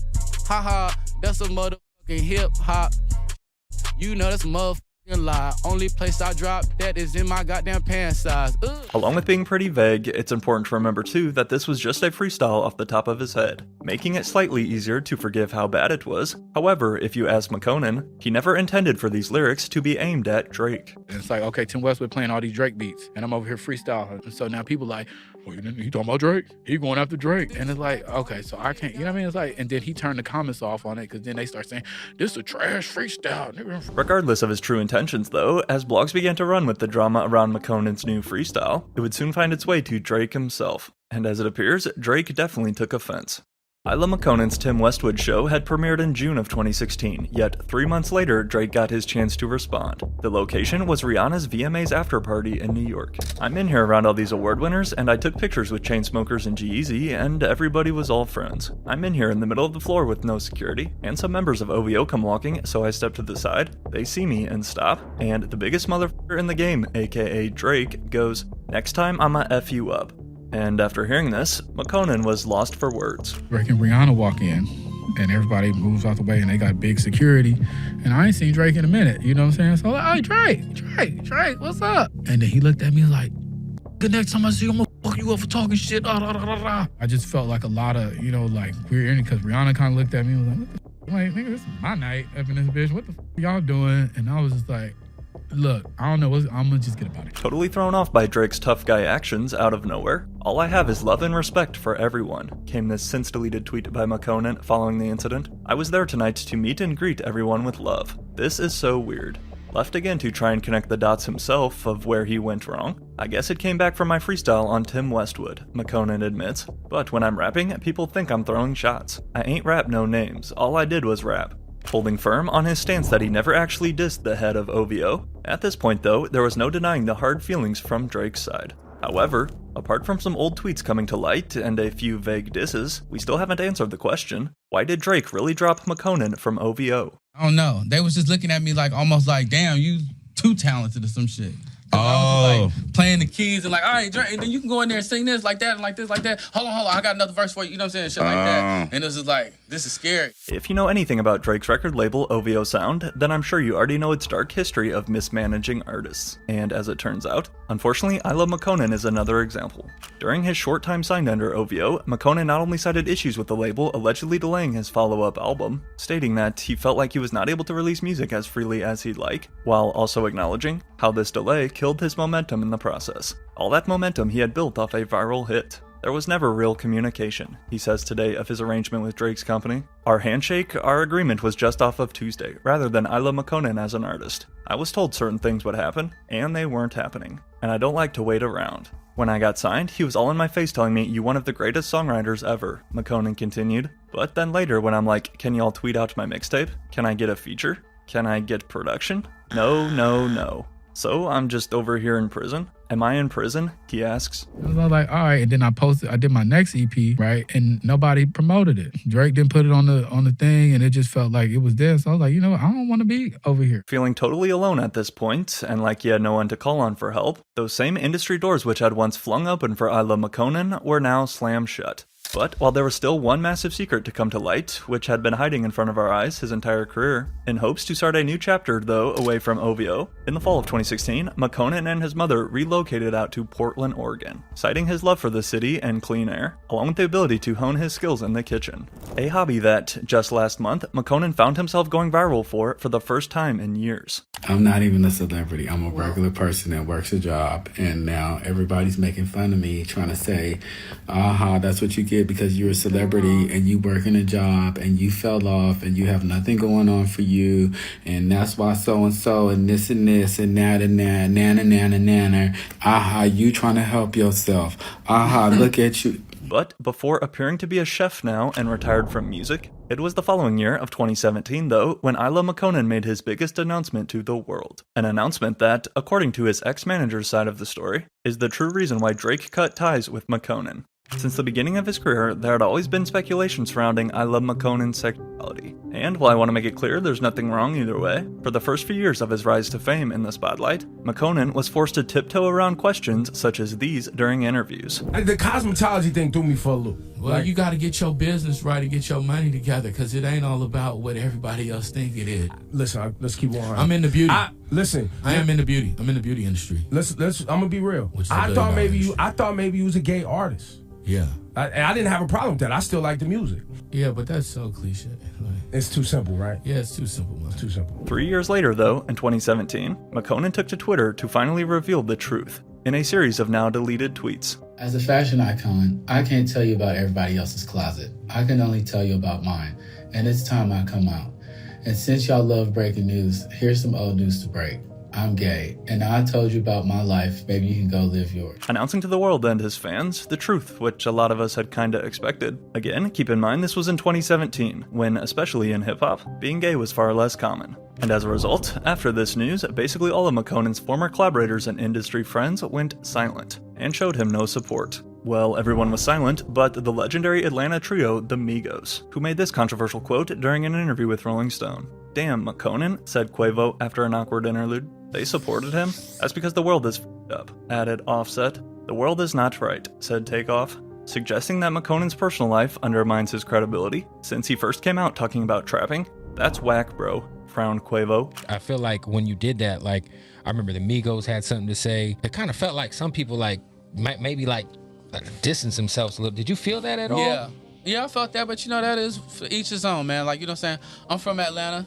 Migos from Atlanta. Everybody from Atlanta know what time it is in Atlanta. And so it's like, at the end of the day, I'm just be like, I gotta do me. In response to the backlash that the Migos received, shortly following their article, they would then go on to release this statement on social media, apologizing if they had offended anyone. How long have you known that you were gay? I was always experimenting in my life, you know what I'm saying? I wouldn't say I'm for sure on anything, because it's like, I was young, living, and so like for sure it was like in 2016. Telling us that he knew for sure in 2016, which is when he started being more open about it. And again, remember, as we just covered, 2016 was the year that Drake dropped I Love McConan. So with that being said, did Drake really drop him because he was gay?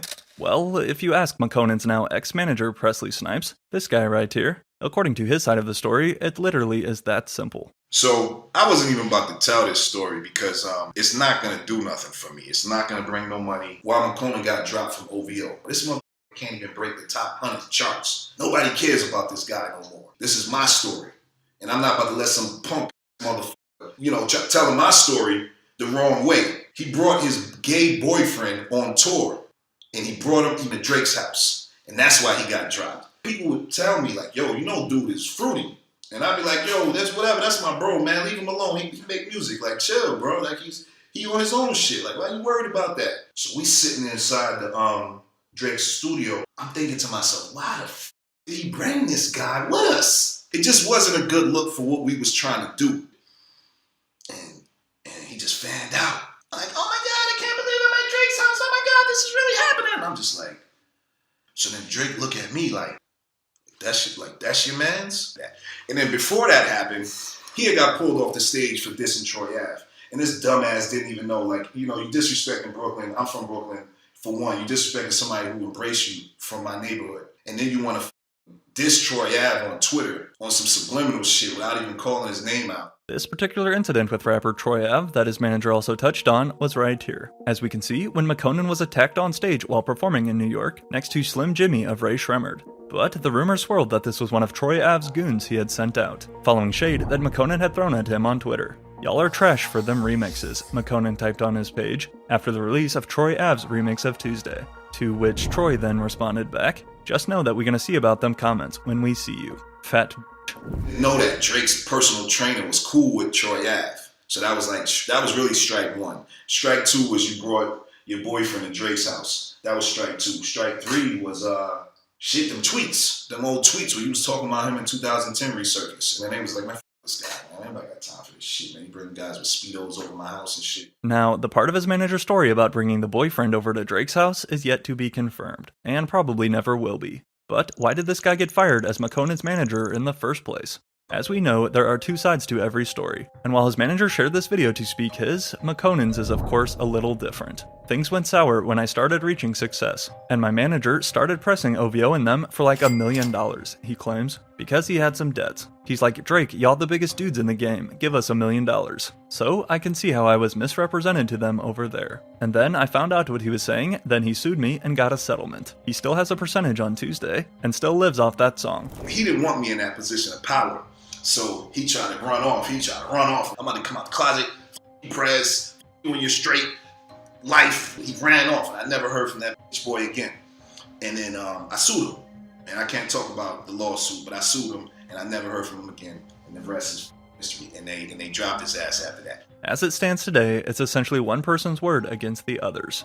However, there was no debating though that following McConan's initial coming out announcement in 2017, it did feel like nobody wanted to be associated with them anymore. Most people in the industry just turned the other way to it. I guess they were like, I can't be around it, because that will end up making them look different. Well, that was everybody except for one person. I actually met Lil Peep in person right after I came out. He was one of the first artists who reached out to me and was like, I love you. I'm a big fan always. Offering his support during a tough time and soon linking up together, Isla McConan and Lil Peep would quickly go on to form quite the close relationship. And with Peep himself sharing this to his Twitter a few months after McConan came out, revealing that he was bi, despite at one point even living together and quote, wearing each other's clothes, McConan has since clarified this about the two's relationship. Yeah, I know you and Lil Peep are really close. What was your relationship with him? Like, I know some people said that y'all was dating or y'all was just really good friends. What was y'all's dynamic? Really good friends. Like, if anything, our artists, we was two very, like, much fans of each other, you know what I'm saying? So it's like our artists were dating. You have a broken heart, I have a broken heart. Let's try to mend each other's broken hearts, McConan told Peep. We were not boyfriend and boyfriend or anything, but we cared about each other. forming a bond beyond just music. Sadly, in less than a year later though, in 2017, McConan then woke up to this nightmare news. Star in the rap world has died. The New York Times reports that Lil Peep died last night before a show in Tucson. Lil Peep was raised in New York but moved here to LA and lived on Skid Row when he was trying to break into the music business. "I'm never gonna be okay," McConan typed on Twitter the morning of Peep's passing. "I'll always love you. We became best friends and made some of the best music I've ever been a part of. I'm gonna miss you forever." As he alluded to before this happened, McConan and Lil Peep had been recording a ton of music together.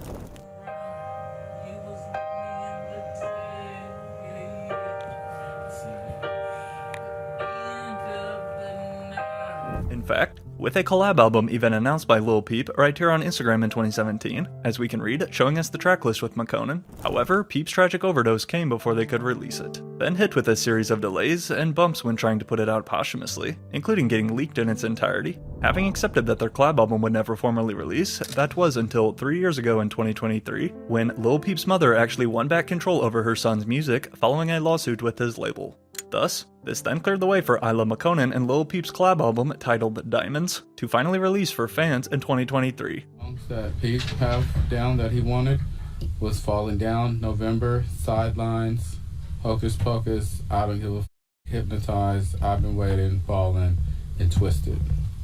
Those are the ones that he had listed in his iPhone at this time. At a total of 22 tracks, which even he admits was not their original vision. One key song that didn't make the cut though was Sunlight on Your Skin. Prior to first releasing under the name Falling Down and becoming Lil Peep's most streamed song, thanks in part to an added-in verse by XXXTentacion and Columbia Records. But the original version of this track, Sunlight on Your Skin, instead featured I Love McConan.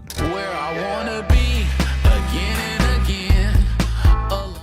Sparking controversy over posthumous releases and how they should be handled, including by some of Lil Peep's own friends, such as this guy named Fishnark, who was one of the producers on Diamonds and another close friend of Peep.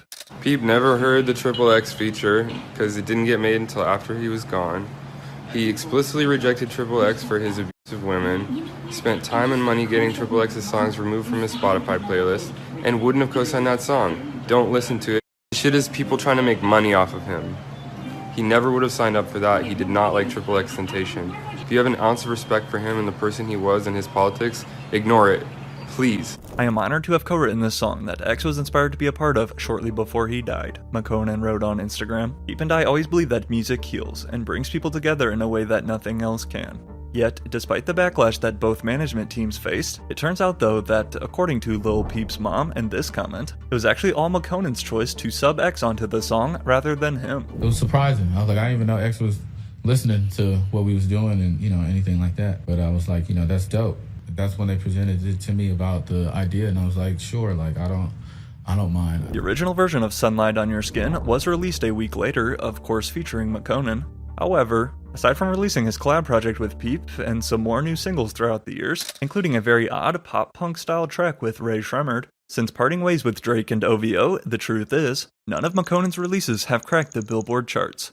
You a bum! You a broke-ass, bitch-ass nigga who got in the game ain't cause it was ain't on some gay shit why niggas ain't accept you. Niggas ain't accept you cause you was trash. I want y'all to all tag Big Brisket, aka Academics. I don't know if I inspired you for your weight gain, but hopefully I can inspire you for your weight loss. You know what I'm saying? Because I don't really like seeing you being so negative and all sassy and looking, you know what I'm saying, real upset like that. It's like every time I see you on a Twitch stream, which is rare because I don't be watching, it's like you look so lonely by yourself, drinking Hennessy, listening to songs, talking about this and talking about that. And it's like, girl, go get a life. Go get you a girl. But it's like, then it goes again. You don't like girls. You know what I'm saying? It's obvious. We could look at your page. All you post is dudes all day.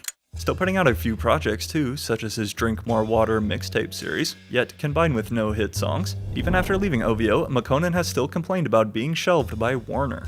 I need help explaining to my record label why I am culturally important to music, came this tweet in 2019. I need full support and clearances to drop 3 projects this year. Obviously, McConan would not get that support. losing more and more momentum by the year as fans' interest continued to drop. As of today, the last time when McConan says that he felt like he had a lot of support in the news was 3 years ago back in 2022 when he linked up with NBA Youngboy.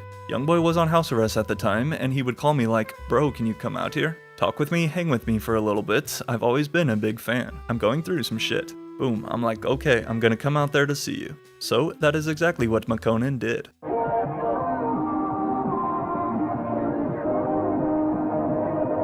With the caption you already know, in this video of them chilling in a Lambo while listening to Post Malone's new album and tagging him in the bottom corner. However, literally just 1 month later though, McConan was speaking totally different about Post Malone on his page. And not just Post Malone, but in August of 2023, I Love McConan decided to also call out Metro Boomin and Sway Lee, 2 of his former collaborators, for basically being fake and only reaching out after they saw him with Youngboy. I'm him and I've been here. I ain't do shit to y'all. Y'all turned your back on me and held hands together, unfollowed me and everything. Now y'all see me with Youngboy and start hitting me up like it's all good. Damn, that shit painful to see, especially after we came up together in Atlanta in 2014. Continuing on to also share this DM between him and Metro, where Metro apparently hit him up saying, "We gotta shake the world up again.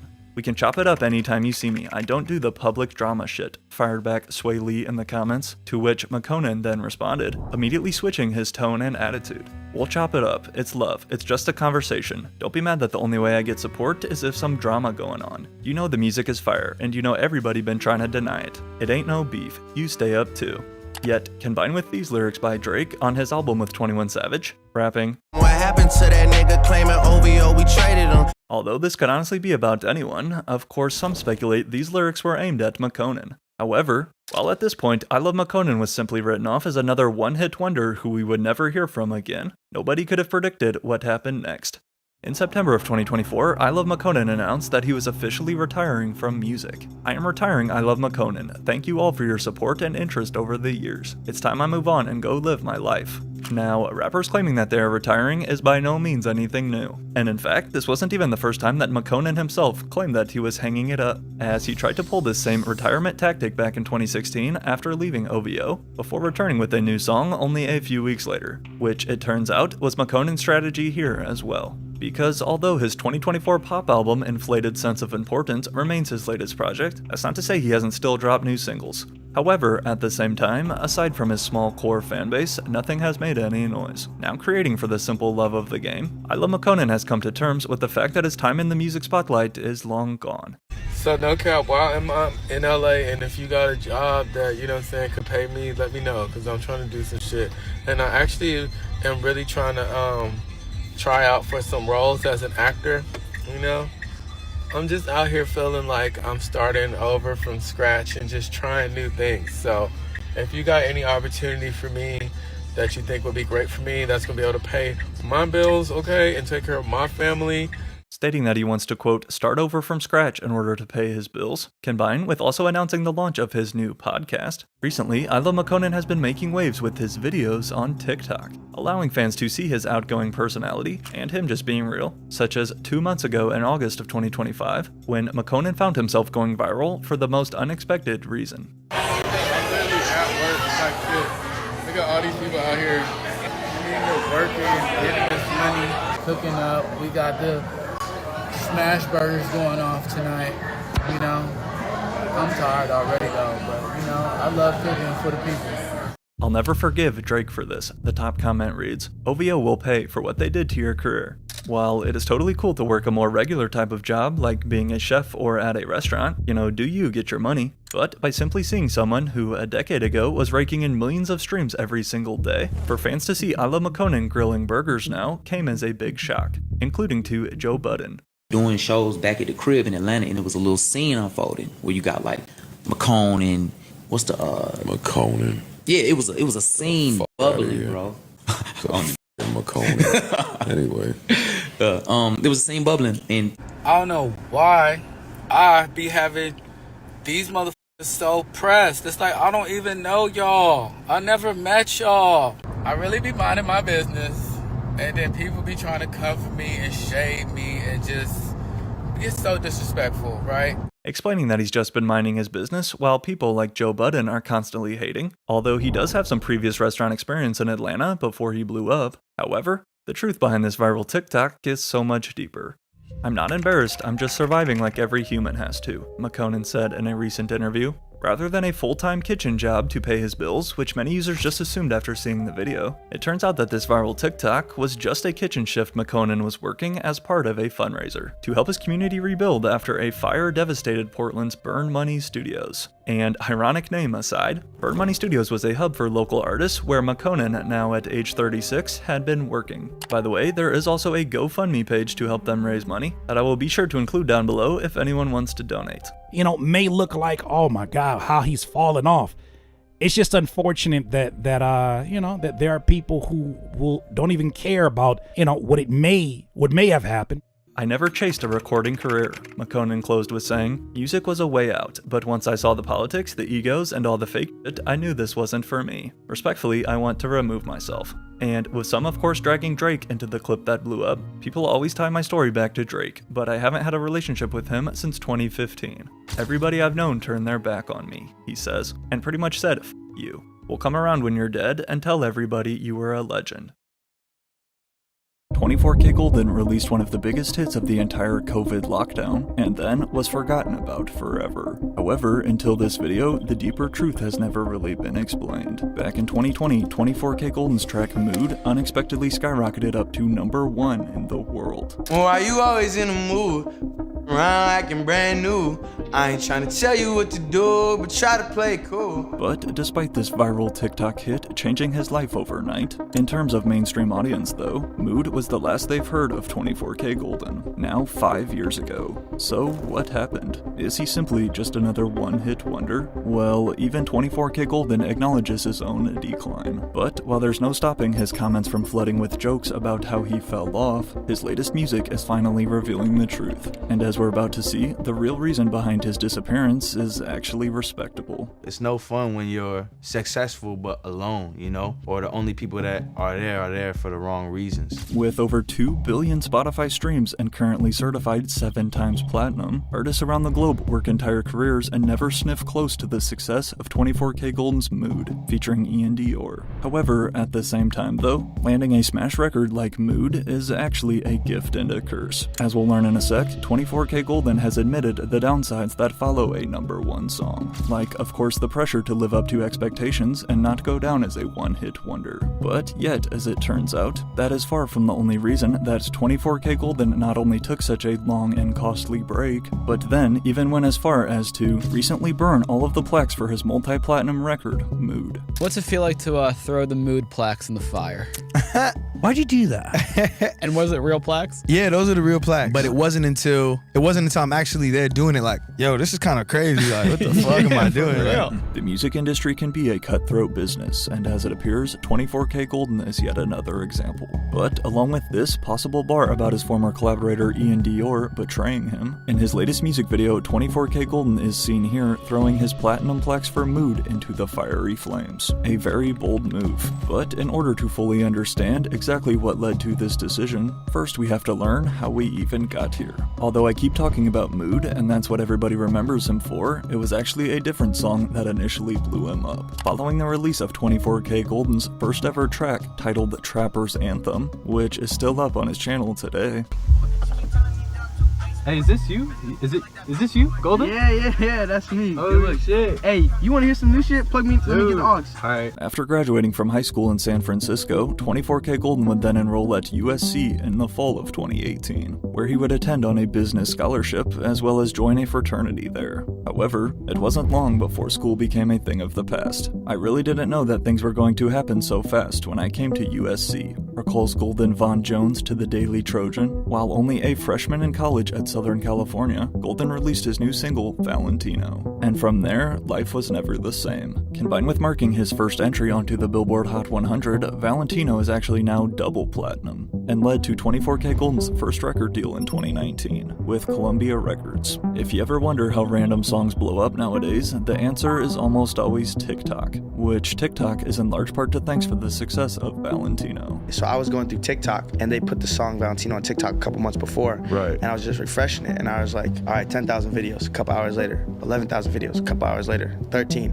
And it just kept going, and I hit this lady at the label, Rachel. I'm like, yo, like, this is just blowing up right now. But although this was nothing compared to the virality still to come from his next single with Ian Dior, seeing as only a few years later he's practically vanished, 24K Golden's rise on TikTok has also raised the question, is 24K Golden proof that TikTok artists don't last the test of time? Well, prior to releasing one of the biggest songs to ever come from the app, having listed Kanye West as his inspiration growing up, then came 24K Golden's debut EP, titled Dropped Out of College. Obviously, now dropped out of USC, 2019 was a huge year. However, it was 2020 though that launched him to heights that even he could have never imagined. One day while at Ian Dior's house in 2020, despite not even being in the mood to make music, just kicking it alongside producers KBZ and Omar Fetty, who is Addison Rae's boyfriend by the way. While chillin' playing Call of Duty with Ian, 24K Golden randomly freestyled this catchy melody off the dome. And without me even thinking about it, I just started singing, like while I'm playing Call of Duty, like, why you always in a mood? And Omar's like, stop everything right now. That shit is hot. Go record that. So we go and record it on like Ian's little home setup, and we kind of all just take a step back and think like, yo, did we just make a hit while playing Call of Duty? And a hit it was indeed. Now, the two had actually worked together before in the past, most notably with 24K Golden credited as a co-writer on Ian's previous track Gone Girl featuring Trippie Redd, which is also certified platinum, but that was nothing compared to Mood. Spending a total of 8 weeks atop the Billboard Hot 100, a first for each artist, released in July of 2020, Mood would go down as one of the biggest hits of the year for any genre. Just not right away.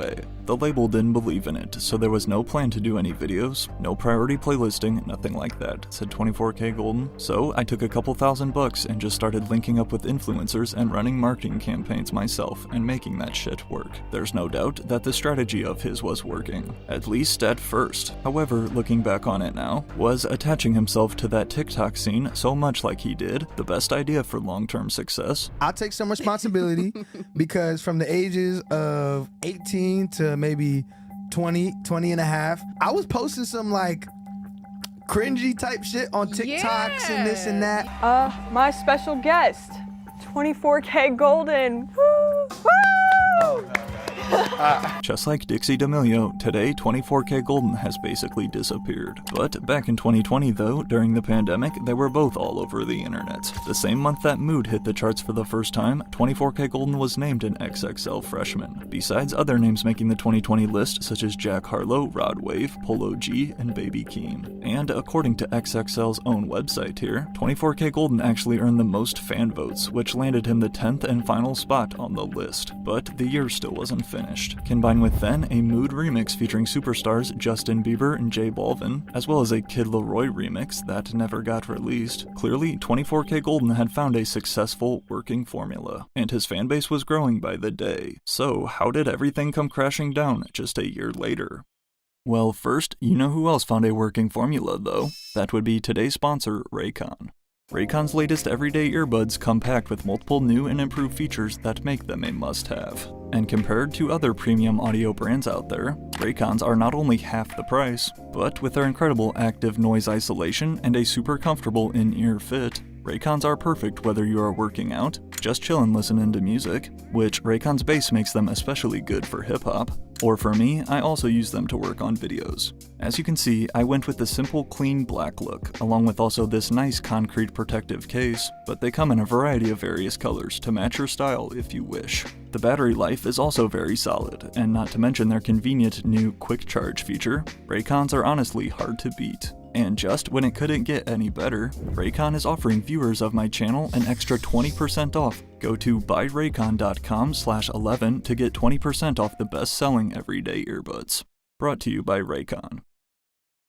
Releasing a debut album is an immense amount of pressure for any artist, let alone at 20 years old, and 24K Golden was no exception. Not to mention the millions of added eyes waiting to hear how he would follow up a smash hit like Mood. In March of 2021, Golden tried to do exactly that. As a quote, homage to his past roots, at a total of 13 tracks came 24K Golden's debut album. El Dorado in Spanish means the golden one or the golden city. And my mom, she had a lot of fluent Spanish speaking coworkers. She's fluent in Spanish, and they would always call me El Dorado, the golden one. So that became kind of a nickname for me. And referencing the Golden City, I'm from San Francisco. We got the Golden Gate Bridge, we got the Golden State Warriors. Including features from multiple mainstream artists such as Future, Sway Lee, and DaBaby, plus a Lyrical Lemonade video with DaBaby. El Dorado would go on to sell 23,000 in first week sales. Honestly, not terrible for a debut album. However, according to 24K Golden, his life though was terrible behind the scenes. I took this picture 6 days before my album released, shared Golden opening up on his Instagram, probably the most down bad I'd ever been. Looking back at it now, it's kind of funny because even with all the chaos in my life, I still had things to be grateful for. My family, my health, the ability to make music. Even in your darkest days, there will always be a little light. You just gotta look for it. As we can see, 24K Golden was struggling with all of his basically overnight success, clearly weighing on him off camera. But yet, it dates back further than just his album. The first time I ever went to therapy was 2020. He revealed in another post last year, I was 19, right after Mood first released, young, naive, anxious, and under more pressure than any other point in my life. To keep it a band, for a long time I was scared and embarrassed to tell anyone I went to therapy. As a man, a black man at that, I felt like any negative feelings I had weren't to be acknowledged, but instead pushed down and glossed over. The truth is, while he always seemed so happy and smiley on camera, ever since Mood first blew up, 24K Golden has been experiencing the full Hollywood effect behind the scenes. As the saying goes, with more money comes more problems. However, despite his vulnerability in these posts, this still hasn't stopped his comments from getting flooded by users typing stuff like, I haven't seen bro since 2021. Dude fell off harder than any other rapper. As well as the classic, just put the fries in the bag bro. As of this video, El Dorado remains 24K Golden's one and only album. And aside from a few singles he's put out very quietly, 24K Golden went 3 years without making any noise. That's an extremely long time to wait, especially considering how fast today's music audience moves, killing all his momentum in the process. It wasn't a matter of like, okay, I took a break and now I'm back.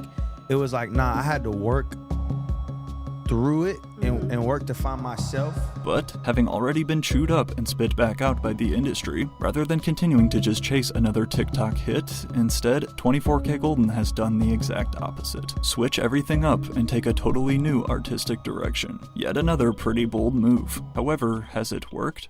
I can say, without a doubt, these last 12 months have been eye-opening, reads another one of his posts to fans. This 18 to 25-year-old period of our lives can be pretty strange. We are thrust into adulthood still feeling like kids, and to keep it a stack, it's confusing AF. But now, at the ripe age of 23, I'm finally starting to grasp what it means to be a man, and what actually matters in life. Family, friends, community, and last, but definitely not least, great music. Depending on who you ask, 24K Golden has never made great music. But in addition to sharing he's been learning important lessons behind closed doors, this post also debuted at 24K Golden's new rebranded image, choosing to ditch his braids and now go with a fro. Braids. How you're letting it flow and bang. I know that's hard to keep it like that. It's some maintenance. It takes some maintenance for sure. For sure. Combined with also stating that his previous hit songs no longer represent who he is as a person now, then came this post announcing his return to music. There comes a point in every person's life where they can no longer sail aimlessly on the winds of their past, a time where they must take their future into their own hands and start making choices. With that being said, I present to you Good Intentions, my first step on this journey of making choices. As the lead single for 24K Golden's first major release in over 3 years, in January of 2024, we heard Good Intentions, a track that he calls, quote, probably the most honest I've ever been on any record that I've put out. Every lyric, every bar, every syllable coming straight from my life into that microphone. As you go through the business and you get more and more success, it's easy to fall into these traps. This song is truly about knowing that I started off with good intentions, knowing I f***ed it up a little bit in the past, but also knowing that I'm back on track now. This just how it is, no more how it was. He begins with the opening lyrics. If I'm being honest, I've been through a rut. Victim of my selfishness, it's finally catching up. Continuing on in his most personal song, room is still a mess, been too depressed to clean it up. Plaques on every wall, but they from 2021. Take a picture, smoke a swisher, reminisce on how it was. I had good intentions till I started slipping up. Along with then, if you ask a lot of fans, these lyrics potentially referencing his relationship with Ian Dior, who many suspect beef. Lost a lot of friends happened all at once. How you call me brother, then just leave me in the dust. Half of me wanna F you up, the other half is crushed. So when you lose a friend, it's like them saying like, I see you as a human being, and I don't with you anymore. Good Intentions is 24kGoldn's most vulnerable song to date, again telling fans the battles he's been fighting off camera. However, unfortunately, most people still don't care. I forgot about this dude's existence, the top comment reads. As his career goes on, regardless of internet hate, 24kGoldn is learning to get back to making music simply for fun, rather than commercial success. Life ain't always sweet, man. No way. And you just gotta roll with the punches, and as long as you just keep going, you never know where life will take you. It's nice to be putting stuff out now and have people understand like, oh wow, this kid is capable of so much more.